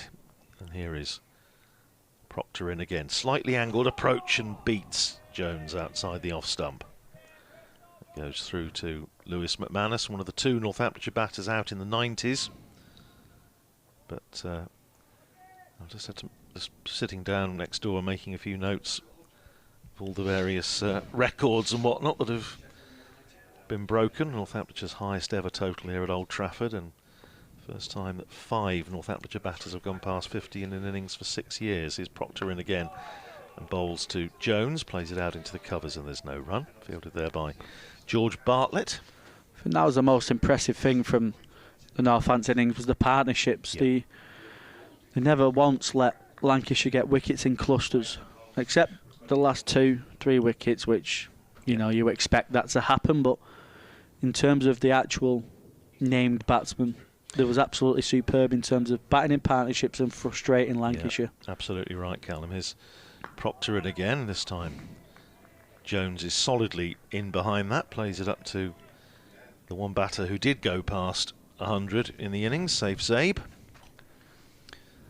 But it's a good response from Northamptonshire's batters, and yes, we know the conditions are obviously different. It's a lovely pitch to bat on, and may well remain so for the rest of this match.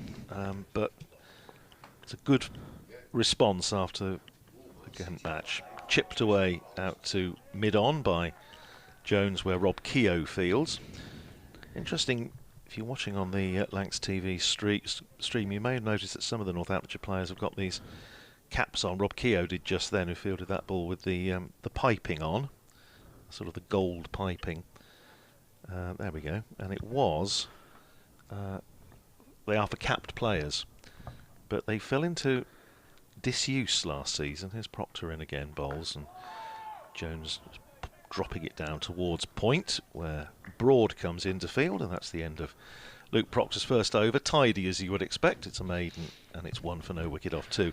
And they, I suppose about, I don't know, 10-15 years ago, they had introduced this thing where cap players got a different cap, a distinctive cap. But the previous head coach, I don't think, was keen on them, because he felt that if you're out in the field, then everybody should be equal. They obviously have their playing cap with the numbers on. But they've now the change of head coach. They've certainly, some of the cap players have gone back to wearing them again. So what's the process of being a capped player? I was speaking to Scott last year. As Guthrie in and Jennings allows that one through again. Well, traditionally, and I mean certainly as far as Northamptonshire are concerned, it's an award for partly for long service, partly for achievement, and that's been the case, I think, certainly as far as Northamptonshire are concerned since the war.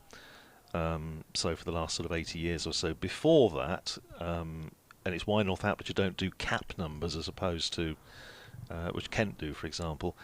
It was a bit more random. As in comes Guthrie. He gets Jennings playing at that one, and he plays it nicely. Nice soft hands. It should run away for 4. And it does. It's nicely played from Jennings. Looks like a few O's and R's from the Northants cordon, but he looked well in control of that one, playing it through the gully region for 4. Yeah, safe as houses, wasn't it? And before the war, the amateurs could sort of basically buy themselves a Northamptonshire cap. And it did happen. Either side of the First World War, you had, if you played for Northamptonshire, you bought yourself a cap and you were a cap player. But that was usually the amateurs.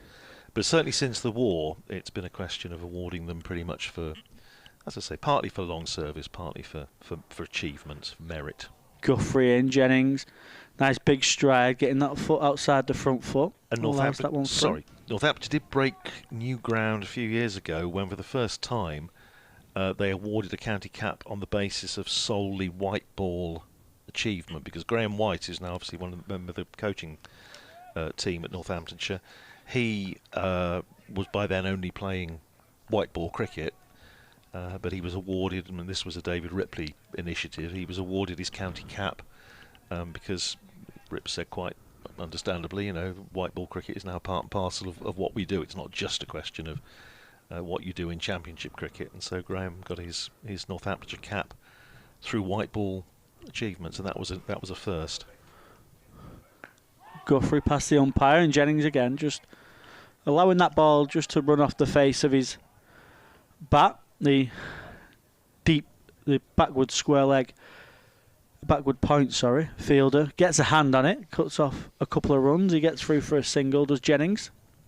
So it's just done off reward and not number of games or anything like that. No, I mean Northamptonshire do now. We've done it for a few years, and it's all in the turquoise file in terms of order of debut. So Calvin Harrison, obviously making his Northamptonshire debut, first class debut in this match. He is the 559th cricketer to play first class cricket for Northamptonshire. So he will have a cap, I'm assuming, with 559 on it. Most of the others did. Guthrie had 558 last week. Guthrie to Jones, and that's played nicely from Jones. Just strays onto the pads of Jones. The beauty of a right hand, left hand combination coming into play there as Guthrie just stays pretty straight. What would have been a nice ball to Keenan Jennings is a bad delivery to a right-hander, and Jones just tucks that away through square leg and picks up a boundary. It's interesting you say that, Callum, because talking to Saif Zaib last night, he made that point, and he said that if you look at the partnerships that Northamptonshire had yesterday, they were all right-hand, left-hand partnerships with Proctor and Sales and Zaib and McManus were the 3 substantial partnerships, all left-hand, right-hand. Guthrie in again, just not quite getting his line right to the right-hander. Lancashire opening batsman, and that's tucked off his hip for a single. That's the end of the 3rd over. Lancashire 11 for none. Yeah, and that's what could work in Lancashire's favour as well. They've got plenty of left and right hands. You've got Jennings, Wells, Balderson and Harris, your left-handers, along with Hartley down there, and then you've got Jones, Hurst, Bohannon as well. So 4 and 3 in the top 7 for Lancashire. So could be a combination that works throughout this innings for Lancashire as well. Sun doing its best to make its presence felt through the sort of the haze that Bumble was describing earlier. Just a few shadows being cast. Still 3 slips in as Proctor comes in from the James Anderson end, and that's steered away by Michael Jones, and a good stop coming around from backward point by Justin Broad, who would normally be in the slip cordon, but obviously Calvin Harrison, one of the roles that Northamptonshire see for him in his short loan spell is in the slip cordon, where he has quite a reputation around the circuit. So it is Sales at first, Vasconcelos at second, and Harrison at third, and Proctor in bowls to Jones, who again just runs it down to Broad at backward point, and there's no run. Players used to have, until not that long ago, they would have their number on their shirts, the player number, as opposed to the sort of squad number. But I think they felt that with the turnover of players, it was getting a bit difficult to... I mean, Northamptonshire used 23 players in the Championship last year, which was the most for over a century, as Proctor in and bowls, and Jones playing it out into the covers for George Bartlett to field, and there's no run. So, you know, in those sort of situations, when you've got players coming in for the odd game, and I think it was, you know, it's not really practical. Yeah.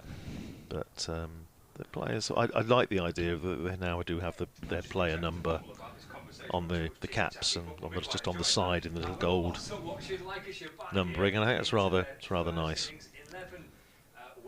Here's Proctor in, and just squares Jones up a little. He plays it up to Rafi Weatherall at mid-off. They're always nice memorabilia as well, aren't they? Just look back on once your career's finished, and I think it was someone like, was it Matt Pryor in the England Test team, who's you know, was a navy blue, but by the end of his career it was faded. It was like white, the sweat and the champagne of all the series wins. But that's just the beauty and all the memories holding that cap. Absolutely. Proctor in bowls and just nips that one back at Michael Jones, hits him high up on the thigh pad, drops down for Justin Broad to retrieve. Yes, and I mean, the old days, Northamptonshire used to give capped players a capped player's tie as well, which had the stripes of maroon and gold, the traditional club colours, with the little gold Tudor rose scattered around it. And I know the older players in particular used to wear that with great pride. Here's Proctor in again, bowls, and Jones playing inside the line as just that shapes away towards the slip cordon. And that's the end of Luke Proctor's second over. Not a run scored off him yet.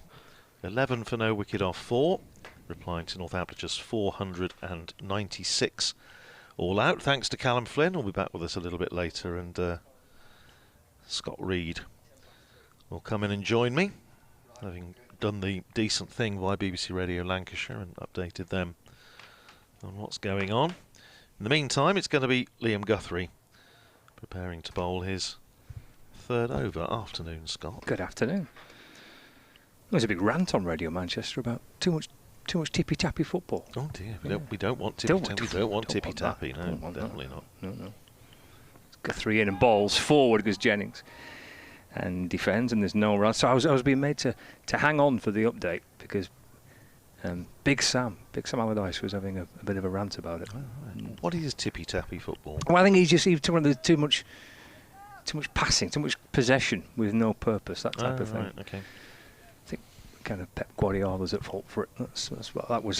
That was the upshot of the debate. He wants route one. A bit more, yeah. Get it forward. Big hoof. Yeah, get it forward, but hoof quicker. Downfield. Yeah, exactly. 4 slips waiting. Guthrie balls again. Defended by Jennings. It straightens on Jennings. And he plays it with a full face of the bat. Back down to Guthrie, who fields off his own bowling, and there is no run to Jennings on 5, Jones on 5, and plenty of batting ahead for Lancashire today and beyond. And it was interesting listening to Bumble's conversation with Callum before about how do Lancashire think about trying to win this game from this position. Guthrie balls again to Jennings up on his toes and defends. Taps the ball away into the onside, and there is no addition to the score. Yeah, it's an interesting one, isn't it? I mean, I suppose I keep thinking about that game at Wantage Road in 1995 when Nottinghamshire were 353 for 1 at the close of the first day's play, made 527 all out and lost by an innings. Guthrie into to Jennings, full length delivery, which he drives to mid-on, and there's no run. It was one of Alan Lamb's finest hours as captain when he was the only person on the planet who thought that the game was still winnable, and he said, just go on, get a couple of hundred in front. Northamptonshire made 781 with 4 batters going past 100. And Anil Kumble bowled Nottinghamshire out on the last afternoon with about a handful of overs to spare, and Northamptonshire won by an innings. Extraordinary game of cricket. And that is probably something along the lines that Lancashire will have to think about. Guthrie to Jennings, it's in behind it and defends. And there's no run. That sounds like an absolutely bonkers game of cricket. It was. Well, Dennis Brooks, the late Dennis Brooks, who'd probably seen most of the cricket played on the county ground since he first came down on trial from Yorkshire in 1932. He said he'd never seen a game of cricket like it, and if he hadn't, then the chances are the rest of us hadn't. But it was possibly the most extraordinary county match I've ever reported on.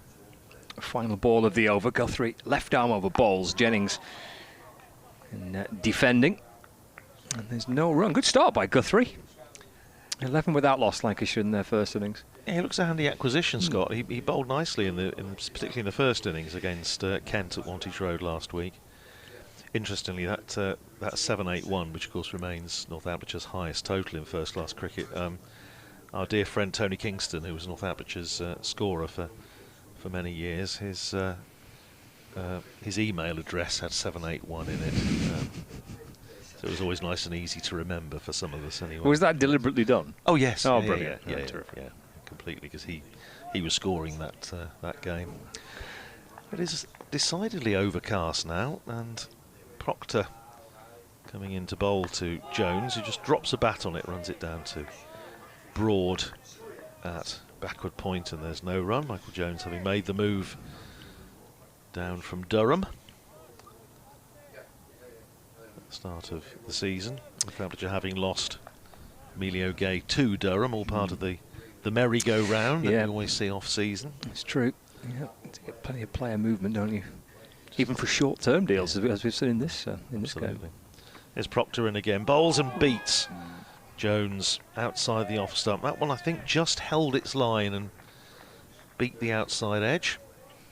It's a good start by these two last week at Lords. They put on 93 in the first innings and I think 98 in the second. Certainly opening partnerships in the 90s on both occasions.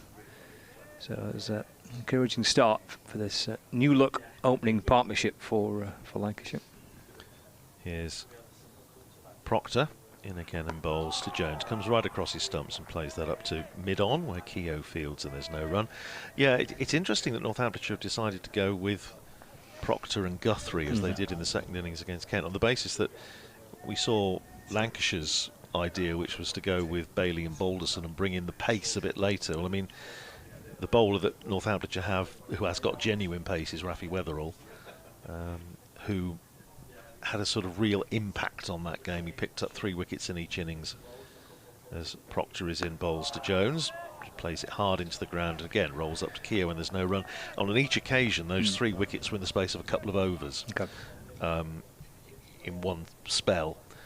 So I'm imagining they'll use him again fairly sparingly. And probably it's going to be Guthrie and Proctor doing the sort of the workhorse role with the ball. They've also got Justin Broad, but they do now have, with Calvin Harrison in there, another front-line spin option as well as Safe Sabe. So a bit of variety. Here's Proctor in bowls and beats Jones again, and a good job he didn't nick it because McManus drops it. And I think it just caught him on the end of the fingers. He just gave a little shake of the glove.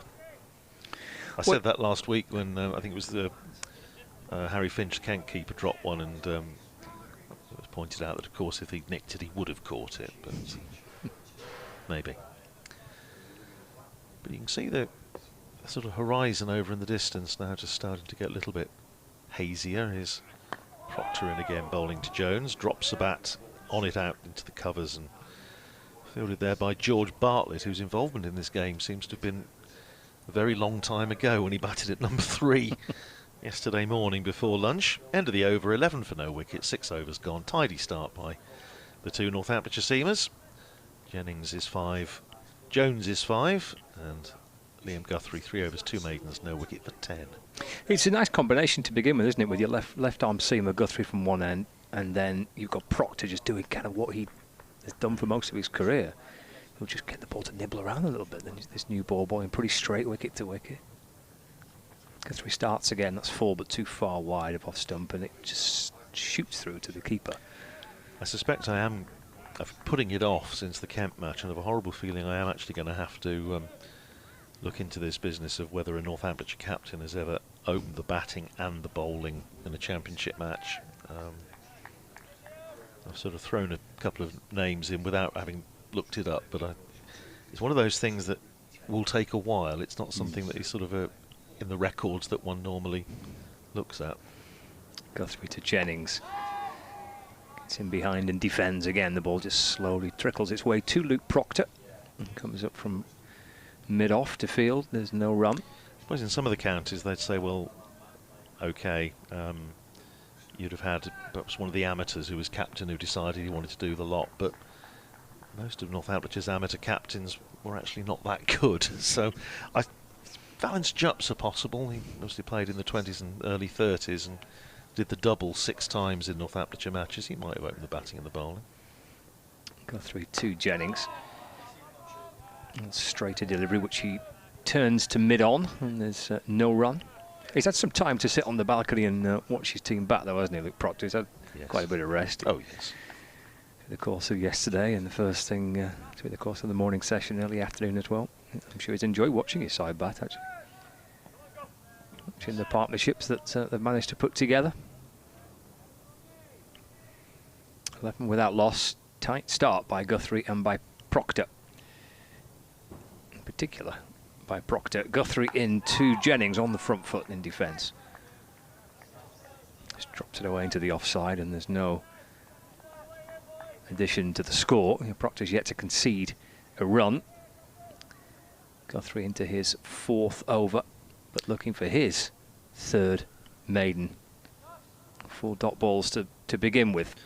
Lots of messages coming in on social media. I'll just try and get through 1 or 2 of them. Drew was saying, any idea why Keaton Jennings has a black armband on? Don't know if you've any idea about that, but he does. He's got 3 balls again, just swings away from Jennings, who's reaching for it and driving up towards mid-off.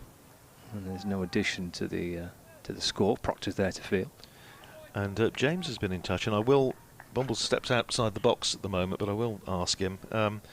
He was talking earlier about the pub that he and the Lancashire players, and James is wondering if it might have been Shipman's, which was quite a well-known pub in the Shipman's Wine Bar and on the Market Square in Northampton. It's possible. He says he remembers seeing Paul Allott there in the 1980s. He's probably still there. In comes Guthrie, bowls, bangs it in short and wide of off stump and left by Jennings and through to McManus, and there is no run. So it is a maiden for Guthrie. We've had 7 overs of the Lancashire first innings, 11 without loss. Yeah, so he's that's why he's not here today, presumably. Yes, it's his favourite pub in Northampton. Propping up the bar in Shipman's. But you name pretty much every pub in the area when you were on with Bumble, and he kept saying no to them. No, I know there are quite a few, especially say the old Welly Road run, but. It is distinctly possible, but my son informs me that he's been fielding at extra cover to Josh Cobb this afternoon. Josh Cobb playing for Kibworth, pre-season game against Oundletown. I think he's massively enjoying it. Here's Proctor in bowls to Michael Jones. He's pushing it out into the covers. Bartlett fields and there's no run. Yeah, it's lovely. Club starting to get back out on the field again after all the indoor nets through the winter. Now, Bumble stepped in the box. I've had a suggestion from one of our listeners who was wondering whether the pub that you were talking about was Shipman's on the Market Square. No, it's not that one either. One either. No. The suggestion was he'd seen Paul Allott in there. Here's Proctor in bowls and beats Jones with a beauty outside the off stump again, just shaping away from the right-hander. I did tell you, didn't I? Well, yeah, but he's probably in there now. Allott did get third. Well, yes, it was Drew who said he'd seen Paul Allott drinking in there in the 1980s. But, It's probably, we were saying, it's possibly why he's not here today, but he's in Shipman's at the Market Square. Might go and watch the Cobblers this afternoon. They're at home against Reading. Here's Proctor in and bowls and turned away by Jones. He's going to get a single, slightly sort of delayed reaction. It's chased back by Safe Sabe towards the mid-wicket boundary, and an easy single to be had. Takes Michael Jones up to 6. First run for a while. 12 for no wicket in the 8th over. Field changing over for the left-handed Keaton Jennings. But thank you very much for all your comments coming in and enjoying the coverage, which is great. Down the turn left, turn right. Yeah. Up some steps. Up some steps. Steps. No. Yeah. It's probably flats. Sure, it's someone's house. Well, I have to examine this one. I thought I knew every pub in I know. I was quite impressed with the list of that Northampton, but reeled off. I'm not seeing this one. We'll revisit this. Here's Proctor in and bowls, and on the back foot goes Jennings, plays it down to Bartlett, who's now at backward point. Still the 3 slips in. Sales at first, Vasconcelos at second, Harrison at third, and a backward point cover, mid off, mid on, mid wicket, and long leg down below us. It's a terrific spell by Proctor, isn't it? It's good. Well, I was saying last week, he's particularly in the first innings against Kent, and he was hooping it around when nobody else was swinging it much, and his figures did not do him remotely justice. There's Proctor in again. Step down the pitch from Jennings, who pushes that out into the covers for Zabe to field. And there's no run. But he's, I think he's really enjoying his cricket at the moment, Luke Proctor. I think he's found possibly the different atmosphere now with a different head coach, with different ideas and different priorities perhaps, and I think he certainly seems to be enjoying himself from looking perhaps a little bit careworn in the last couple of years from time to time. Here's Proctor in again, bowls to Jennings, who defends out into the covers, end of the over. 12 for no wicket. Proctor 4 overs 3 maidens, 0 for 1. Costly, profligate. 12 for no wicket off 8. But let it be said, even if he did look a bit careworn at times, it never let interfere with his performance, which, as we were saying, he's come close to 1,000 runs in 2 of the last 3 seasons. So he really has been an incredibly useful, dedicated cricketer, and Lancashire's loss undoubtedly Northamptonshire gain. Yeah, just shy of 1,000 last season, averaging just under 50 across the 14 games. He had an extraordinary start to the season last year. Kept getting past 50 and not converting any of them, and he was getting really frustrated about it. And it's one of the reasons why he was so delighted when he got his 100 against Yorkshire. Yeah, 750s last season. His first as captain. Here's Guthrie, swings into Jones, who brings the bat down on that, punches it through straight mid-off. Proctor having to come round from mid-on, and he's got there in a flash as the Northamptonshire skipper. Jones comes back for 2, just lent into that really, cushioned it through mid-off, which is earned him 2, and he moves on to 8. And Lancashire 14 without loss. Just in Broad there.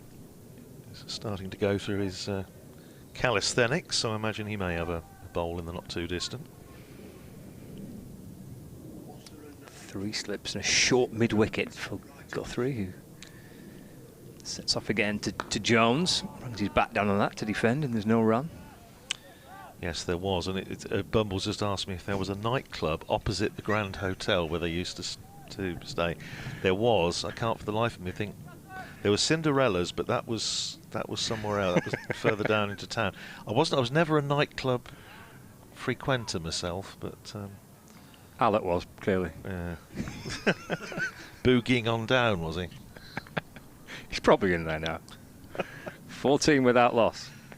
Jones on 8. Guthrie balls again. Run away down through backward point by Jones, but no addition to the score. There's a pub down Bridge Street in Northampton called the Saddlers, which had a slightly unfortunate reputation. Wasn't the place to go for a quiet, was it not? Quiet, intimate gin and tonic. A bit lively. A bit lively, yeah.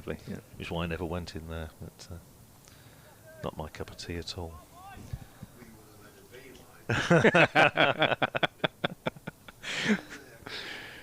Guthrie past the umpire, balls back of a length to Jones up on his toes and just drops it into the offside. Up comes Bartlett from cover point to field, and Jones sneaks through for a single. He moves on to 9. Lancashire 15 without loss.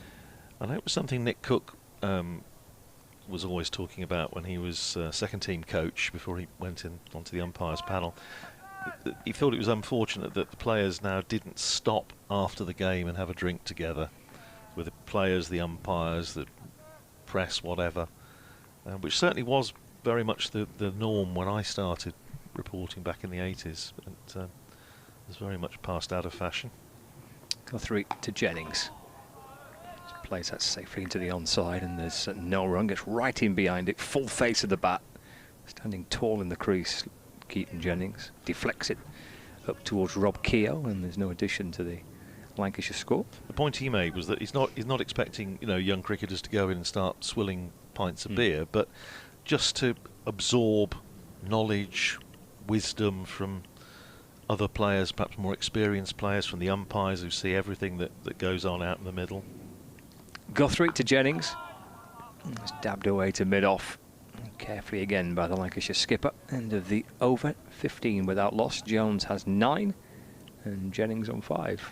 Whether anybody else would have got a word in edgeways, of course, if Nick was in the conversation, because Nick loved and still loves a chat.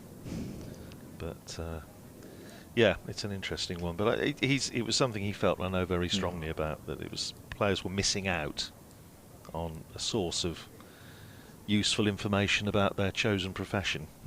But, yeah, it's a big thing, isn't it? I mean, even for us, for me, you get to spend a bit of time with one of the players and maybe have a drink and just have a chat and just listen. Yeah, you learn absolutely. so much, don't you, when you listen? Absolutely right. Here's Proctor, bustling in, bowls, and that's steered nicely.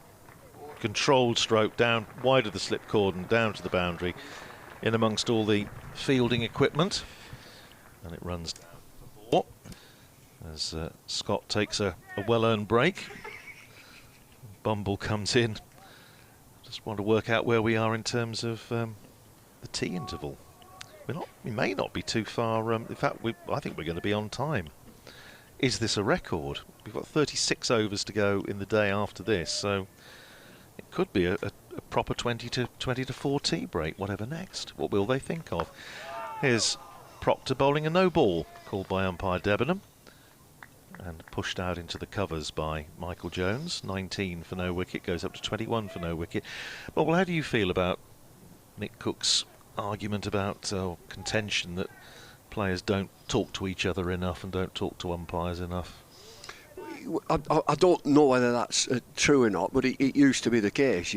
After a day's play, you would congregate, and like that word knowledge, you're seeking knowledge. Here's Proctor in, bowls outside the off stump, left alone by Jones. And you'll have been many times. You say you go down to Taunton, you play at Taunton, the boys downstairs, and there's Viv and Joel and Beefy and all that, and you'd mingle. You're just mingling. And I take your point. It's not about, all right, we're going to get stuck in and have a few pints. It's not that at all, because you might have a shandy, you might have lemonade or whatever. But you're just chatting. You're just chatting and listening. Here's Proctor in, bowls, and Jones coming across his stumps, playing it up towards mid-on. Yeah, it was something, and I know Brian Reynolds to an extent. Brian was of the sort of the national service generation that he wasn't a big fan of too much socialising, but certainly when it came to just talking cricket, he felt, I know, very much that was a valuable part of a young cricketer's education. Well, yesterday, last night, we were in the hotel there in that bottom boy. We were chatting. Yeah. We were the coaches were chatting. I'm sort of commentating. I'm in there. Kate Cross is there socially. We're chatting. The Northants lads are staying at the hotel. They're chatting, and there's a bit of yarning going on, and I'm saying, "Where's 92? Where is he? Where's 92?" And he put his hand away. 92, just imagine throwing it away at 92. It's we were saying earlier about listening to dear old Fred Speakman as Proctor comes in down the leg side, And Jones doesn't get anything on it, taken down the leg side by Lewis McManus, the old journalist. And, you know, so many stories about the greats of and he covered Northamptonshire for nearly 40 years and sort of died in harness. And, you know, so he was able to say at first hand, not just the matches, but a little bit about their personalities and one or two of the little foibles and a bit of scandal even, you know, from years gone by. Here's Proctor in bowls and nicely forced off the back foot by Jones, but he's not going to get it past extra cover. Bartlett fields and there's no run. There's always a bit of tittle-tattle. You've got to have that. But them lads last night, I mean, if somebody gets 100, like Zabe gets 100, he's there. He's like 3 yards away from me with his bat. I just went up. I said, well played, and shook his hand. I said, good knock that, well played. I mean, I'm just going back to when I were a lad. That if somebody's an old player, I'd have thought, that's great, isn't it? Here's Proctor in again, bowls, and it's a short ball that's attempted pull by Jones and just cloths it out to mid-wicket perfectly safely. Keogh fields, and there's one run on the board. There's all sorts of different senior players. That some senior players will impart knowledge and chat. Others, you know, like I said, Brian Reynolds, will stay on my own, thanks. Well, Brian was, when he was asked to do the second team after he'd retired, and Ken Turner said, I want you to work them so hard, the young players, that they won't have any energy to go out at night. I think with the likes of Ned and as it was then Alan Tate and Jeff Cook and one or two of that sort of vintage. You'll never stop them. The lads and lasses. Hang on, the lads and lasses. Yeah, well, that's true. You'll stop them. One more over, and I'll give way to Callum Flynn, who'll come in and take us through with Bumble through to tea. I did show you, we were talking earlier when we were together about the splendidly named Richard Augustus Agincourt Beresford, who played for Northamptonshire in the 1890s. Showed you a nice photograph. He got Agincourt written all over him. Doesn't he? Yeah. Doesn't look much like Gus Miller. But Justin Broad is coming into the attack for the first time from this Brian Statham end outside the off stump, left alone. Justin Broad, I was saying earlier, Bumble, he achieved probably the most coveted piece of silverware in English cricket last year, possibly even world cricket, when he was named Northamptonshire's Media Player of the Year. It's not a very big electorate, it's probably fair to say. But he's Media Player of the Year, so you've... Two or three of us. Two or three of us got together. Yes. There you go. He's a nice lad. Here's Broad in, bowls outside the off stump and left alone by Jones. Now, to be fair, he had a bit of a breakthrough year last year, and he's got a terrific attitude, and he's a nice lad. Well, I mean, he's deserved of the award. Absolutely. Which is, I mean, the Olympics is marvellous, isn't it? I mean, the Olympics these days, I mean, break dancing, you can win a Phil Wizard, of course, some of the greatest athletes, Daley Thompson and Lloyd Sebastian Coe, and Phil Wizard, of course, the gold medal winner of break dancing. Yes. Here's Broad, plays out to mid-wicket, Michael Jones, and there's no run. Skateboarding, you can win a gold medal. Well, it won't be a proper Olympics until they introduce Northamptonshire cheese skittles. Yeah, well, I'll tell you what is coming in: fly tipping. Is it? That'll be in. Yeah, yard of ale drinking. There's a fella in Newcastle, 2 seconds. They carry him out after every one, but. Here's Broad in bowls and a big appeal for LBW and out. Out. And Justin Broad makes the breakthrough for Northamptonshire, trapping Michael Jones on the crease. Big appeal. Richard Illingworth says he's out. And Justin Broad strikes in his first over for Northamptonshire. Jones goes LBW to Broad for 14 and Lancashire 22 for 1. Full and straight. And it's one of those that his finger is up very, very quickly. Illingworth, as he comes in Broad, close to the wickets, and it nips back. It pitches and nips back. He nipped back a lot. But he is in close, he gets in tight. Ball nips back, his front foot, as he advanced down the pitch, as he comes down the pitch, it's hit him round about the knee roll. I've seen it again, side on. He's pleased as well, Justin Broad, having been run out when he was going quite nicely with the bat earlier. The strikes with the ball. Previous game he got Ben Compton out in the first innings and Zach Crawley in the second, so he's a very, very but joking aside, he is a very, very handy cricketer, and certainly someone that, again, it's nice that he's actually committed himself, and he's one of a number of Northamptonshire players that with the change of head coach, they feel it's an environment they want to be in for a bit longer, and so he's got a longer contract as well. Safe Save has extended, quite a number of the players have, which is good. Means we've got a bit of continuity. They're good judges. Oh. But I think it's also a club that's debt-free, isn't it? It is debt-free, yes. You've got a good president. Oh, Gavin's great fun, and the thing with Gavin is he's a local boy, and it's hard. It's like those of us who were watching in Northamptonshire from childhood as he was. It really matters to him. Yeah, and Ian Peck. They were both here yesterday. Top man. I don't think Lancashire had any officials here yesterday. Oh, okay. Well, it was. I did spot Gavin and Ian Peckham sitting in the old pavilion yesterday afternoon. So 2 balls left in the over. Justin Broad to bowl to the new batter Josh Bohannon. And here is Broad, and it's fallen. It's edged by Bohannon all along the ground, and stopped by Ricardo Vasconcelos. Oh, there he is. Nice one, Vasco. It saved anybody having to run back to the third-man boundary to retrieve it anyway, so that's probably why Ricardo Vasconcelos was grinning from ear to ear, as you'll have seen if you're watching on the stream. Bohannon, who's been a thorn in Northamptonshire's side over recent seasons, must have a very good average against Northamptonshire. And here's Broad outside the off stump, left alone, and that's the end of Justin Broad's first over, and a successful one. Wicket maiden, 1 for 0. Off 1 over, it's 22 for 1, 11 overs gone. I'll leave you in the tender care of Bumble and Callum Flynn. Breaking news. We had breaking news yesterday. There's breaking news today. Accrington Stanley have gone 1 up against Tranmere Rovers. Massive game, that. Massive game for both clubs. 22 for 1. It's a nip backer that's got the wicket. And they might just be thinking Lancashire, has it done too much? He advanced down the pitch, but he was close to the wicket, the bowler Broad. He was close to the umpire. He was tight in and pitched and nipped back. Full length. Yeah, he never looked quite settled, did Jones. Jennings plays that one out onto the onside as Weatherall is introduced. Proctor takes a rest. 22 for 1.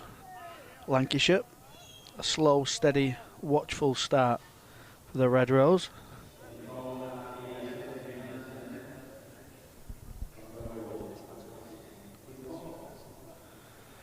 Weatherall looks a hustle and bustle type, tall, quick bowler. And he comes to Jennings, hitting a solid length.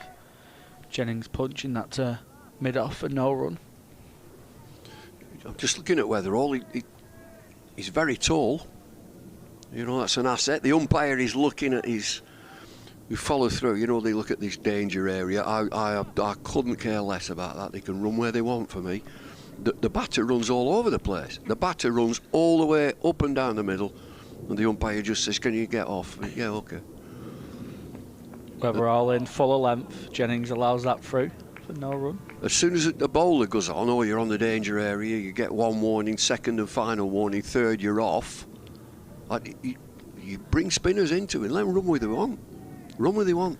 You can dance wherever as a batsman, can't you? Yeah, as a spinner. They come, and we all know, we've all done it. In a position, we'll put some long spikes in and just kick the pitch a little bit, and the spinner will come into it as a batter. I'd change that. That's really what I would change. Bald, and Jennings shoulders, arms, and just allows that through to the keeper.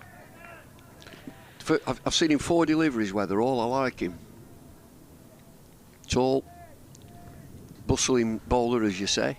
Looks like he bowls a heavy ball and he should might be not able get much shape. He should be able to hit the pitch hard, as he's tall.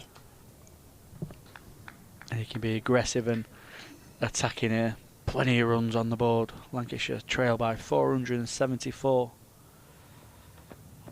Weatherall in, and again a lovely length. Nice kiss off the pitch, carrying through nicely. McManus with the gloves. Another Northamptonshire batter who we're going to bed thinking about that shot. Yeah, the should 90s. have got 3 figures. The 90s. Giving it away, trying to finish it off in style with a 6. Get there in style. He batted beautifully early on in the day though. Weatherall in, getting Jennings playing this time. Jennings comfortably on the front foot. Push it into the offside for no run. Good start from Weatherall. Maiden backing up Broad's wicket maiden as well. Good little bit of pressure being asserted here for the Northants bowling attack. You know, it's one of them questions that you get you go to Q&As. What would you change? That is what I would change. You can all this running on the pitch. You're in the danger area. You know, you've just trod on there by about 5 centimetres. That's your first warning. That's your second and final warning. Do it again and you can't bowl. And batters are very merrily walking up and down, running up and down. Just bring the spinner into the game.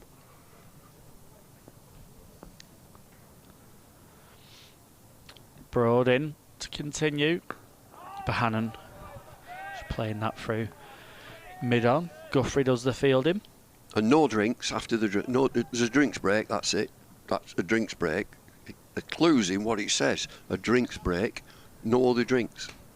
None, no other drinks. Yeah, there's too much of that in cricket nowadays. Drinks every other over, gloves, just to take time out of the game. In comes Broad. Bohannon plays it nice off his legs, but straight to Guthrie.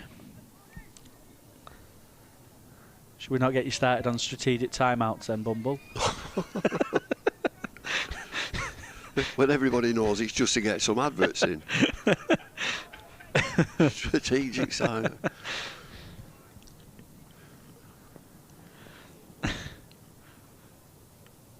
In comes Broad. Balls nicely and Bohannon just advances, covers his stumps. Lays it into the offside. I'll be a coach at strategic timeout. Here we are, strategic timeout. Off we go. Right, I want you to keep hitting it for 4 and 6 and don't get out. And for a bowling side, don't let them hit any. Right. I read on social media the other day they took one needing 1 to win. That's it, they did. Yeah. Broad in. Bohannon just taking a hand off the bat there. It's been nice tight lines from Broad so far, giving the Lancashire batters plenty to think about. Keeping the stumps in play, you keep plenty of dismissals in play that way. LBW bowled, keeping both edges in play.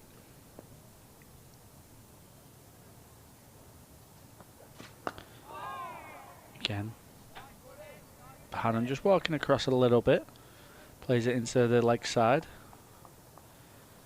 Still not off the mark, Bohannon. He could do with a knock. Didn't get any score of note at Lord's last week.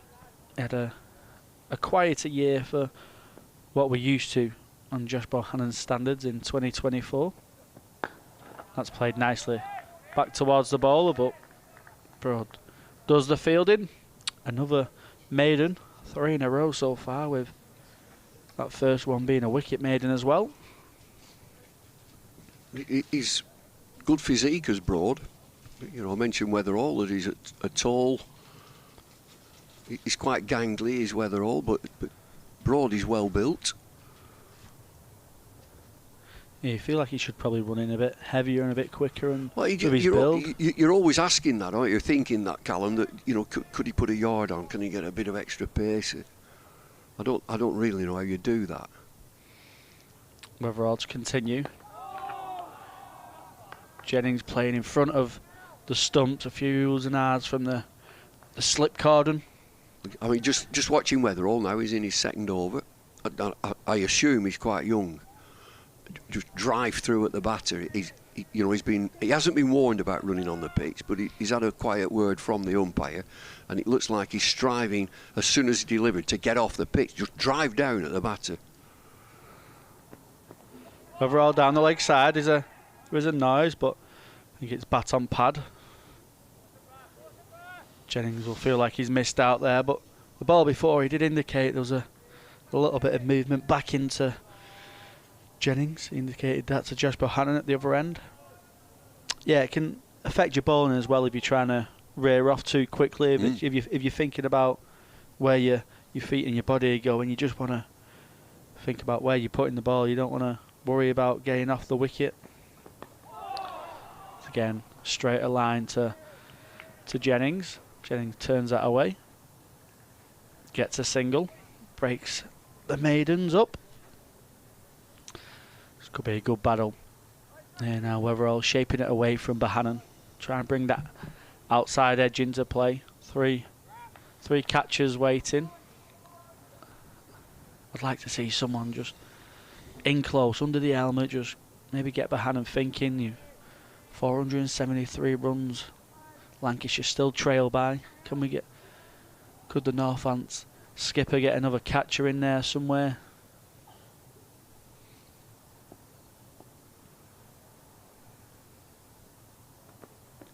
Ball's really full Yorker length, and Bohannon just digs that out.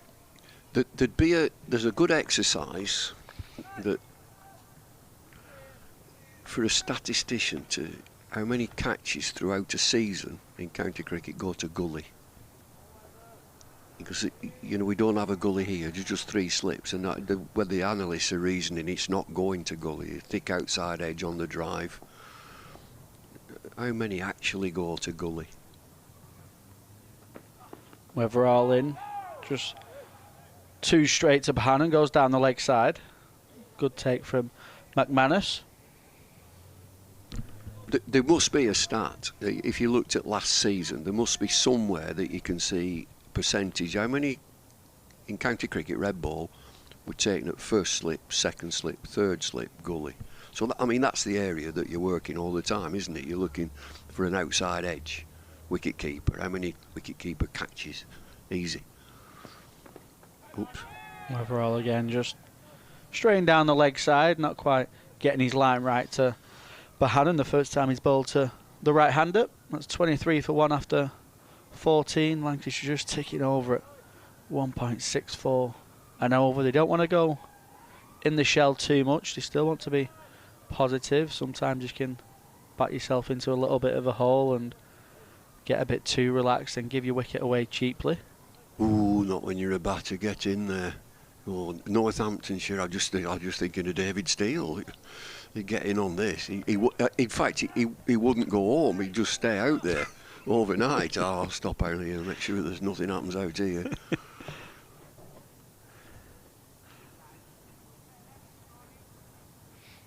Jennings is marking guard at about a metre outside of his batting crease. He's way outside.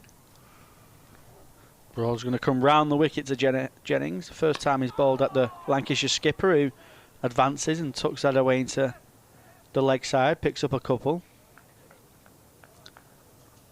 You see it often with Keaton Jennings, don't we? He walks right outside the line of off stump and covers all his stumps and plays off his pads. It's a strength, but it certainly keeps the bowler motivated to keep attacking them stumps, keeps them interested.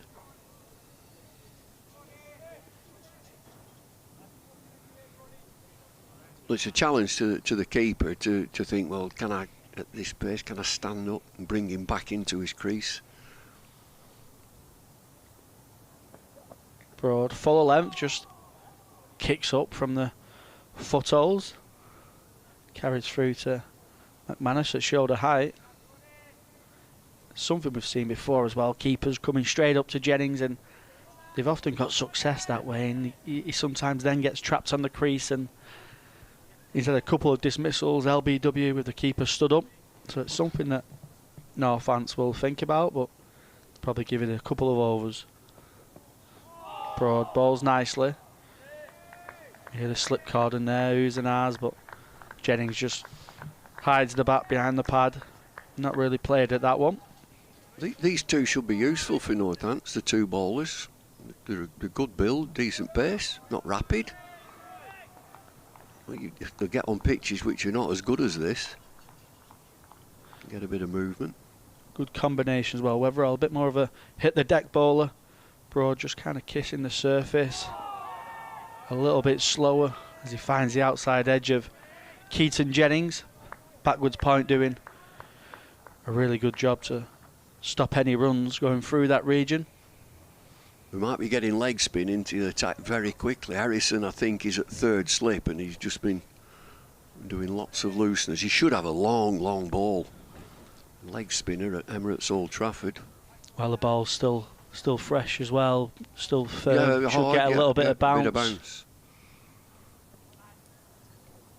Nice to see some spin earlier for Northamptonshire. As Broad continues round the wicket to Jennings, who allows that through to McManus. Again, stepping outside the line of off stump. Just trying to force Broad off his line.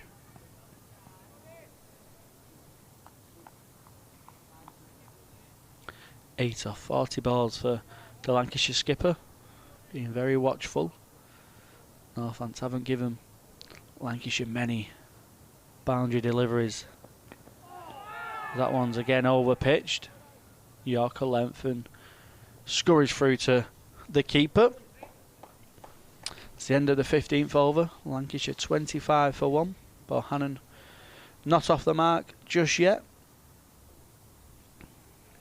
We've got the equivalent here of Josh Bohannon and his pads and his new jockstrap, and it's the same thing now for Northamptonshire. I don't know who it is, but there's a pair of huge pads come out, which you've now got to get your trousers over the pad. He's obviously got his own jockstrap, so that's not been replaced. There'll be a helmet as well, so it's going to be leg spin. Well, it's different game. I stood there, never wore a thing. I got it once, I think. Majid Khan hit me. He hit me straight on the head and went to mid-on, and he was out caught. He was given out, I was knocked out. Majid Khan, he flicked. It must have been Peter Lever or somebody. He flicked it, an helmet short leg, he was just full on there, and it went straight to Harry Pilling at mid-on. How's that? That's out.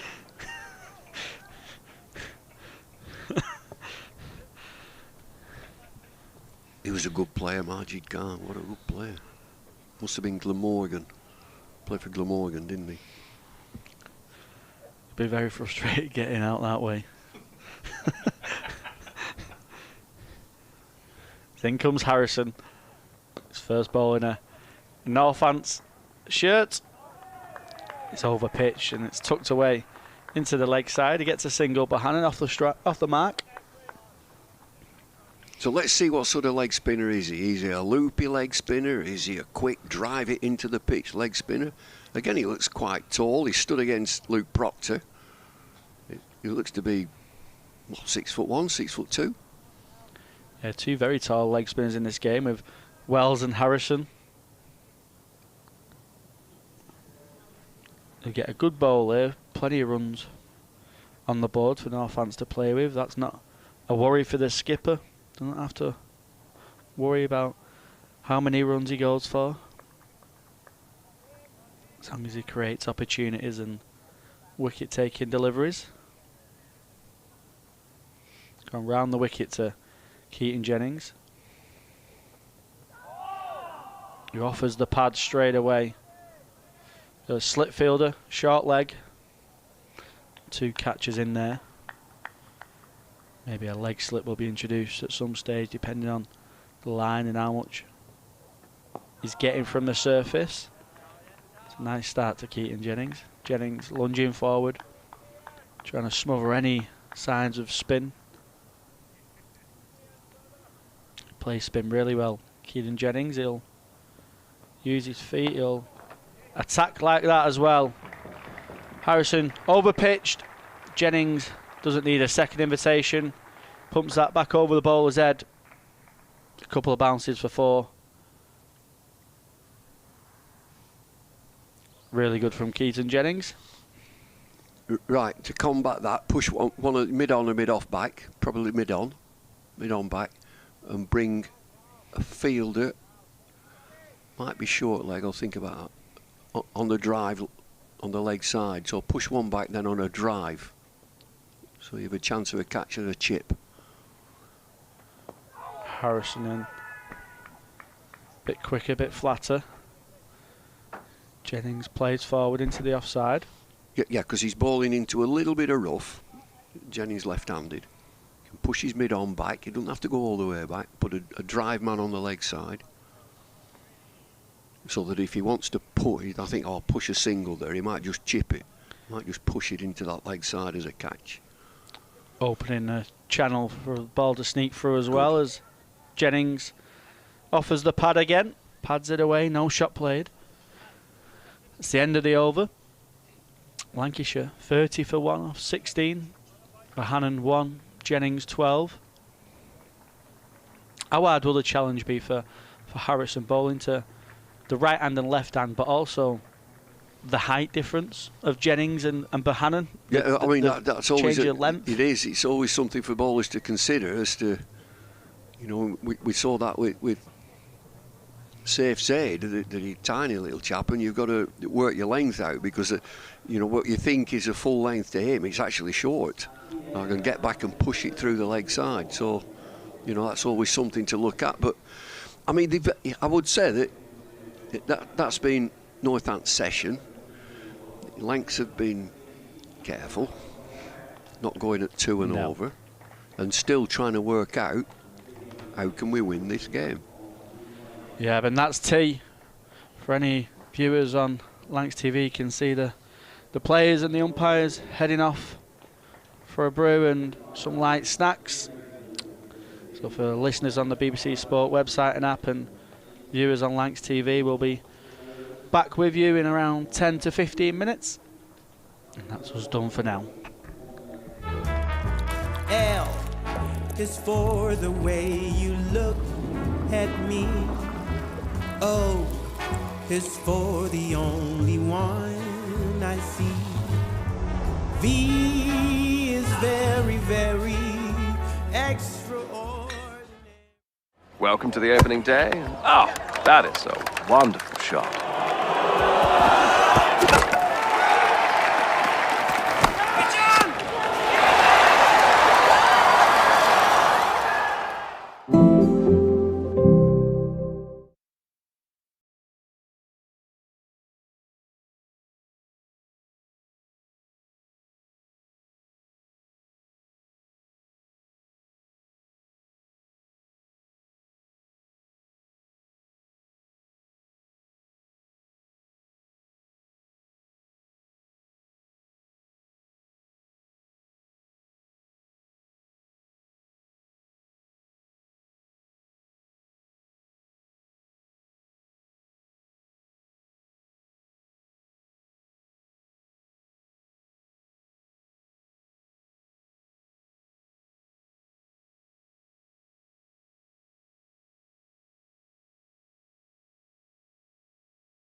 This is a call for hungry dreamers and hard-working self-believers.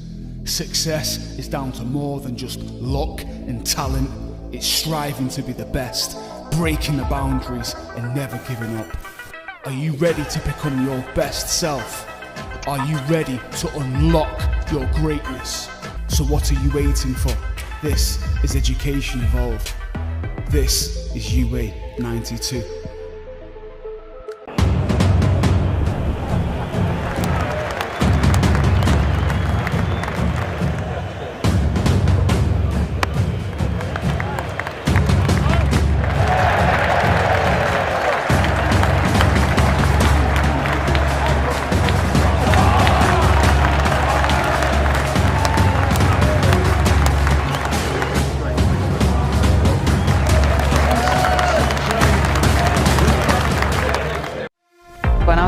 was no professional women's cricket, I didn't even think that women could be professional sports people. Especially early on, it just didn't really seem like there was a career in it. To support myself around cricket, I had to work at the petrol garage. I was the only girl, so I stood out. I'd love for young girls to be able to dream about being an athlete and it to be achievable. Thanks to the Hilton funding my contract, it's allowed me to play the game that I love all day, every day. We're like an engine and we need to be fueled with the right gas. Without funding, we can't be visible. You can't be what you can't see. As a team, it feels like we're breaking boundaries. Thunder and Lancashire always want to put women's cricket at the forefront, and now I think that's really shining through. It's mad to think that without the Hilton funding, like, we wouldn't be playing cricket every day, training. Well, we could be, but we wouldn't have any money. We wouldn't, yeah, true.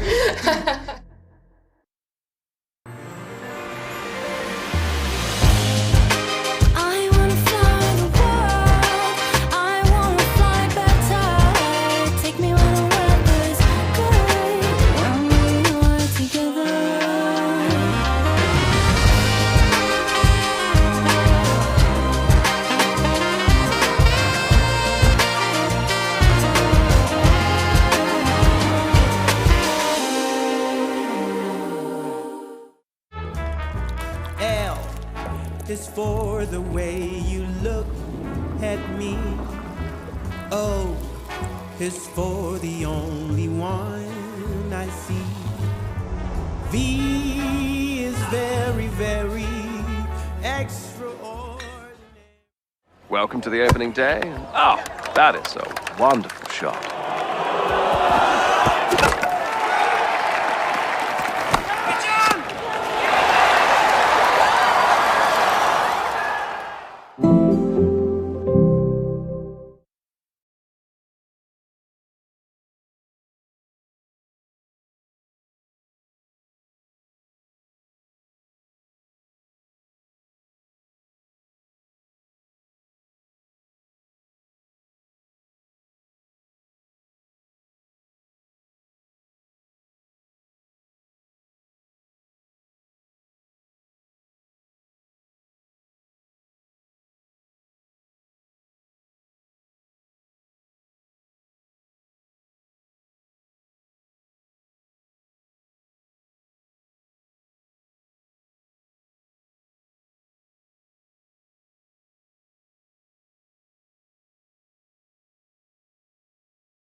This is a call for hungry dreamers and hard-working self-believers. Success is down to more than just luck and talent. It's striving to be the best, breaking the boundaries and never giving up. Are you ready to become your best self? Are you ready to unlock your greatness? So what are you waiting for? This is Education Evolved. This is UA 92.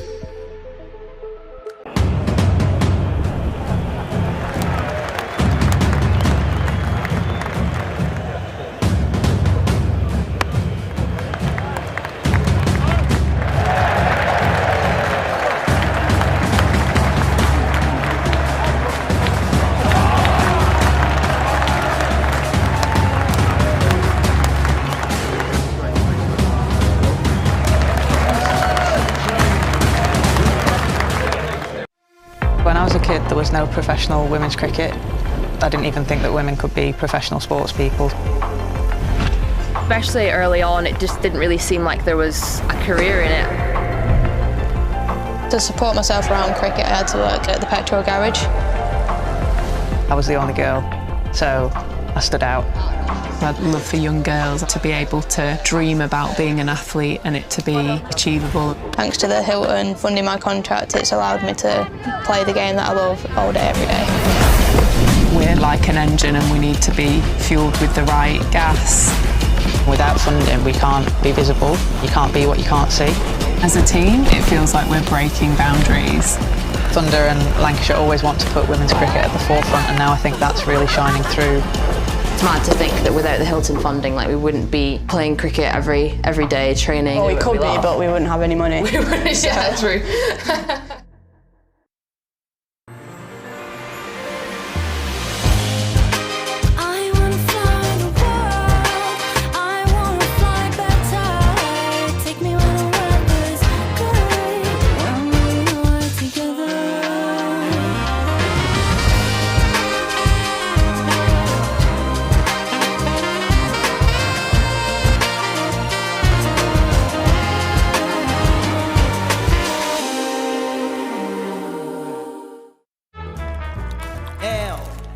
Is for the way you look at me. O is for the only one I see. V is very, very extraordinary. Welcome to the opening day. Oh, that is a wonderful shot.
This is a call for hungry dreamers and hard-working self-believers.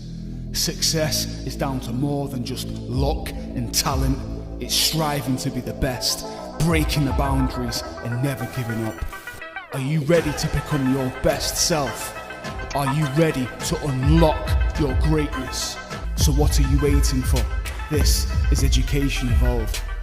This is UA 92.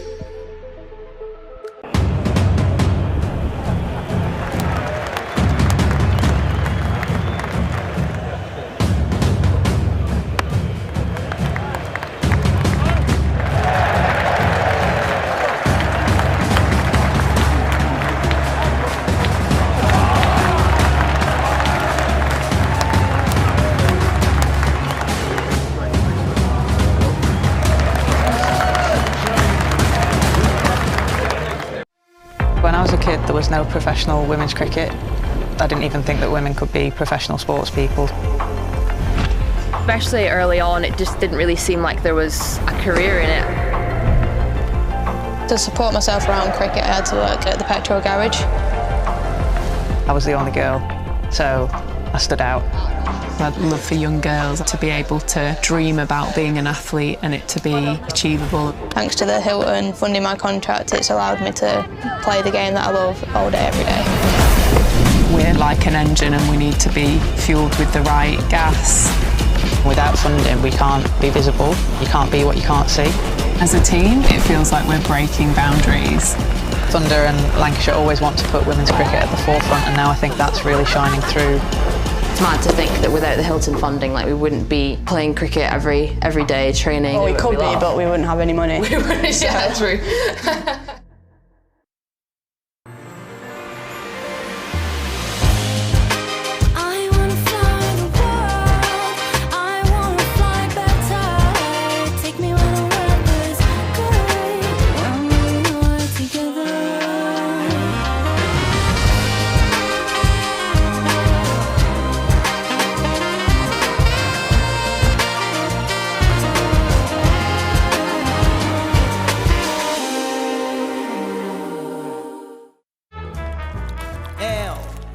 Is for the way you look at me. O is for the only one I see. V is very, very extraordinary. Welcome to the opening day. Oh, that is a wonderful shot.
This is a call for hungry dreamers and hard-working self-believers. Success is down to more than just luck and talent. It's striving to be the best, breaking the boundaries and never giving up. Are you ready to become your best self? Are you ready to unlock your greatness? So what are you waiting for? This is Education Evolved. This is UA 92.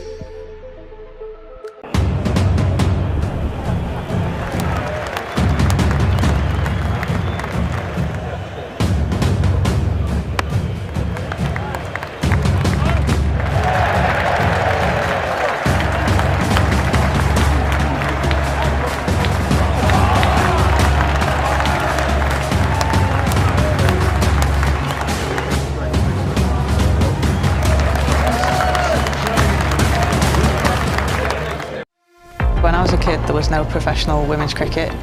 I didn't even think that women could be professional sports people.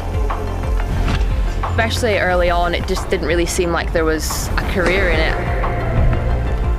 To support myself around cricket, I had to work at the petrol garage. I was the only girl, so I stood out. I'd love for young girls to be able to dream about being an athlete and it to be achievable. Thanks to the Hilton funding my contract, it's allowed me to play the game that I love all day, every day. We're like an engine and we need to be fueled with the right gas. Without funding, we can't be visible. You can't be what you can't see. As a team, it feels like we're breaking boundaries. Thunder and Lancashire always want to put women's cricket at the forefront, and now I think that's really shining through. It's mad to think that without the Hilton funding, like, we wouldn't be playing cricket every day, training. Well, we could be, but we wouldn't have any money. We wouldn't, yeah, true.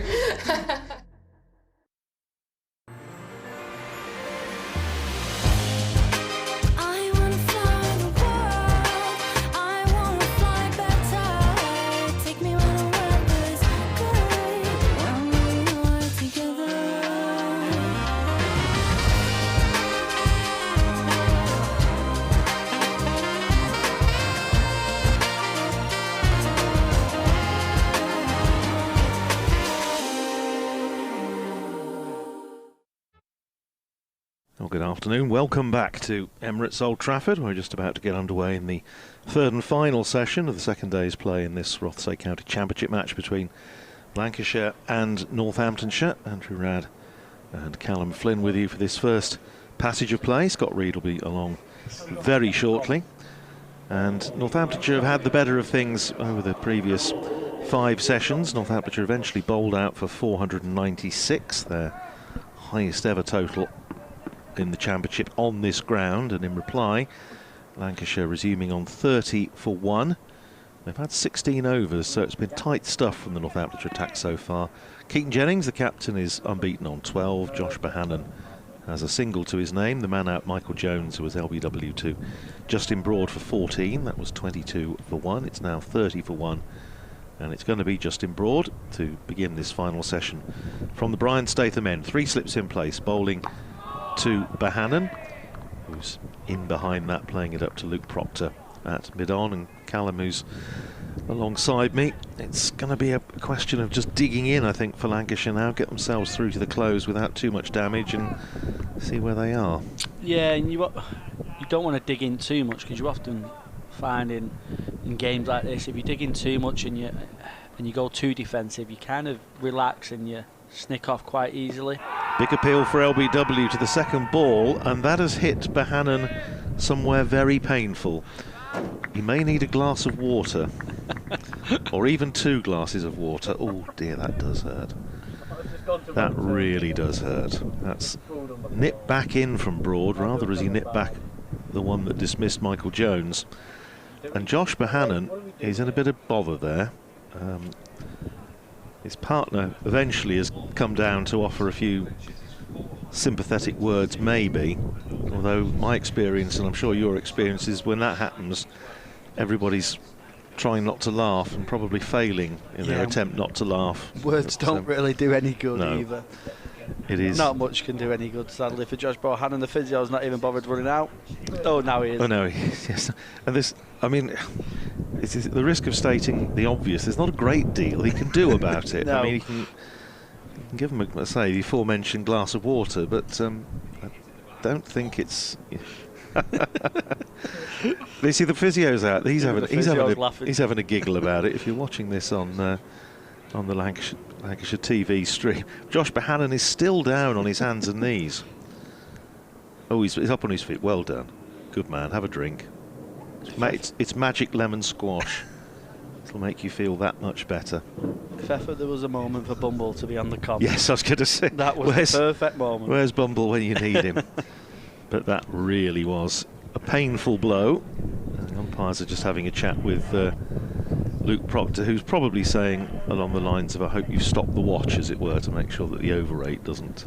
It could have been a lot more embarrassing for Bohannon if that LBW got given. Well, yes, somebody would have had to... They'd have had to come waiting for him to get off the pitch. They'd have had to come on with a sedan chair or something, or a stretcher, and get him off. But, yes. Well, you'll be pleased to hear that there are 4 balls left in the over. 30 for 1 it is. And, well, Justin Broad, he's not, as Bumble was saying when he was on before tea, he's not express pace, but he's sharp, he's lively, he gets a bit of bounce, big tall man.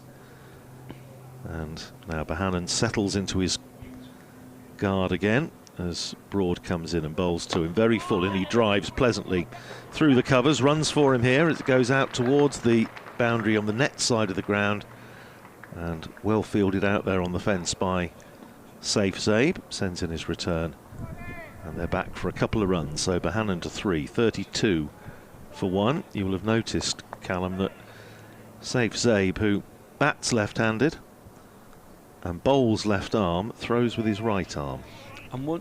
I always go to Jack Leach as well with this, because he's very similar, isn't he? That's right. Here's Broad in, bowls to Bohannon, and Bohannon's solidly in behind that, plays it up to Zabe at extra cover. I'd love to know how many, throughout the age groups and coming up in club cricket and academies and county level cricket, I'd love to know how many people they caught out with that old trick. Because as a batter you go, oh, he's right-handed, he's strongest, well, you know, if it goes to his left we're running. That's right. I reckon they've got a few victims on the quiet. Here's Broad, in and bowls to Bohannon, and again Bohannon is solidly in behind it, pushes it up to Keogh in there at mid-off, and there's no run.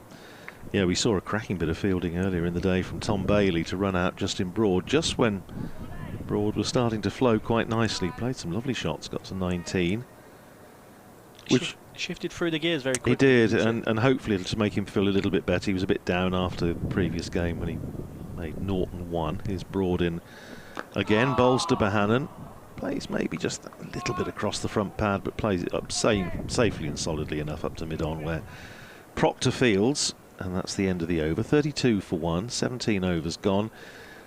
The amazing thing about today's play, Callum, is it looks suspiciously as though we might finish roughly on time. It's something of a rarity in county championship cricket these days, but we have, as you'll see on the graphic there if you're watching on the stream, 29 overs remaining in the day. So it's now, what, just after 4 o'clock, so we ought to be comfortably finished on time. And after a spell from the seamers, I reckon it could be spin heavy after these first few overs, as Weatherall bowls on the hips of Jennings, who is so strong on the leg side and tucks that away nicely for a single. Just going back to the point we was making before about Lancashire and how watchful they are, I think I'd like to see them be more positive. They've gone down into Division 2. They had a lot of draws last year and there was a lot of question marks about the batting, but it's a batting lineup that should dominate a few attacks in this division, and they should be able to score quite freely at times. And I know Northamptonshire, not taking any credit away from them, as Weatherall again hits his lines, hits his lengths. They've bowled absolutely superb, and I think what they've done well compared to the Lancashire bowling attack is they've kept the stumps in play. They've constantly attacked the stumps, and that's what you tend to have to do on these tired, slow pitches. You know, one will stick in the pitch a little bit, one will spoon up for a catch, or you'll just get a little bit of movement. If you're keeping the stumps in play, you're keeping all dismissals in play, and that's what Northants have done so well. Just kept it very simple. As Weatherall finds a little bit of extra bounce, hits the fire guard of Josh Bohannon, who's in the walls at the moment, gets a leg by. But I'd like to see Lancashire just a bit more on the front foot, because you can often back yourself into a hole, and if you go too negative, you can relax a little bit too much and switch off for a moment, and then all of a sudden you're in the shed and you're taking your pads off. So I'd like Lancashire just to be a bit more on the front foot, which obviously, with context, they're 462 runs behind, so they've also got to play the scenario. As Weatherall finds a lovely line and length, Jennings just prods forward. It's kind of like he was there ready for that ball to be delivered on that exact line and length. He's not strayed much. None for 2 off his 2.4 so far. Yeah, I think Northamptonshire, obviously without the strength in depth possibly of the squad that Lancashire have got, Darren Lehman has made it very clear that he's not interested in draws. Overall around the wicket, back of a length. Jennings playing back towards the bowler. And he said, you know, the matches at Northampton, they will play on pitches, not terror tracks, but they will play on pitches rather like the one against Kent, which result pitches. Result pitches, yeah. And I don't think, you know, to be fair, I don't think there was a lot wrong with the surface. It did a bit, but Darren Lehman was saying that he didn't think either side batted particularly well on it, and I would say that was a reasonable assessment. It's bowled, and Jennings just takes a small step down the wicket, allows that one through to McManus, who hands the ball off and gets his skates onto the other side. It's the end of the 18th over. Yeah, I think that's what the game needs, doesn't it? Results and result pitches. I know sometimes there's questions made and questions asked of groundsmen creating these kind of these pitches that create these low-scoring games, but they're often the thrillers and they provide a lot of entertainment. So it's just no good if you got tickets for Monday, as it were, or plans for Monday. Broad starts a fresh over from this Brian Statham end, and that's full length and dug out by Bohannon. Rolls up to mid-off and there's no run. Yes, the game at you could tell from fairly early on in the game last week at Northampton that Monday was not going to be required. And we had a bit of a sweep in the box as to how long it would go on in Sunday. I went long field and came a miserable last as Bohannon is propping forward, pushing that out into the covers. I thought they'll hang on for an hour. They hung on for 29 minutes. Yeah, it was. I think you wanted a little bit more cricket in the game than that, but this is a really good test for the Northamptonshire attack. Relatively inexperienced attack. Here's Broad in, bowls short, and Bohannon ducks underneath. It goes through to McManus. Obviously Guthrie's played not a huge amount of first-class cricket. He's played in Australia for a number of years, but they don't play a vast number of games, so he's played, I think this is his 20th first-class match. Proctor obviously bags of experience. Broad relatively new to county cricket. Rafi Weatherall relatively new to county cricket. And Calvin Harrison is only again about his 20th first-class game, 19th I think. In behind that goes Bohannon, pushing it out to Zabe in the covers, and there's no run. So it's a relatively inexperienced attack. I think we'll see a little bit of safe Zabe. He was actually having a bowl, even though he was not out overnight, he was having a bowl out there this morning before the start of play, just to get himself into some sort of rhythm. Bowled nicely against Kent in the previous match. And his contribution important if Rob Keogh, as seems to be the case at the moment, is not going to bowl. Bohannon turning that one into the onside. Straight to Liam Guthrie in there at mid-wicket. Guthrie's sweater still looks to me half a size too big, but it's not as oversized as Yuzi Chahal when he came to Northamptonshire last season. It looked like a dress. Best getting in the dryer ready for the end of the Absolutely, season. yes, get it shrunk. Here's Broad in. Still 3 slips, bowls to Bohannon, and Bohannon is forward, pushing it up to Keogh at mid-off. I tell you what I like, and I've noticed it in these, obviously it's only effectively for Northamptonshire the 4th full day's cricket of the season, but already there's just a little bit more urgency in the field to get round. Northamptonshire could, if they were in the middle of a session where nothing much was happening, they could just be a little bit lethargic looking, and a bit quiet and a bit flat. And it's nice to see, just trotting round, getting themselves ready, getting themselves into position. They just look business-like, which is good to see. Weatherall to continue to Jennings.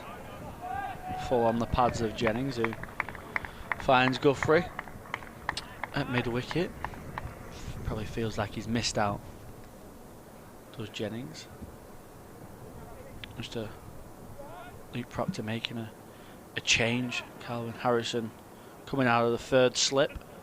He's going into leg slip now, which is quite a good move for a batter like Keenan Jennings. He gets across over to his off stump, plays on the leg side quite nicely, and that's played through the offside beautifully from Keenan Jennings. It's over pitch, it was there to be hit, but you've got to put him away, and that's what the Lancashire skipper certainly did. It's probably the first real bad ball from Weatherall, first real over pitch delivery, first delivery that Lancashire's batters could tuck into freely in this innings.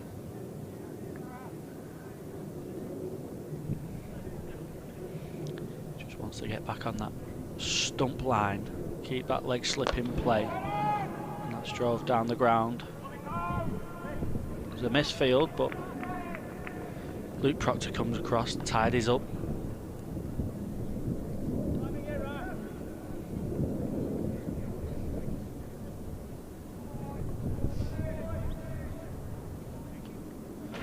.38 for 1 Lancashire.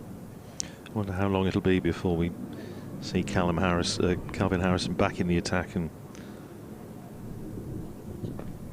We're all in, and Jennings plays that nicely.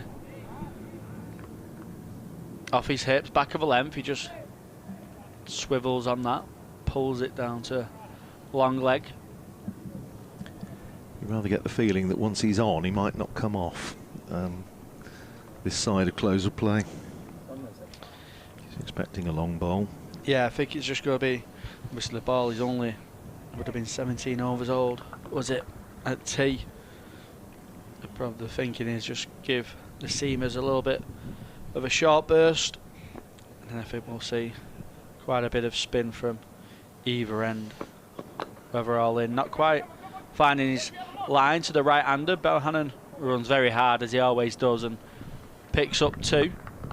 It's nicely played from Josh Bohannon, nice soft hands on top of the bounce. He's a batter that will want to spend some time at the crease. He's created high expectations for himself with the runs that he scored in previous years. Now Lancashire's better batters, and he's toured well for the England Lions recently as well. That one's down the leg side. No runs.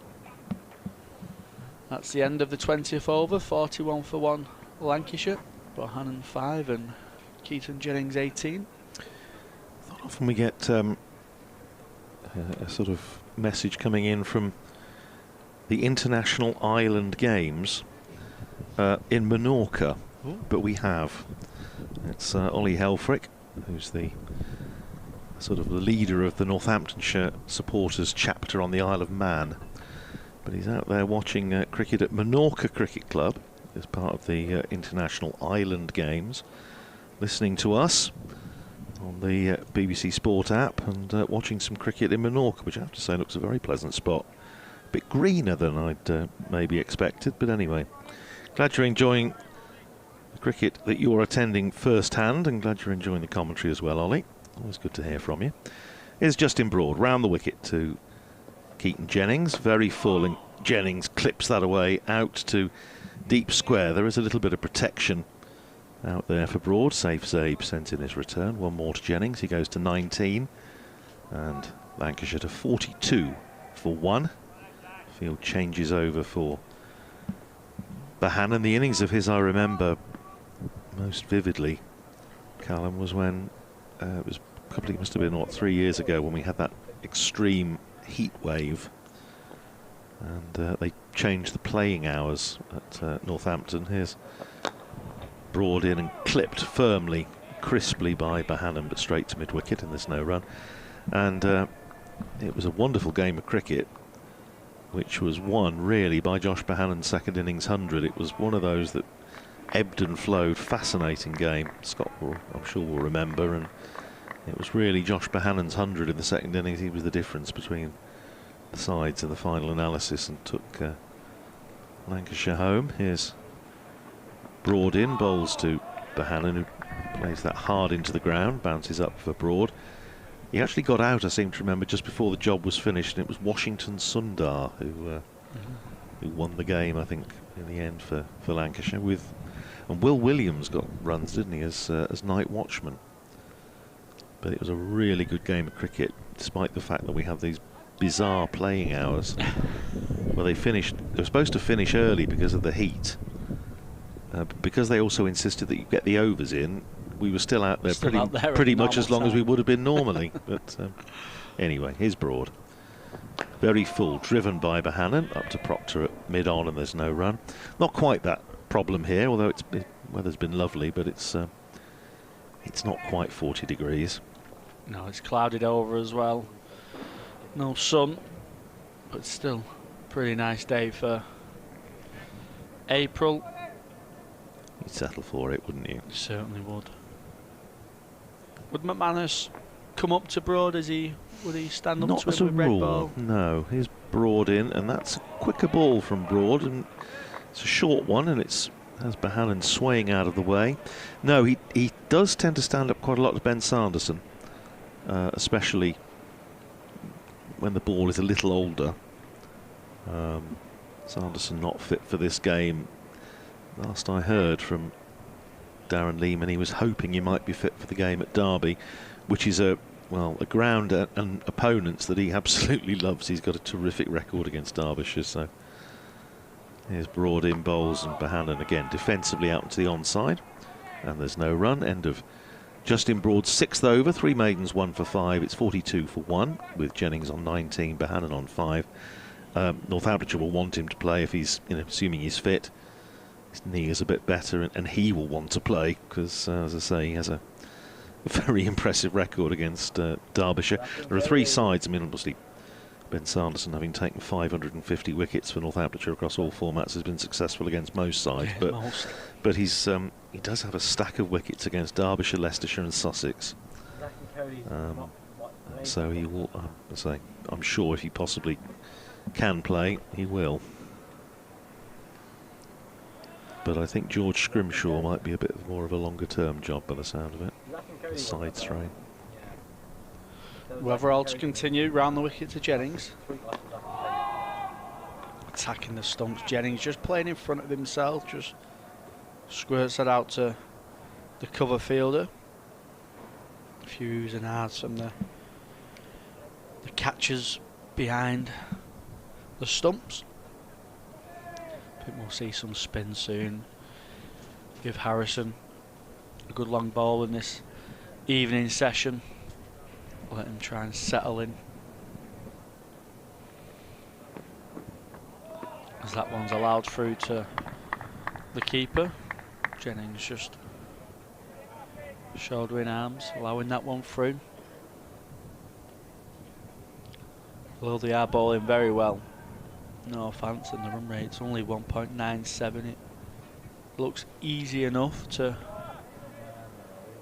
bat for Jennings and Bohannon. Looks like the ball's not doing too much.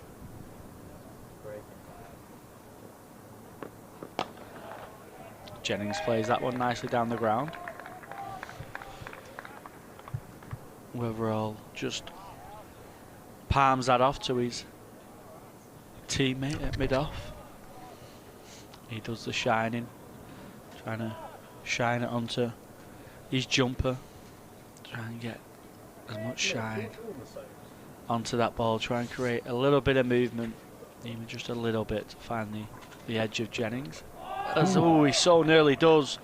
A little bit of lift there from Weatherall. Jennings just indicating that it just bounced a little bit more than he expected. He was still kind of on the front foot playing that one, was Keaton Jennings. And that's what Rafi Weatherall brings to the mix for Northamptonshire. A little bit of extra pace. Of saying he got 6 wickets in the previous game, 3 in each innings, and in both cases they were in a burst of 2 overs. 3 wickets and 10 balls in the second innings, 3 and 9 in the first, I think. In he comes again. Just oversteps the effort ball, just trying that little bit extra. He's bowled really well so far. I've been impressed. I feel like it's a really good balance to this attack, actually. With no offence, you've got someone like Weatherall who offers that extra little bit of pace. He'll create a little bit of bounce. When it goes really flat, he'll be someone that's relied upon just to try and create something. You've got the control of Proctor and Broad. And you've got Guthrie with his swing and his shape and the left arm point of difference, as Weatherall drops that one shorter and Jennings plays that nicely soft hands down to the ground. And that is without Ben Sanderson, who's been very much the mainstay of the attack for the last decade, really, for Northamptonshire. And when Sanderson is fit, would he come in for? Ooh, that's a very good question. Would Proctor just do less bowling? Could well be. I mean, Harrison, Northamptonshire have only got for 1 more game for the Derbyshire game. Overall balls, Jennings on the front foot, playing it out to cover. That's an excellent over from Weatherall. 44 for 1 of 22. Run rate exactly 2 and over for Lancashire. The other reason Ben Sanderson will be very keen to get back on the park is that he's been stuck on 999 first-class runs since last September. And And as you know, all bowlers love to talk about their batting, and he will be almost as chuffed, I think, to get to 1,000 runs than he was when he got to 300, 400, or 500 wickets. But he's been, as I say, he's been on 999 for a very long time. Here is Broad to continue. As Callum said, he's bowled with excellent control today. 6 overs, 3 maidens, 1 for 5, and he's in again to bowl from the Statham end to Bohannon. Just nips that one back again, which he's done a couple of times to Bohannon. Plays it out on the onside, out to mid-wicket, and there's no run. Yeah, that's one of the reasons why I'd love the keeper just to come up to the stumps, because Josh Bohannon, we've seen in the past, he likes to feel bat and ball, he likes to play his shots, and you got Harrison in there, not quite a catching mid-wicket, but he's in closer than the regular. You've got a deep square leg fielder, deep long leg, and with him attacking the stumps, trapping Bohannon in that crease, you might just get a catch. Here's Broad in again, bowls to Bohannon, and he's bowled him all over the place. Stump knocked out of the ground, and he's been bringing Bohannon forward. We say he's just nipping the odd one back, and that has knocked off stump, I think, out of the ground. There'll be a certain amount of repair work for umpire Ben Debenham to do, and Bohannon looking a little bit quizzically at his captain. We're just watching the replay. Just played inside it and it held its line, I think. Knocked off stump flying, and that's a big wicket. It's a second one in the innings for Justin Broad. Bohannon goes for 5, and Lancashire 44 for 2. Yeah, it looked like an absolute beauty at first, and it certainly is a good delivery, hitting the top of off, but looking at the replay that Lancs TV viewers will see, ever so slightly might have just shaped away once it pitched, but looked more like Bohannon just misjudged the line of the delivery more than anything. Just played inside it a little bit, didn't he? Now this is a big wicket for Northamptonshire. Marcus Harris coming to the crease, having made a terrific start in Lancashire colours in the previous match against Middlesex down at Lords. He made, what, 190 odd runs in that first match. Northamptonshire would dearly love to see the back of him early on. Yeah, never mind just wicket. This is a big partnership, isn't it, for Lancashire and for Northants. This is the partnership you want to break. This is the partnership you don't want to get going to. Very experienced cricketers. A few international caps between them. And a hell of a lot of runs as well in the bank. Marcus Harris also a wealth of experience, of course, in county cricket with Leicestershire and with Gloucestershire. Now up here at Emirates Old Trafford. And Luke Proctor doing a bit of, he seems to be ball polisher in chief today. He's taken the role over from Rob Keogh. Passes the ball on to Justin Broad. 3 slips in for the new batter, left-handed Harris. So 2 left-handers out there now. And Broad round the wicket. Bowl to Harris, and Harris is beaten outside the off stump. That's a beauty from Broad, really warming to his task. And well, as you say, he would have been a bit disappointed, having started promisingly with the bat and run out with a terrific bit of fielding from Tom Bailey earlier in the day, but he's making his mark with the ball. 44 for 2. We're in the 23rd over. Still 23 to go in the day. A little bit of sunshine, just casting a pale milky shadow, and forward goes Harris, opens the face, runs it down wide of third slip. It's running down towards the third man boundary. It crosses the rope in front of the older part of the hotel, and it's 4 runs, the first 4 runs of his innings for Marcus Harris. 48 for 2. Yeah, it went all along the ground, but it was a certain genuine nick from Harris, just a little bit of shape away. Very late from Broad there, going round the wicket to Harris, which was an excellent delivery. The first one as well, getting Harris to play it one just outside the line of off stump. Here's Broad in again, bowls to Harris, and Harris is nicely solidly in behind that, playing it out into the covers, and there's no run. Two members of the Northamptonshire coaching staff, Rory Kleinfeldt, the bowling coach, Greg Smith, the batting coach, having a little perambulation around Emirates Old Trafford. Got as far as the old pavilion. Rory, you have to say, is slightly dwarfing Greg Smith, big chap. Round the wicket comes Broad. It's almost a full toss. In fact, I think it was met on the full toss by Harris. Clips it away down to deep backward square. Fielded down there by Rafi Weatherall. And they come back for 2. So that is the end of the over. Brings up the 50 for Lancashire. 50 for 2 it is. With Jennings on 19, Harris on 6. Both wickets falling to Justin Broad. 50 for 2. And after words from Callum Flynn, you'll be joined by Scott Reed. Yeah, another excellent over from Broad. Bowling beautifully in a partnership here, Broad and Rafi Weatherall. Known for 11 off these 5 overs as well, so you talk about partnerships in cricket, whether batting or bowling. It's always nice to have a bowl at the other end backing you up. As he just over pitches, just Yorker length delivery, which Jennings digs out. Good afternoon. Good afternoon, Scott. It becomes an important partnership, this, for Lancashire, doesn't it? Goodness.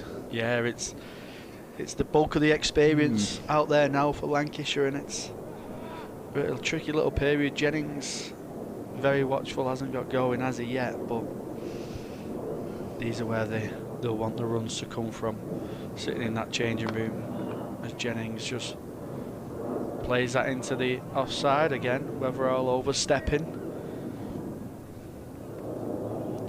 Well, he comes into it, Harris, on the back of a terrific start last week at Lords. 138 in the first innings, and then 52 in the second.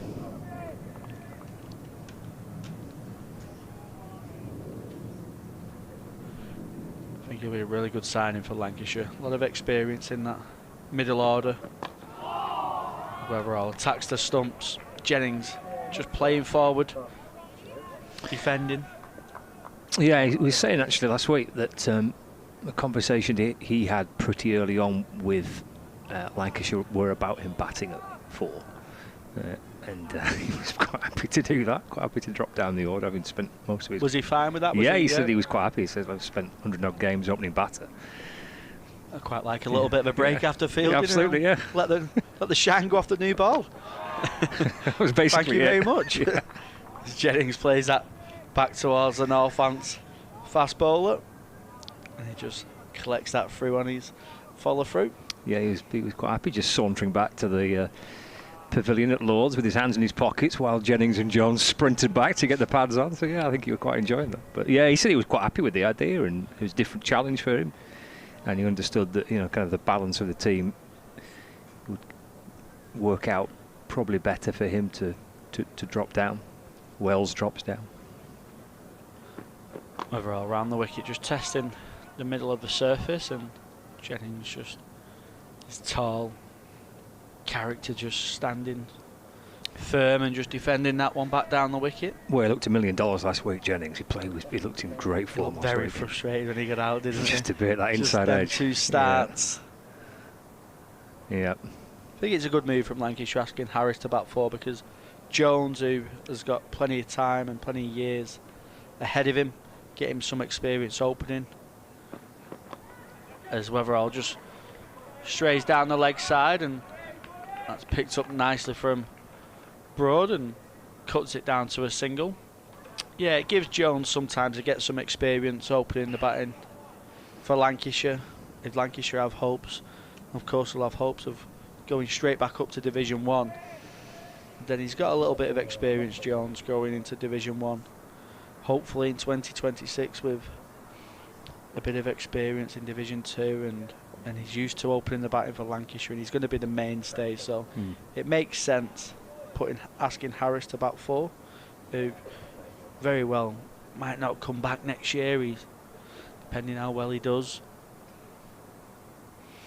overall. His first go at Harris, and Harris tucks that away nicely into the leg side. He'll pick up a couple. He'll push for 3, but it won't be on as skipper Luke Proctor does the fielding. Good from Harris so far. He looks to just try and put a little bit of emphasis back onto the Northants bowlers, trying to be on the front foot a little bit more, trying to be positive. 8 of 5 deliveries so far. I said to him last week, Marcus Harris, what's your record like here at Lords? He went, I think I've only been here once before. So I just got some stick from the members as I was walking back up to the pavilion. Oh, that would have been the game, wouldn't it? Was that the game where Bairstow? Well, I don't think he was in that. Walk? Unless he was in the. He wasn't in that team. Maybe he's in the squad. I think he might have been in the squad. Yeah. I think he was a travelling, reserve or whatever they call them. It's Broad from around the wicket, just back of a length, and good carry and bounce through to McManus, and there's no run. I played at Lords last year we did like a disability mix side against the MCC, and I can tell you that tea room is very small, and I was just wondering how the hell it happened with Bairstow and Warner once they went to tea or lunch or whatever. You could have felt the tension in that room. It is tiny. Broad to Jennings, bit of width there, and he carves that away onto it in a flash.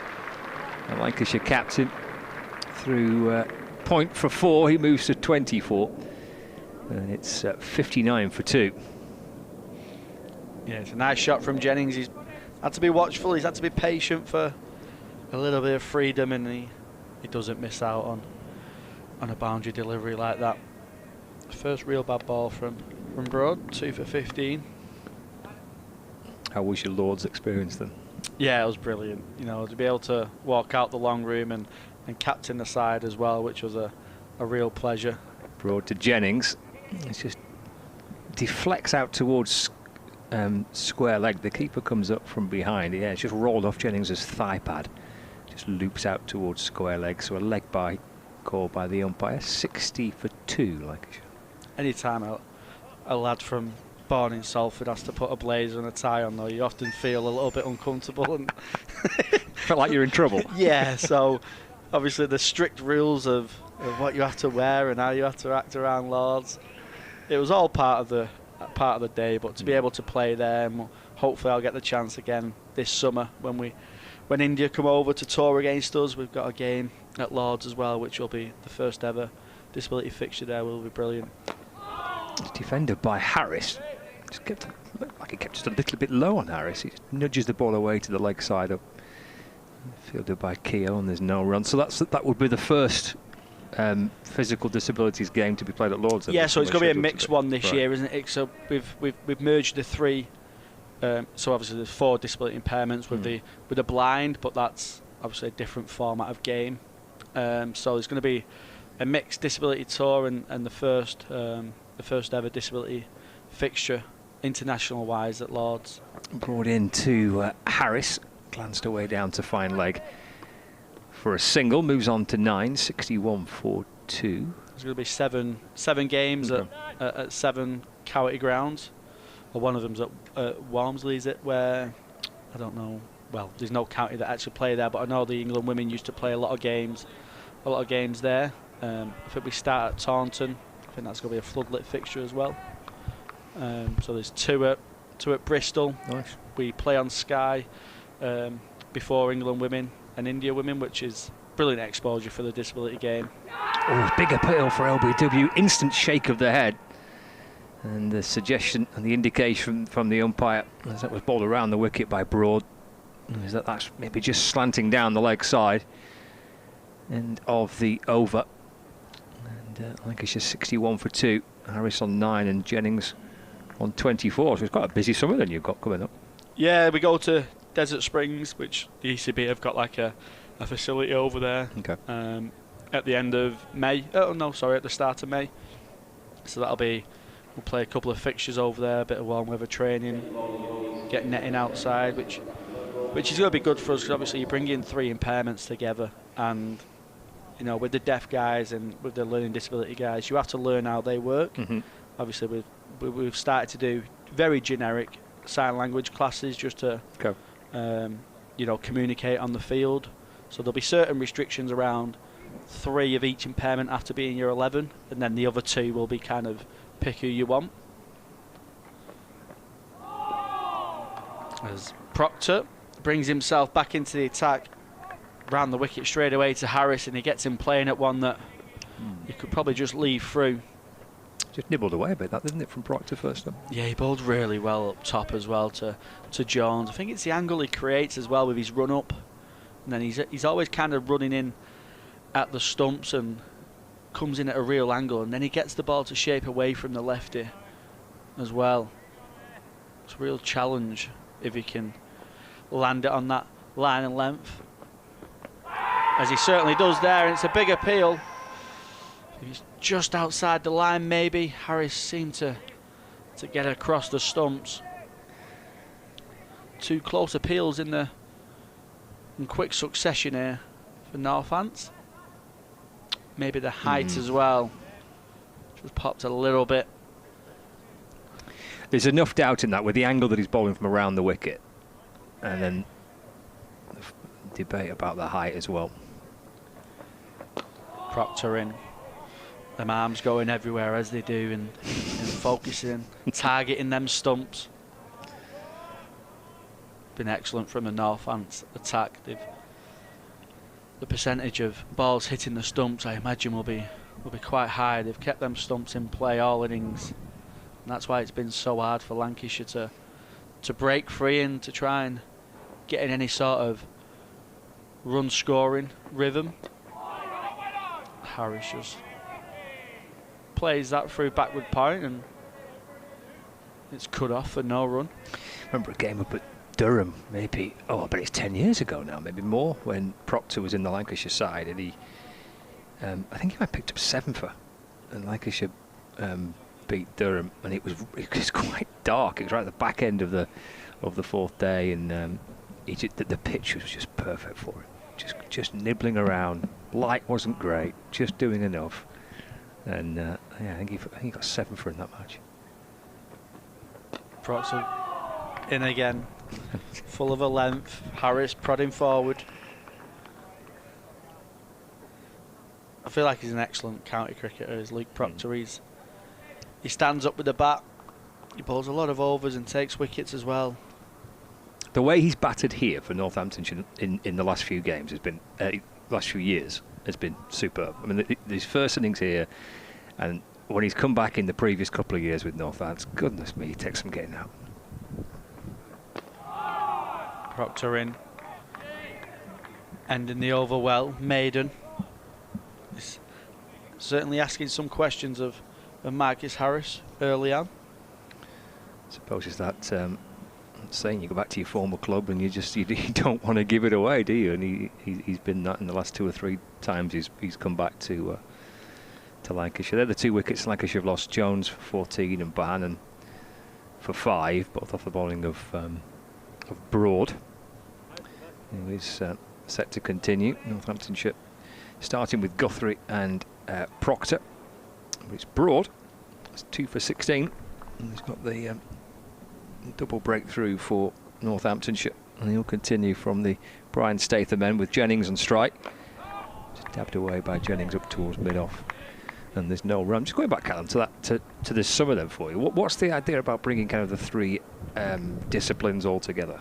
So, in PD cricket, we play against nations like India, Pakistan, Afghanistan, sometimes Bangladesh as well, and Sri Lanka, but it depends on funding. So the learning disability team only play against South Africa and Australia. It's Broad to Jennings. Another appeal by Broad. That one doesn't look good. Straight away by Illingworth with a little shake of the head.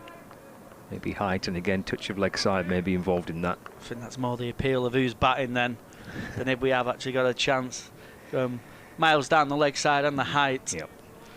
But yeah, it's a case of trying to get more teams involved, I believe, in terms of it's not really backed by the ICC.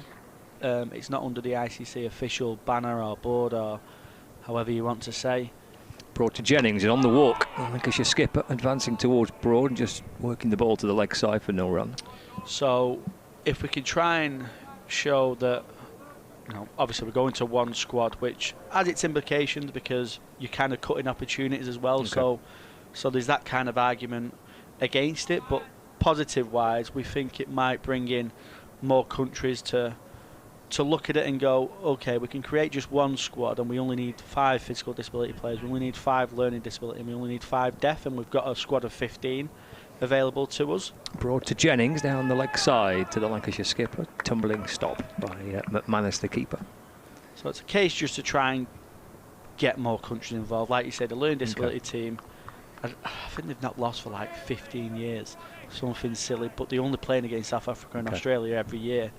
The deaf World Cup got cancelled 3-4 days before they was going to fly. And the PD cricket's flying, but that's because of India and the money they invest. Broad, back of a length to Jennings, and easy pickings for him, really. Just steers it away down towards fine leg for 4 runs. He's into his 6th over in this spell. It's Justin Broad. He's bowled very, very nicely. Yeah, it's a freebie for someone of Keaton Jennings' calibre. Way down the leg side, short. Just needs any kind of bat on that to run away for 4. 65 for 2. Maybe coming towards the end of the this spell. Around the wicket to Jennings again. Shovelled away, out towards deep backward square leg. All the way for 6, I reckon. It is. Out towards the square leg boundary. There's a fielder right on the rope. He picked that up really quickly, Keaton Jennings. Whipped it away. Right off his hip. Over the square leg umpire. Over the fielder on the rope. Over the advertising board. And 6 runs. 71 for 2. Jennings to 34 and Harrison 9. Yeah, he's just timed that, hasn't he, Keaton Jennings? He's not really tried to overhit it. At one stage, I think he thought he picked the fielder straight out, but he's timed it nicely enough.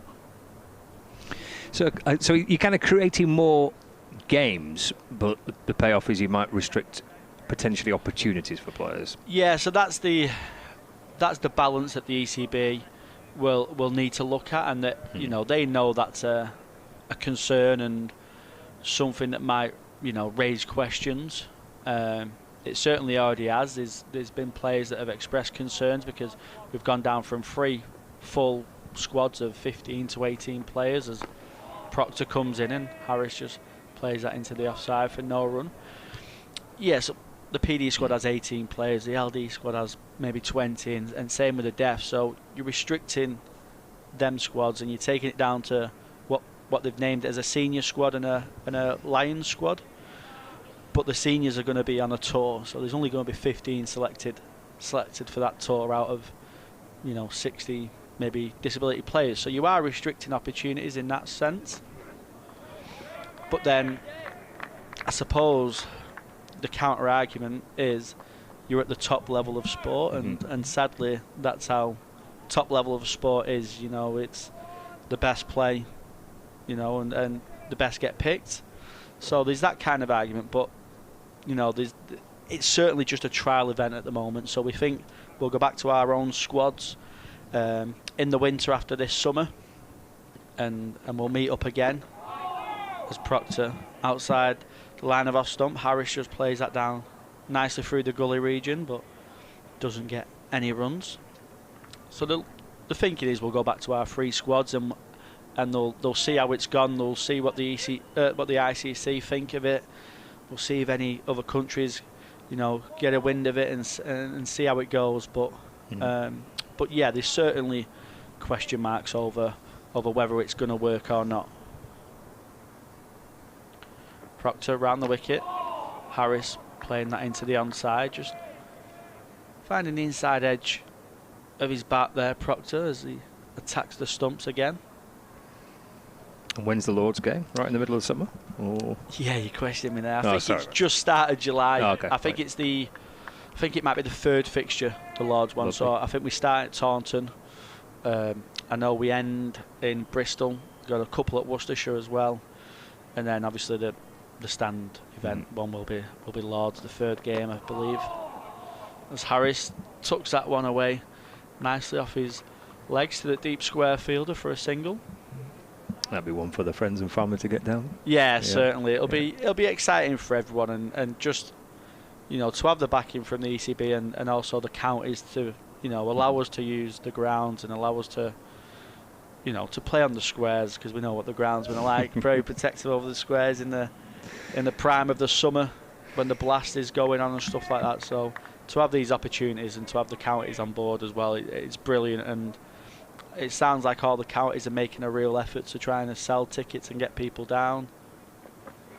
Proctor's in and bounces that one halfway down to Keaton Jennings, who walks at him and just ducks, but McManus does very well afterwards, as it so often does in England. It just swings after the batter and nearly runs away for 4 byes, but he takes it nicely. That's the end of the 28th over, 72 for 2. Lancashire. So that'll be the full shirt and tie job, won't it? Yeah. Polish your shoes. Yeah, I reckon so. Yeah. Feel uncomfortable again. It's a different world, isn't it, when you go down to Lords? Yeah, I mean, it's true what they say about the lunches. Oh. I think just the menu. I think I had like a pumpkin risotto as well. Happy days. And then the dessert board. I didn't have a dessert because I was batting 3. So I thought, no, I'm not going to, because one of the lads asked for all 3 of them. They said, yeah. I was like, that's a good effort. 72 for 2. Don't miss out on the desserts. I know, I won't be next time. No. Brody's going to continue. It's back of the length to Harris this time, who defends safely away into the offside. I think I'll take a tip out of Marcus Harris's book and ask him about 4 instead. Yeah, well, you are the captain. I'll drop down for this innings, actually. We're batting second. I've just had a bit of jam roly-poly. 72 for 2 here. Harris on 10. 2 slips. Broad from around the wicket balls again. Just leans into it. Drops the ball away into the offside. Guthrie comes up from cover point to field. And there's no run. Remains on 10. Jennings on 34. Saw some wonderful outfits last week at Lords. Some of the members. It looked a well-attended game. It looked really crowd. good. Yeah, it was. There's quite a few Lancashire members as well go down, didn't they? When they managed to pull themselves out the tavern pub, yeah, they were. It's a brilliant spot, isn't it? Ideal. Yeah, ideal. Stumble into that and stumble out of it. Broad into to Harris. Clipped off his pads through square leg for a single. But yeah, there are lots of Lancashire members down there watching Lancashire across the 4 days. I think the crowd on the first day was just under 5,000, which was the biggest crowd they had for a championship match at Lords since 2016, since Middlesex won the title. So it was really good numbers in, and it did feel a little extra special, because the first day you walk into the ground and there were members waiting to get in. The queue had formed for the gates to open before the first day of the season. Brought in left by Jennings through to the keeper. Obviously the weather certainly helps, but but it shows that there's still that appetite for red ball cricket and the longer format stuff in England. It's, you know, it's the beauty of the game that everyone loves. Obviously there's the thrill and the excitement of T20 cricket, but it doesn't quite match, I don't think, to the battles that you have in a red ball game, going through all sorts of different emotions throughout the day. Brought to Jennings, defender playing across his front pad, pushed up to mid-on. Got a few of the slip fielders interested. And there's no run. Yeah, and that game did bubble up beautifully across the 4 days. Fantastic finish. Really good game of cricket. Felt like it deserved a result, that game, but probably, then both teams were probably happy for a draw as well. I think that was the result that was the right one, really. I think it'd been harsh had Middlesex won. I think it'd probably been harsh had Lancashire won. Just a proper good draw that both sides deserved, I think. Let's run away off an edge down towards third man by Jennings. He just softly leant forward into that, and The ball disappears down to the ground, past second slip down towards the third man boundary for 4 runs. Moves on to 38. The Lancashire captain, Keaton Jennings. And the score is 77 for 2. Yeah, they might think of a change for Broad. He's bowled really well, 2 for 31 off his 10, but it's been a long spell. He's had the tea break in between as well, but just conceding a couple of boundaries, some off the edge of course. It might just be maybe a time for a little bit of spin. Yes. Not seen any since tea, have we? No, nothing. Calvin Harrison got, was it one? Yeah, was it got one. As Proctor continues, a little bit too straight down the leg side. Harris and Jennings pushing for the second one, but the fielding cuts that one off. Yeah, just the one over from Harrison just before the tea break. But, I mean, Luke Proctor's seen his seamers bowl beautifully here. I mean, Guthrie and Proctor to begin with the new ball, then backed up by Broad. Picked up 2 for 31.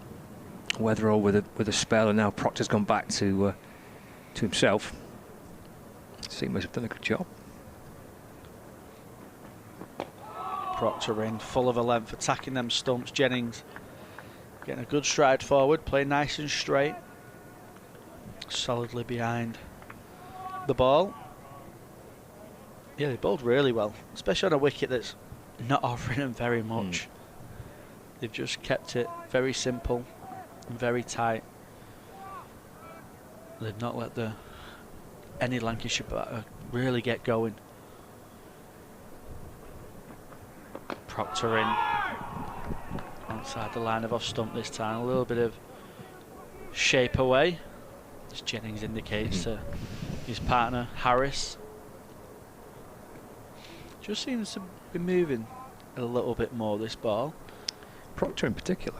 Yeah, Broad in the last over got one swinging right back into Harris, and Jennings just seems to be creating a little bit of something. A Northamptonshire attack.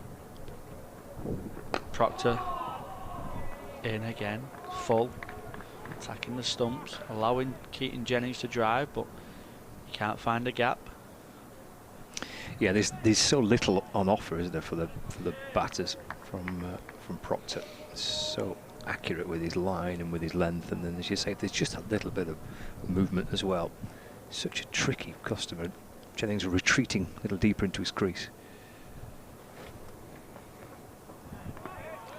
And Proctor sees Jennings just take a couple of steps down the track. He tests the middle of this Emirates Old Trafford pitch out, and that goes through to McManus. A few bowlers tried that, haven't they, so far? Testing out the middle of the pitch. Yeah, it's something that will probably be used more and more throughout the days 3 and 4 as well. Could be worth a go with a leg spinner soon, hasn't it? Just yeah, it feels like it just needs a change of pace, the game at the moment. Proctor bowls, and there's a very, very gentle appeal. No one really joins McManus behind the stumps. The Jennings is 2 or 3 yards down the crease, and it hits him on the 5 guard. Jennings is a very tall man, going way over the stumps.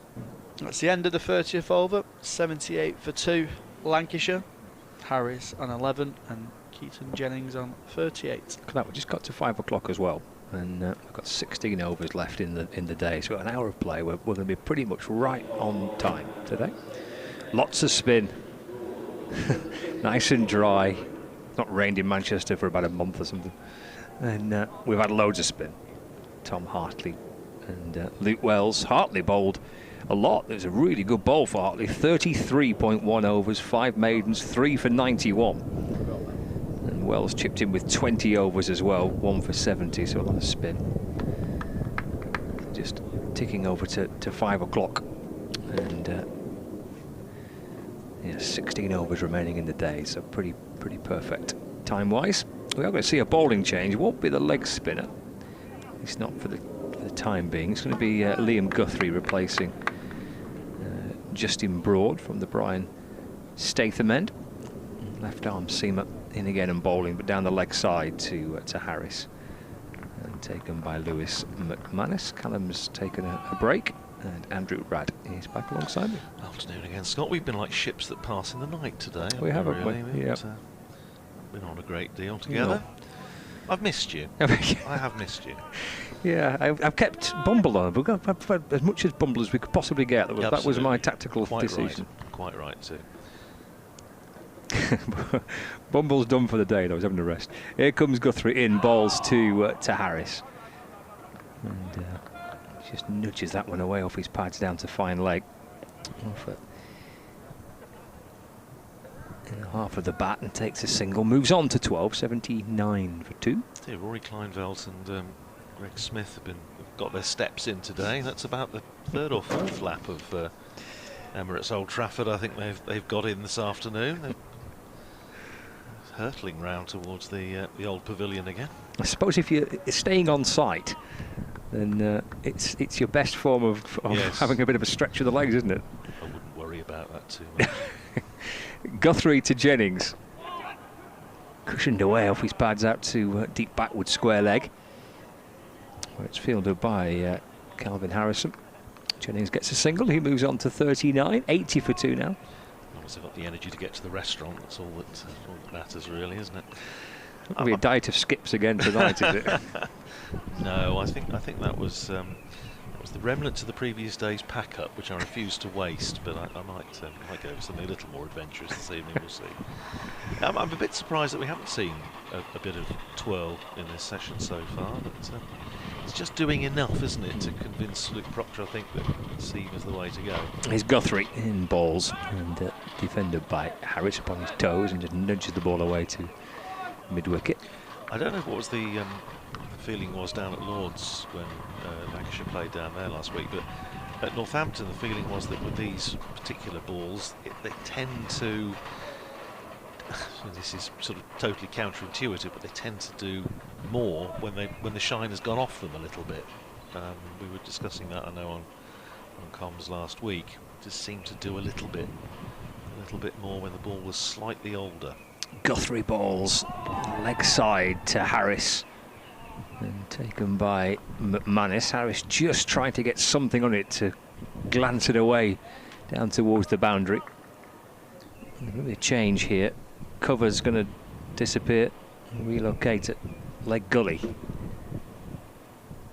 I suppose it's a position. It's a useful position, and it's employed a lot against Luke Proctor, leg slip rather more than leg gully, but just to sort of keep batters put something else in their minds. But I very rarely see anybody caught there, do you?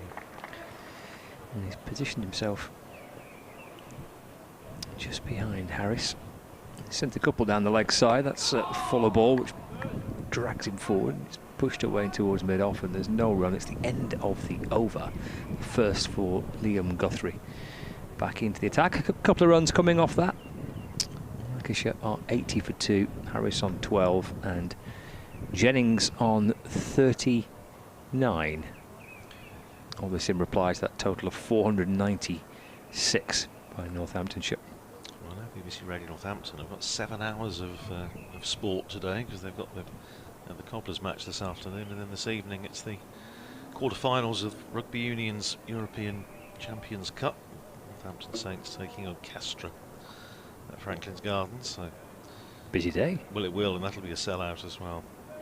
One or two people have messaged and said that they're listening to us en route to the Gardens to get their fix of sport for the afternoon. Here's Proctor in and round the wicket bowling to Keaton Jennings, his opposite number, fellow captain, and Jennings is defending up on the onside. A little bit of sort of milky sunshine, just about casting a shadow. We've got about an hour to go and 14 overs, so it's going to be about right. And if we do see a bit of spin, then we may actually get bonus overs in. We get paid extra for that. Here's Proctor in bowls and Jennings pushing out into the offside this time, and safe Zabe. Applauding the bowler, comes into field, does a bit of polishing. Rather posh sunglasses that a number of the Northamptonshire players are wearing today. I noticed George Bartlett's got a pair on. They look a bit like those goggles that you see for virtual reality. Perhaps they're really playing at the Adelaide Oval or something. Here's Proctor in bowls, forward goes Jennings, plays it back down the pitch. Proctor fields, and there's no run. Or at Sabina Park or Newlands. But where else would you want to be? Well, indeed, that's quite right. Quite still this evening now. There's not much breeze. Just about unfurling the flags at the far end of the ground. As Proctor is in again, bowls to Jennings again, takes a step towards the bowler, pushes it out into the covers, and Zabe fields. It's been good stuff from Northamptonshire. They haven't allowed too many liberties. They've kept control. Maybe, I suppose you could say, with hindsight, it's the easiest game in the world with that.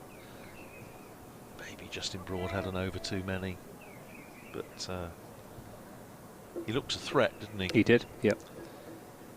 I'm sure he probably wanted to keep going. Here's Proctor in again, bowls to Jennings again, pushes out the covers, Zabe fields, and everyone else thinking, can someone else play? At the moment, there's only 3 players involved. I wonder if McManus would be confident enough to stand up here. Yeah. To Luke Proctor, with Jennings batting some way out of his crease and advancing further forward as well. Point Callum made, and it's a point well made. I don't know. He stands up quite regularly to Ben Sanderson. Whether they think it's just doing a bit, just seaming around a little bit too much. There's Proctor in again, bowls to Jennings, plays it out the onside this time by way of variety. Fielded by Callum Harrison. That's the end of the over. 80 for 2, with Jennings on 39, Harris on 12. And I was just looking at that, the rain map to your left. Nothing much here yet. They did say we might get a little bit overnight, first thing in the morning. Players just taking the opportunity to take some fluid on board. It's not allowed to rain. I thought we all had an agreement that following last weekend's start to the season, that was it. That was the summer for the next 6 months. Well, it was absolutely lovely, and it's been you know, as Callum said earlier, you'd settle for this most times, wouldn't you? For just a little bit. It's the first cloud we've seen for about a fortnight, yeah, so true. It's not a big issue really. Dom Leach taking the drinks on for Northamptonshire. I thought bowled pretty well in the previous game. Certainly after a bit of a nervy start from the David Capel end, switched to the other end and looked much more like it. Guthrie, left arm seamer from the Brian Statham end, pounding his way in. And, Harris punches this back down the pitch and there's no run. 80 for 2. Umpire's running from square leg to point. Umpire Debenham can't quite see. Going to relocate and jog from one side of the square to the other. And umpire at point. So what, 2 slips, leg gully, fine leg, deep square leg, mid wicket, mid on. Guthrie balls, back of a length, it just loops up in between kind of where a backward point and gully fielder would be. Maybe even off the glove or the shoulder of the bat. Maybe the glove actually. Look at, yeah, definitely the glove. Yeah. he's removing it and having a look at his fingers. Just leapt a little on Harris, and he needs just a little bit of attention from Sam Byrne and the medical team. I sure hope that's nothing too serious. Doesn't look unduly concerned. Just a little cut there potentially, wasn't there? 81 for 2. Guthrie to Jennings, hammered down the ground. That'll run away. That's 4. As soon as it left the bat, Rob Keogh was at mid-on, but I think he knew as that raced away past him along the grass. That was destined for 4 runs. Jennings moves on to 43 now, 85 for 2. You can imagine what a frustrating player Keaton Jennings can be to bowl at sometimes, in that he'll absorb so much pressure. You just think you've got him where you want him, and then you bowl something that's a little bit full, a little bit wide, a bit short, and he puts it away with a minimum of effort, minimum of fuss. It's just efficient batsmanship, isn't it? And makes him an extremely valuable player that he is. Guthrie to Jennings. That's a good stop by that man at leg gully, because Jennings had probably thinking he had 4 there, just worked away off his hip. Nice leaping stop from Calvin Harrison. Good work, saving some runs for his side. He's not had a bowl yet, but doing some fine work there in the field to deny Jennings further runs. Remains on 43, 85 for 2. Guthrie sets off again under cloudy skies now. Again, just deflected away towards Harrison. Slightly more routine stop this time, not quite as agile as the previous one. Didn't need to be, just trickled away towards him. So it's coming over from our left, which is the west. Now he's just having a little bowl, so he's either trying to remind Luke Proctor that he exists, or he may have just got the nod from the skipper. Certainly understand why Proctor's gone with kind of seam so far since tea. The conditions have changed, the clouds drift across, they've bowled well. Hammered away off the back foot by Jennings. It's sat up nicely for him. Short and a fraction wide outside off stump. Jennings wasn't missing that opportunity. 4 more to him. He moves to 47, 89 for 2. Again, there's just no margin for error, is there, with Jennings in this sort of touch. Now the telltale sign, I think, that we are going to get some spin, because Dom Leach is coming onto the field with an armful of protective equipment, while, as you can see there if you're watching on the stream, Marcus Harris just getting a little bit of TLC from the Lancashire physio, with his captain looking on. Meanwhile, James Sales is donning the protective equipment.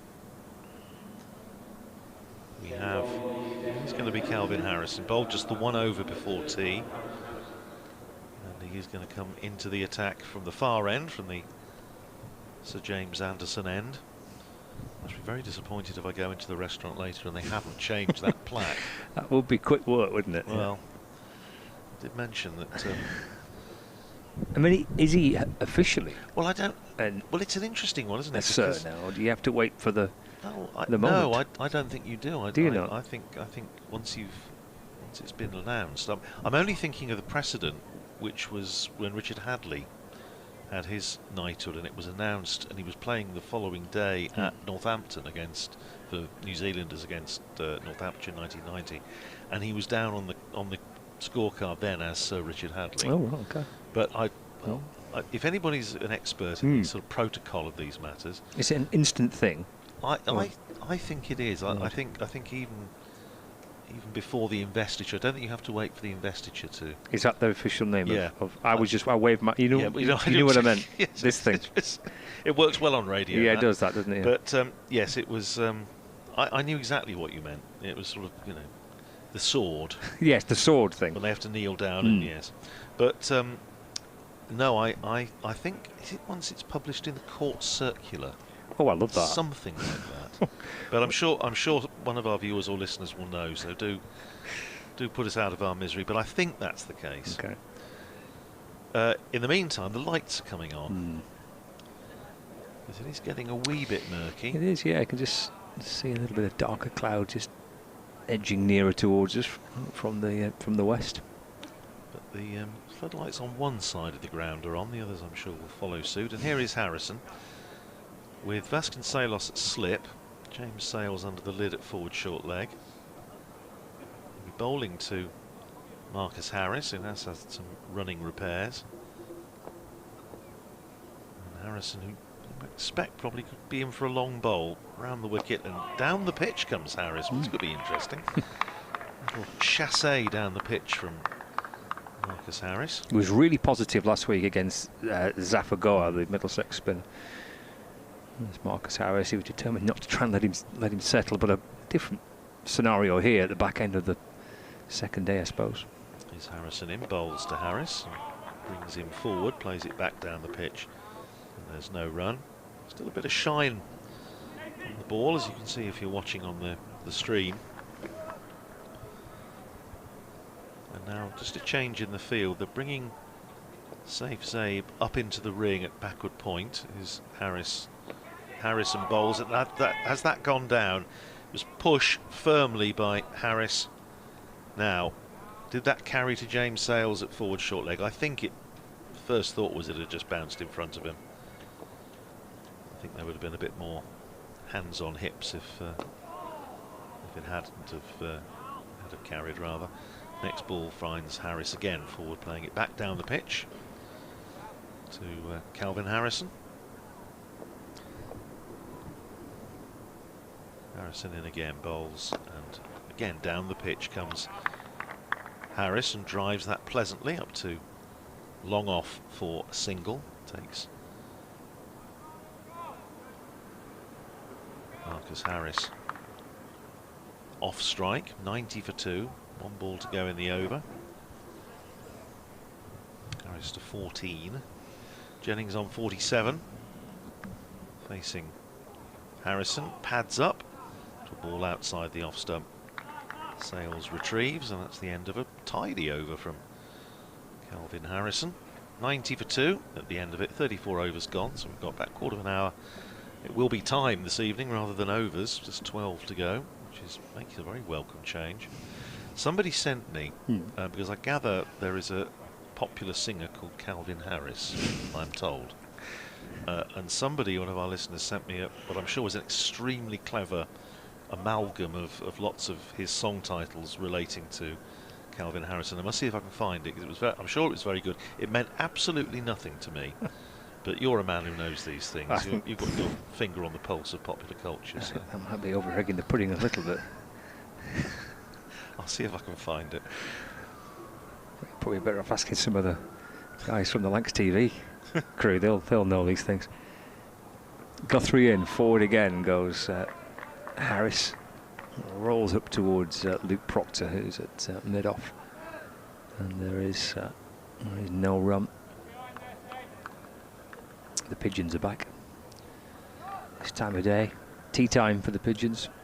Have landed just behind the bowler, below the media centre at the Brian Statham end. There they are, for those of you watching on the stream, backing away in the background. Watching Guthrie set off and bowls. Dropped into the offside by Harris. Again, there's no run, 90 for 2. Harris on 14 from 36. Jennings 47 from 99. Lancashire looking to reach the close of play, which is still 11 overs away, 40 minutes of cricket thereabouts, without any further damage done. Still a long way behind, 406 runs behind. Turned to the leg side by Harris, just in broad, fielding at mid-wicket. No run. Just sense that if Northamptonshire could split this pair, pick up one of these two this evening, then the lamb shank will taste that much better, won't it? I mean, it sounds delicious already. Being honest. You just sense this is such an important partnership for Lancashire. Completely agree. It's an important passage of the game, really. Go through to Harris. He wants a single here. Just off the front foot, drops it away into the offside, and Proctor picks up and shies at the stumps towards the bowler's end, and it could have run all the way it does. Oh, goodness. Well, he's enthusiastic by Proctor, trying to run out Harris, but nobody there effectively backing up, and it's gone for overthrows. They've run through for one, and the ball in the end was hurtled out towards the boundary. Broad was trying to catch up with it. He put the dive in, and well, successful attempt to try and scoop the ball back. Buzzers. A bit of turf came up there as well, didn't he? As he replaced his divot there. Yeah, it was good. Green, Justin Board, the greenkeeper's friend.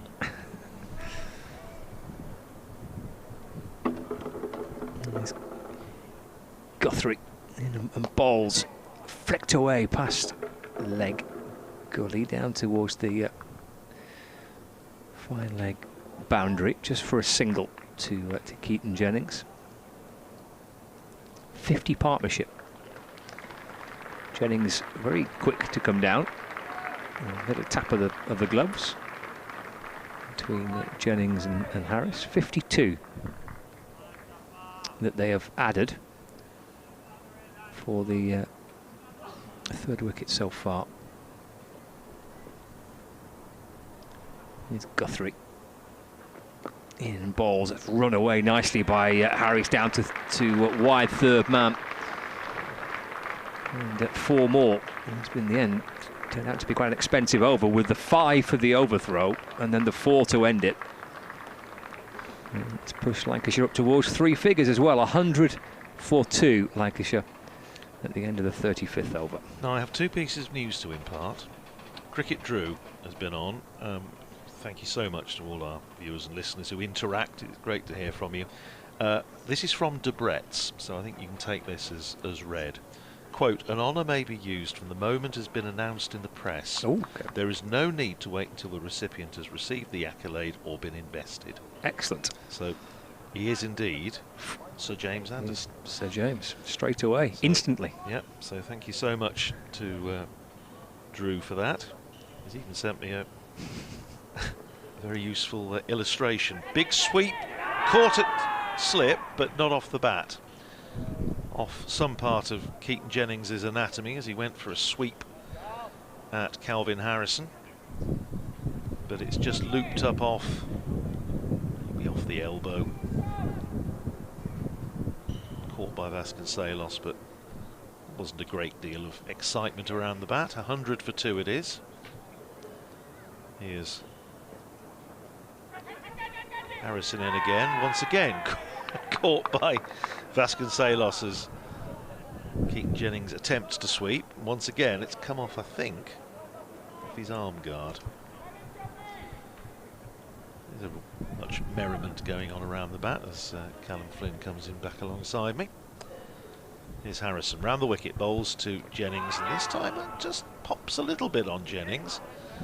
Comes off, hard to say from here, possibly just off the inside edge onto pad, runs down past slip.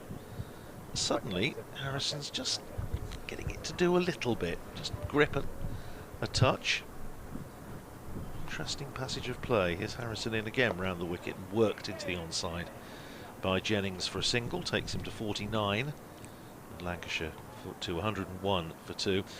Are you any good on Calvin Harris? Oh no, I'm more. Yeah.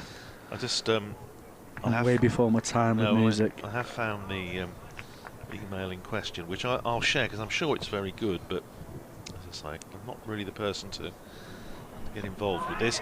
And Harris has come down the pitch, it's bounced off his pad. James Sales has caught it at forward short leg under the lid, and Harris in the meantime had to scurry back into his ground because he was quite a long way down. Eventful little over this. It's good job I'm not the umpire because I was given that first one from Keaton Jennings. I thought it came straight off the glove. Here's Harrison in again round the wicket, bowls to Harris. He's coming forward, turning it straight into the hands of James Sales, and that's the end of the over. 101 for 2, 36 gone, with Keaton Jennings on 49 and Marcus Harris is on 12. So this is Dave Chappers, and thank you very much indeed for taking the trouble to get in touch with us. Calvin Harrison's debut innings for Northamptonshire feels so close. Hopefully he can have a miracle innings and kickstart our summer and win this match over the weekend.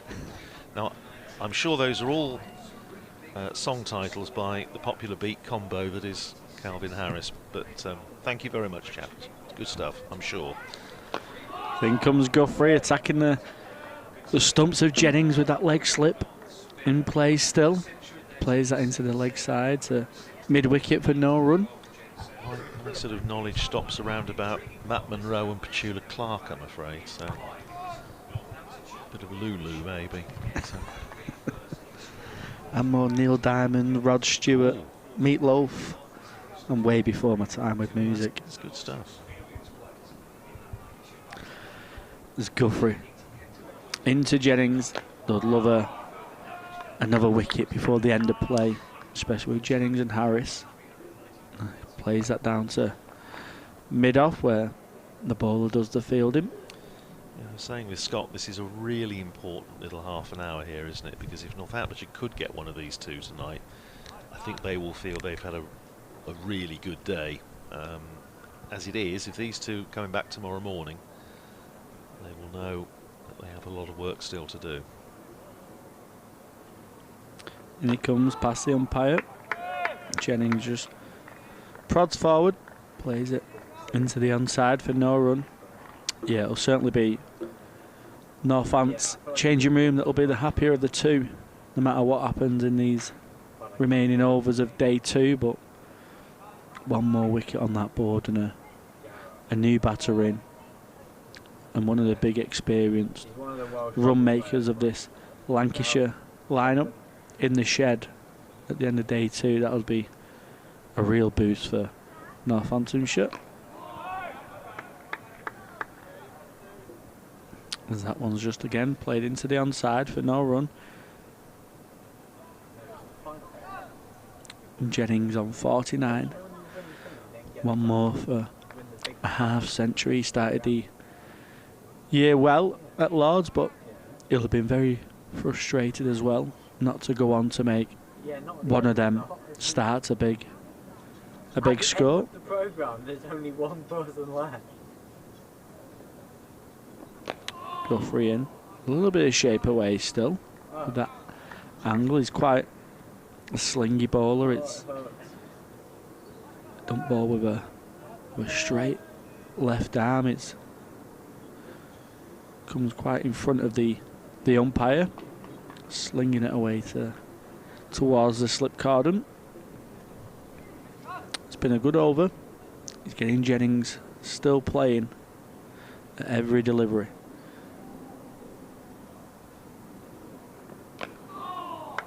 Same again. Relentless on that line and length. Northants have been excellent at that throughout this innings. Not giving Lancashire any room to free the hands. That's the end of the 37th over. Lancashire 101 for 2. Jennings 49 and Marcus Harris 23. Yeah, more from me, I think, before Scott comes in to take us through to close of play with Callum. See there the Northamptonshire bowling figures. Liam Guthrie, no wicket for 34 off 9. Proctor miserly, 9 overs for 9. 2 wickets to Justin Broad, and here's Harrison, the leg spinner.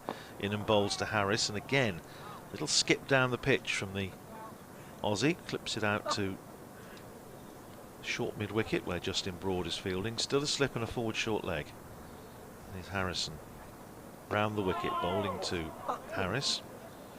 Pushes it out into the offside for Rafi Weatherall to field. You just feel like something's going to give here with the I think you're right. with the spin and the Lancashire batters. Here's Harrison in again, bowls to Harris, forward defensively. Rolls out to Sales at forward short leg. Harrison just asking a couple of questions, making the Lancashire batters do something a little bit different, move around the crease. Here's Harrison, quicker ball, and it goes straight through everything. It's running down towards the boundary, and it's going to be 4 somethings, byes, says umpire Ben Debenham. So that literally has gone through everything. It was a quicker ball from Harrison, and Harris looking to work it away into the onside. It went past him, it went past Lewis McManus outside the leg stump. Difficult take, and it's gone for 4 byes, 105 for 2. Here's Harrison in in again, bowls and driven pleasantly, and that's beaten the dive of Weatherall at extra cover. It's running out towards the boundary, crosses the rope, and that's 4 more to Marcus Harris. He goes to 27, and Lancashire to 109 for 2. Yeah, shot of the innings so far for me, against the spin, out of the big footholes that are just being created there. Quality, a beautiful shot. Quality stuff, wasn't it? Marcus Harris. Harrison in again, down the pitch, drives. Only going to get a single this time as it runs out towards Rob Keogh in his piped Northamptonshire cap, and they come through for a single. And I did notice Ruffy Weatherall warming up, and it is going to be another little burst from the young seamer. Going to have a go from this Brian Statham end. 110 for 2 it is. Harris is 28, Jennings is 49. These two have been now put on 66 for the 3rd wicket. They consult in mid-pitch, and Weatherall will be looking to have the sort of impacts mentioned earlier that he did in the previous match against Kent. Well, in each innings he picked up 3 quick wickets inside 2 overs to transform the match. Capable of doing it, radar just seemed not quite honed to perfection, bowling from the James Anderson end earlier on, but he's going to get a go from this Brian Statham end. Let's see how this suits him. Yeah, he'll try and create some opportunities here to take a wicket in this last half an hour of play.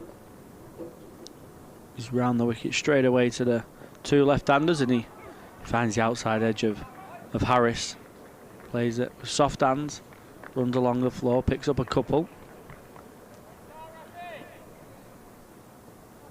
Looks like the kind of batter that just allows it to run off his face quite a bit, Marcus Harris, which is frustrating for a fast bowler.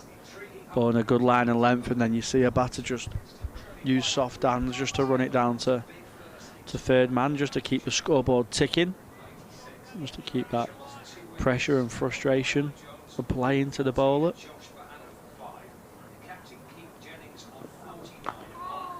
A little bit tighter there from Weatherall as he attacks the off-stump line, and Harris just plays it nicely off the crease into the offside.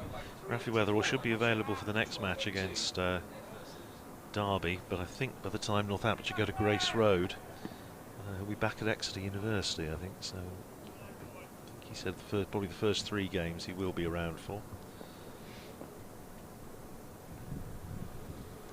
Weatherall round the wicket, over pitched, and Harris just times that to perfection. It's kind of a Yorker length from Weatherall, just wide outside the line of off stump, and Harris again just opens the face and just allows it to run down to the deep point boundary for 4.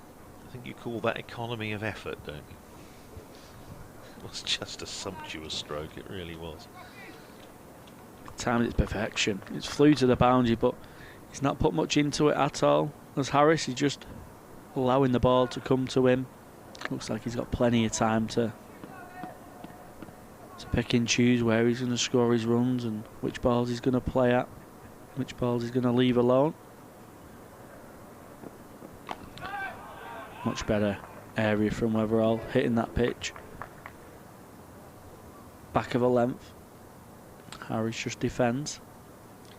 It's really good to see from a Northamptonshire perspective to see Rafi Weatherall out in the park. I say he had a back injury at the back end of last season, and young quick bowlers with back injuries you always get a little bit anxious about, but he's worked very hard to get himself back, and say combining it with his uni studies as well. Real prospect. As in he comes and he hits Harris on the 5 guard, but not enough in it for a real appeal. Well, just a gentle screech behind the stumps from McManus. Which a much better line and much better length. Just hitting that pitch a little bit more. Just bowling through, getting through the action. Round the wicket he comes. It's just straight down the leg side of it. Harris resists playing at that one. Doesn't want to get a little feather through and go cheaply. That's the end of the 39th over. Lancashire 116 for 2, Harris 34 and Jennings 49. Activity from both dressing rooms. Dom Leach going out with another helmet, so presumably another close catcher going in. And the Lancashire physio just going out with some tape. You saw Marcus Harris in the previous over just give a little indication that he wanted some tape. So running repairs for him. While that's happening, I shall make way for the chair of the Stretford branch of the Calvin Harris fan club, Scott Reed, to take me through to the close with Callum.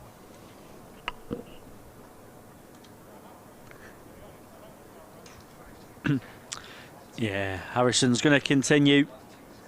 He's just creating a little bit of doubt, just forcing the Lancashire batters just to do something a little bit different out there, trying to use their feet, sweeping a little bit more. With the angle that he's creating round the wicket as well to the left-handers, he can really twist on that front leg and get through the action and give it a good rip. Ball coming more of a sideways angle, releasing it more at not quite as straight as probably what he would do to a right-hander. He's allowing his body to really twist into the ball and try and generate some extra spin from this Old Trafford surface.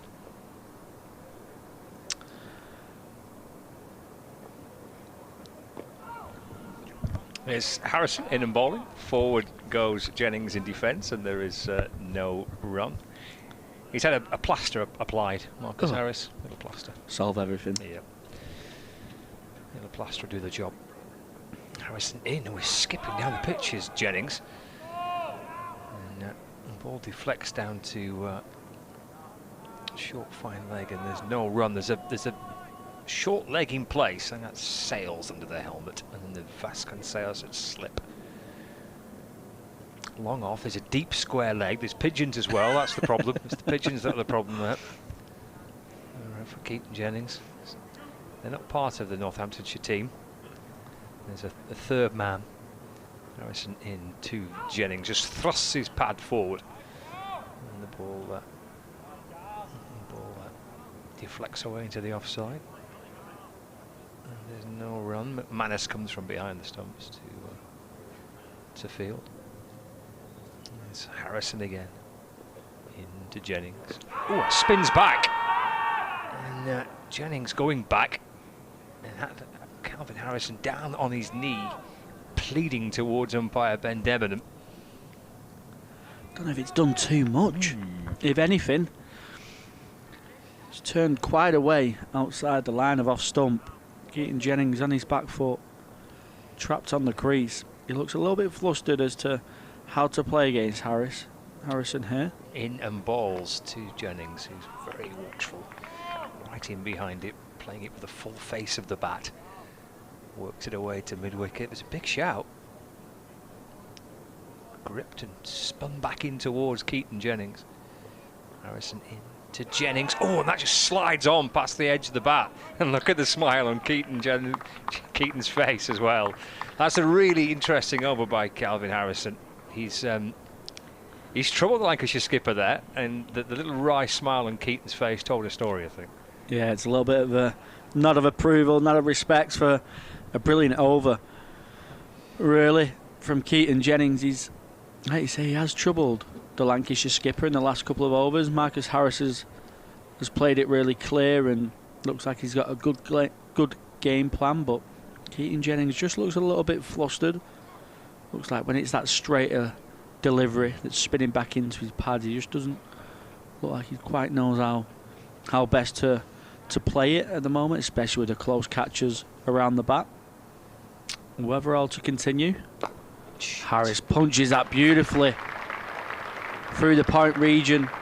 There's not much width at all there, but he just waits for the ball and allows his hands just to open up that offside. And you can see on Lancs TV there how he just opens the face of the bat. It's a beautiful shot for 4. He looks in some good nick, does Marcus Harris. He must have got over his jet lag. He said he was still suffering from jet lag last week. I mean, he only got 130 and 50. What after the 100 as well? Or was that before? He said, I spoke to him. You knew that went jet lag. He said, I've not quite got over the jet lag yet. He's got 140, man. Whether all in or it was a good delivery, but it would not have counted if it found the edge of Marcus Harris's bat as he's overstepped. He's bowled a couple of no balls today. It just seemed like it's that effort ball that he just oversteps on, but he beat the outside edge on that delivery. That's a good ball. They have put the point fielder out on the boundary, so maybe that's just Marcus Harris being a little bit lazy, thinking there might have been just an easy single there. And now it's a dead ball as Weatherall drops the ball in his run up.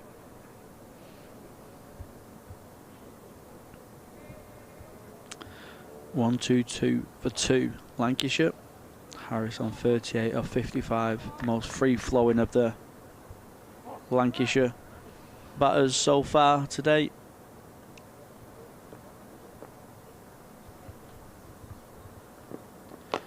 Weatherall in, and that's another beautiful shot from Marcus Harris. It shows the form he's in. It's a straight delivery, and he just turned that through wide mid-on.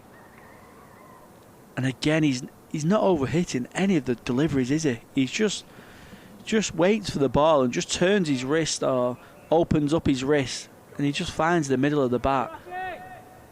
Beautiful batting from Marcus Harris. It takes him on to 42.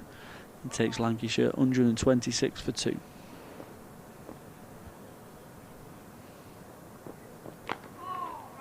Weatherall on a good line and length, a good response, and Harris just waits for it, plays it into the offside for no run. Impressive partnership this, isn't it, from Harris and Jennings. It's, I mean, it reinforcing what the conversations we were having last week at Lords and what we've been saying a little bit so far in this game, that with Harris coming in at 4, just an absolute wealth of experience, international cricketer.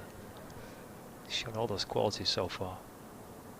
Weatherall in, and Harris opens up that offside and gets his single to that point boundary.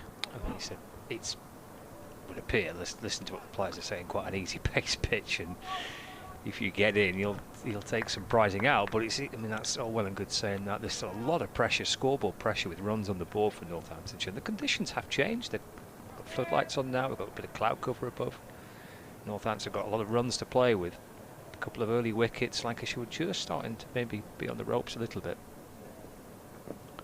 Weatherall in, and he finds the outside edge of Jennings, who reaches his half century with that single. It's been a battle for Keaton Jennings. It's not been as free-flowing as the Lancashire supporters are used to, but he's still there, and that is the key for Lancashire. They often say the ugly runs are the best runs, grinding it out, and that's what he's doing for his team, as he so often does, leading from the front, Keaton Jennings. I think Andrew Rabb made the point earlier, he soaks up so much pressure too, doesn't he?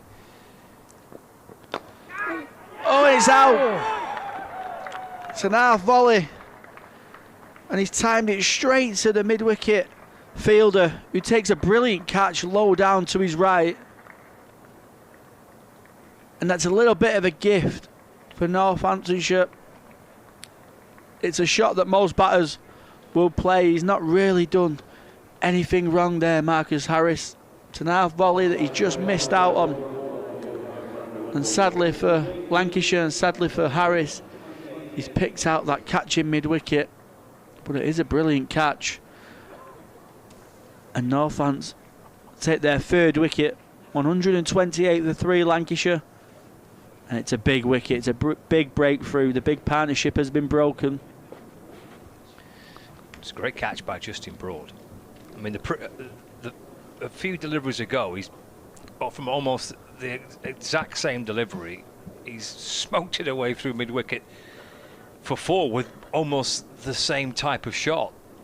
But he's picked out Broad there, but it's a magnificent catch. I mean, that came so quickly, low down to his right. That has gone at a real pace.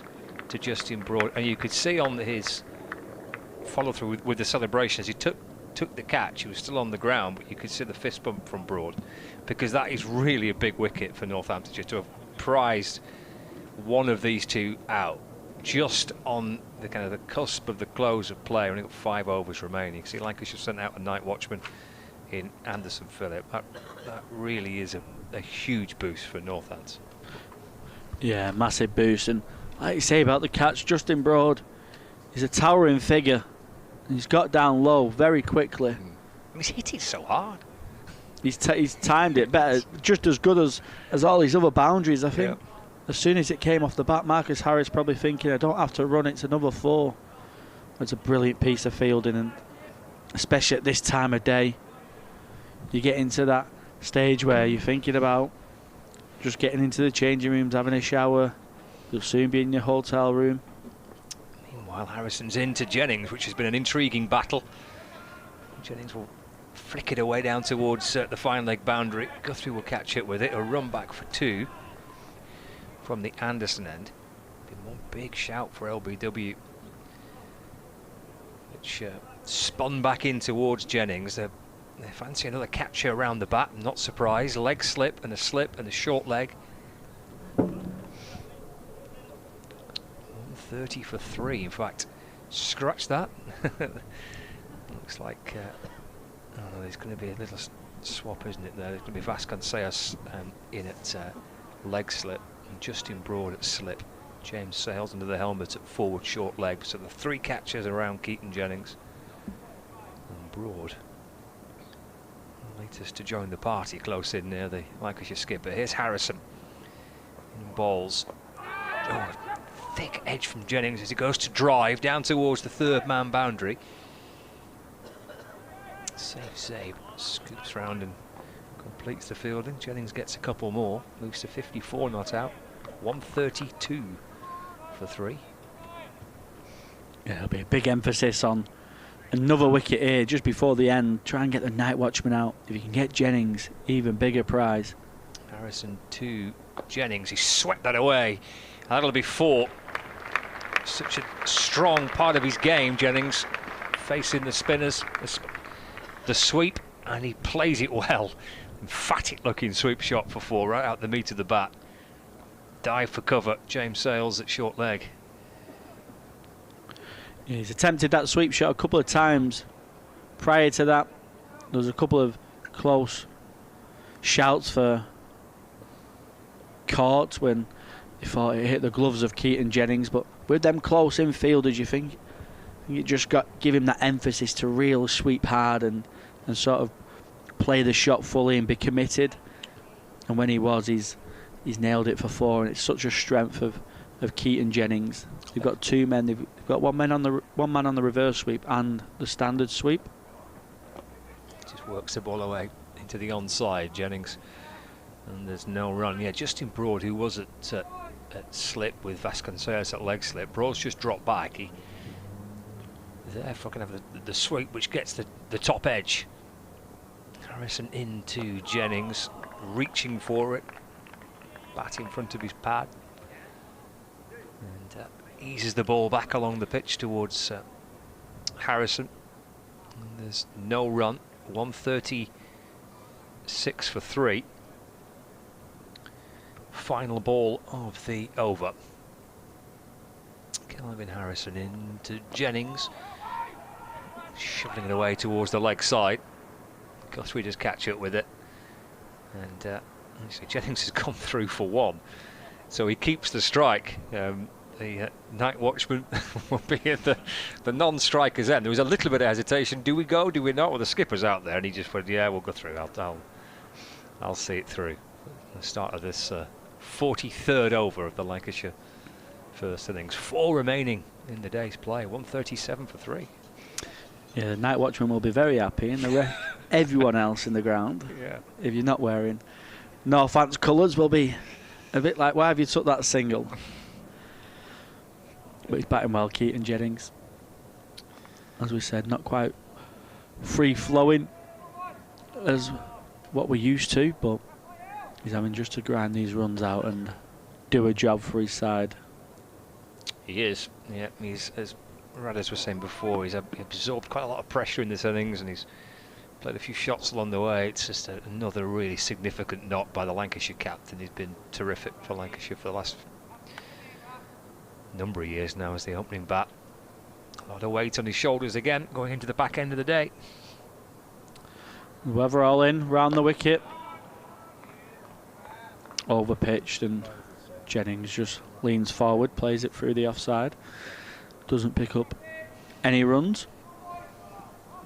He's been very unlucky to not get another international call-up, hasn't he, with the stacks of runs that he keeps piling on.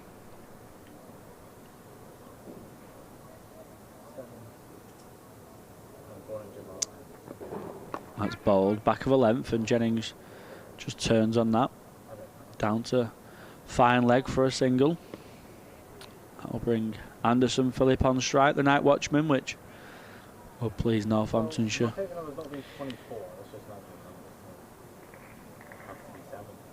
We saw last season that about a bit. Got to play 3 games for Lancashire at the back end of last season, but scored 40 in one of them.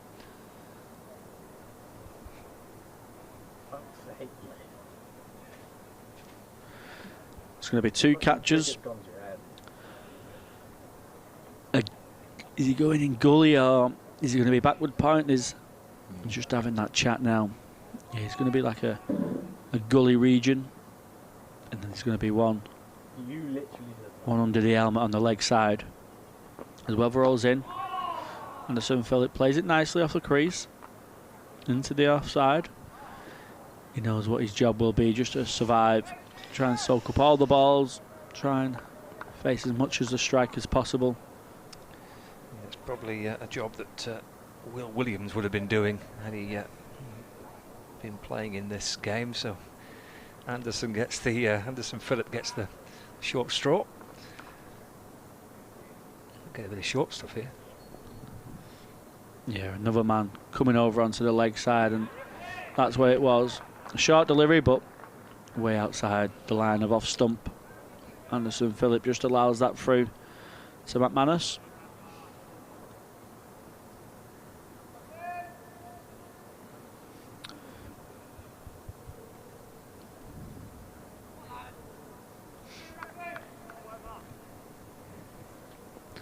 So 2 fielders on the offside. 2 catches as well, and Phillip just ducks under one there. Yeah, he knows what's coming, doesn't he, with that short leg. He's just a fraction behind square. It's a short mid-wicket. Short fine leg, man down on the long leg boundary. In fact, Justin Broad's now been pushed a little deeper, so there's a deep square leg. Going to come round the wicket as well.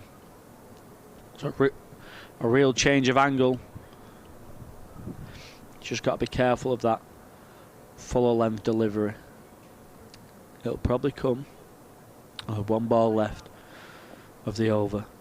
Will he go short, or will he try and bluff him and go for the Yorker? He goes short again, and he's done well to get under that in the end. It's not got up as he expected, but he survived the over. It's a good short ball, wasn't it, to end it by Weatherall? Yeah, good line. I'd like to see if Anderson Phillip's on strike next over, maybe Proctor. 1 over of Proctor. Just attacking them stumps and getting him playing every ball.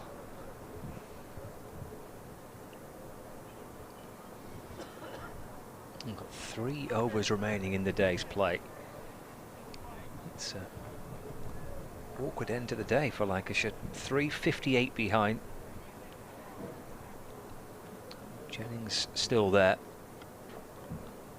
Harrison to continue. Leg side fielders, deep square, fine leg, deep mid-wicket. Proctor kind of halfway back at mid-on. There is a mid-off. There's a long off actually now.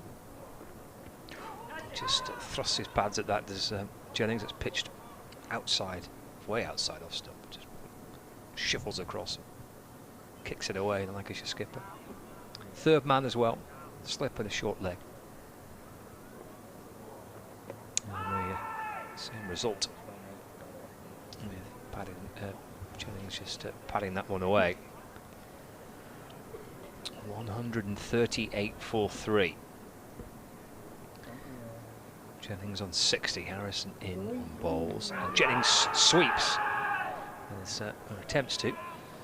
As Harrison straight away, any mistimed sweep shot from Jennings is going to be greeted with a big appeal by the bowler.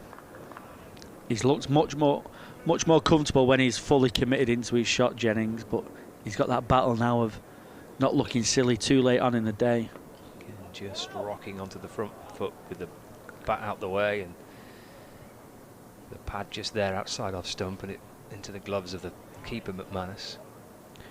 He knows he needs to survive, but he also knows a sweep shot is such a strength of his. 2 balls left of the over. The field comes in. Harrison to Jennings off the back foot and plays the ball away into the offside. There's no run. 138 for 3. A really good battle between the leg spinner and Lancashire's opening batter. Well, it's just fiddled away down the leg side. Now it's gone past the keeper. It's not taken a touch off anything. It's been given as a bye. So Jennings does get towards the other end. He will be on strike for the start of Weatherall's over, the penultimate one of the day. Lancashire 139 for 3.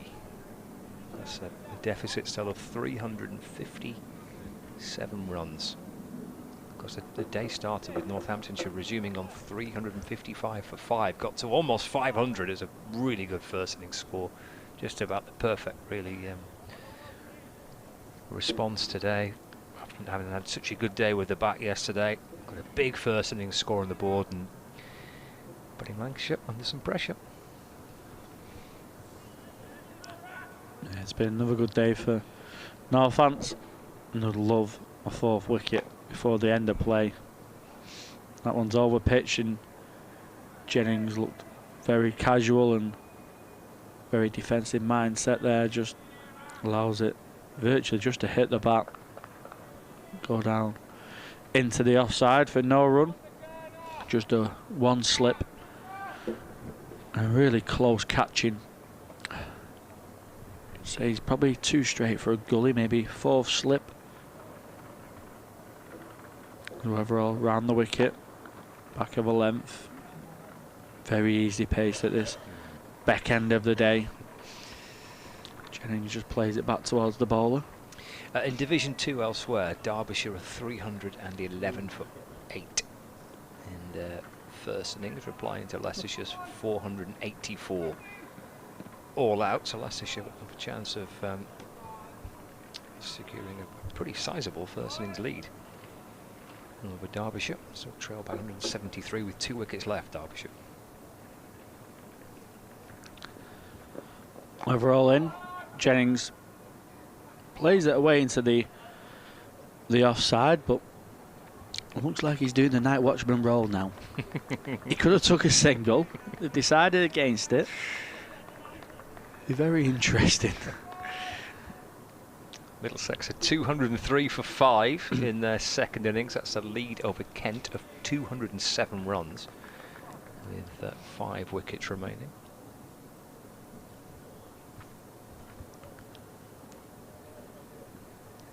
They're off for a bit of bad light in Bristol. Gloucestershire, Glamorgan. Gloucestershire 546 all out. And Glamorgan 146 for 3. But with bad light an issue in Bristol.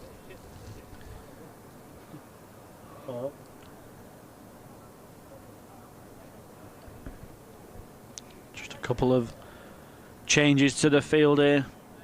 Maybe more of a apply to try and affect the mindset of Keaton Jennings. He's very determined and unbreakable out there at the moment. You know, at the end of the day, Weatherall round the wicket. Jennings allows that through. Doesn't allow the field changes to disrupt his plan. in Division 1, and a game that's pretty well advanced into its third innings of the match, is Sussex against Somerset. Sussex making 294 and then bowling Somerset out for 201. And now Sussex 246 for 1, leading by almost 400. Was a change wickets mid-game. Weather all in. Jennings plays it out onto the offside for no run. Tom Haynes is 117 not out, so Sussex building a huge lead over Somerset at the back end of just the second day, leading now by 339 with 9 wickets remaining. A brilliant result for Sussex back in Division 1 if they can beat Somerset, the runners-up last year. Overall, on a length, Jennings takes a step down, plays it back towards the bowler, and that should be Jennings' day done. Anderson Phillip should hopefully see out this remaining over. Surrey are 110 for 1 against Hampshire. That's in their second innings. So Dom Sibley's 47 not out. He made 100 in the first innings, and Ollie Pope 39 not out. So Surrey lead Hampshire by 144 runs with 9 wickets remaining. Essex are 278 for 5, replying to Nottinghamshire's 347 all out at Trent Bridge, and Warwickshire 266 for 6 in reply to Durham's 387 all out. Right, here we go, final over of the day, and Anderson Phillip has some friends. He's got some catches close in around him. Here comes Harrison, balls to Phillip, facing the leg spinner for the first time. Just drops it into the offside. There's no run. There are 4 catches around the bat. Silly point, short leg, leg slip, short mid-wicket, cover, point, mid-off, mid-on. 139 for 3. Harrison to Phillip. Big appeal for LBW, and he's got him. And Northamptonshire cap off a very good day for them by removing the night watchman in the final over of the day's play to bring to an end the close of play, with Lancashire 4 down, trailing by 357 runs, and Calvin Harrison on debut with his first wicket for Northants, and deserved too. He has been a real thorn in that 7 over spell for the Red Rose, and they have a lot of work to do tomorrow. Still trailed by 357, Lancashire at 139 for 4. Yeah, it's very well deserved from Calvin Harrison. He's had an excellent day. He's asked questions of the Lancashire top order, and he's ended up getting the night watchman Anderson Phillip in the last over of the day. And what was a very good day anyway for Northamptonshire, just turned into an absolutely outstanding day 2 for the side. It started off with the bat, McManus getting 95, missing out on a much well-deserved 3-figure score, and you got knocks from Calvin Harrison, 56, his highest first-class score as well, supported by Justin Broad, who looked like he was just about to get going before getting run out. But then Lancashire started well. Jennings 60 not out, will come back out tomorrow morning, but 4 wickets lost for Lancashire, and certainly on the back foot. There's that one there, wasn't it? The wicket of Hurst. That was just the big moment, wasn't it? At the back end of the final session. Broad bowling beautifully and taking that terrific catch to get rid of Harris. 1 for Weatherall and 1 for Harrison. But that Marcus Harris dismissal felt like that could be really potentially quite a big moment in the match. Yeah, it took all the momentum out of the innings for Lancashire. You would think, he's the man in form. Obviously, only the second game, but he batted beautifully at Lords. He's the experienced man. He's the overseas signing. And the way he was batting, it looked like he could have been batting there all day, but he's nailed one to the mid-wicket catcher in Justin Broad, and he took a beautiful catch, and that just stunted Lancashire's progress in this first innings, and then the wicket of the night watchman as well. So McManus will come out in the morning. He'll start off with Keaton Jennings. You would think, unless they went a little bit different and sent out Luke Wells, because it would feel like a bit of an opening batsman role coming out on day 3. So we'll see what happens there. But Northamptonshire certainly taking the momentum into the change rooms after day 2. That is definitely the case as the ground staff drag out the hover cover, the umpires edging their way back towards their dressing rooms. And we've just seen the match situation at the close of play on day 2. Lancashire 139 for 4, and they trail Northamptonshire going into the third day by 357 runs. Hope you have enjoyed the coverage here on Lancs TV and via the BBC Sport website and app. We'll do it all again for you tomorrow morning from just before 11 o'clock.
Is for the way you look at me.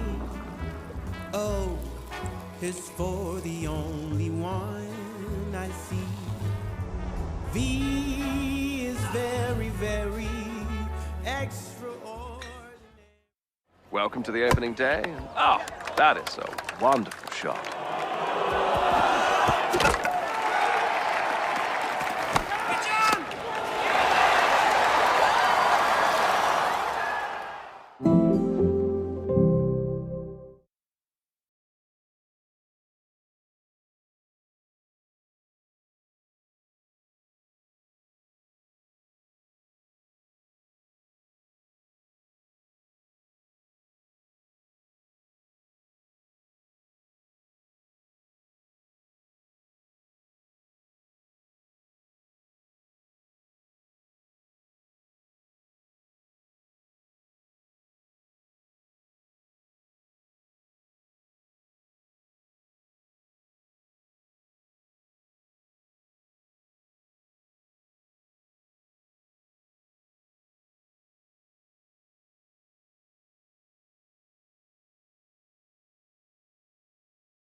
This is a call for hungry dreamers and hard-working self-believers.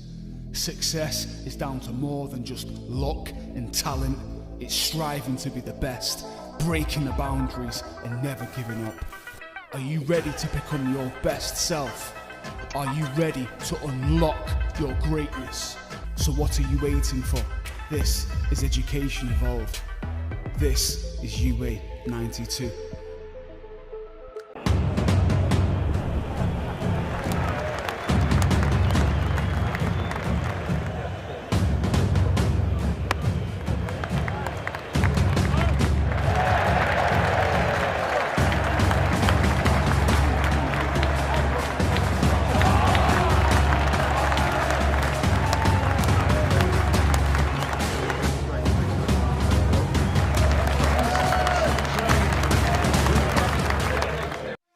When I was a kid, there was no professional women's cricket. I didn't even think that women could be professional sports people. Especially early on, it just didn't really seem like there was a career in it. To support myself around cricket, I had to work at the petrol garage. I was the only girl, so I stood out. I'd love for young girls to be able to dream about being an athlete and it to be achievable. Thanks to the Hilton funding my contract, it's allowed me to play the game that I love all day, every day. We're like an engine and we need to be fueled with the right gas. Without funding, we can't be visible. You can't be what you can't see. As a team, it feels like we're breaking boundaries. Thunder and Lancashire always want to put women's cricket at the forefront, and now I think that's really shining through. It's mad to think that without the Hilton funding, like, we wouldn't be playing cricket every day, training. Well, we could be, but we wouldn't have any money. We wouldn't, yeah, true.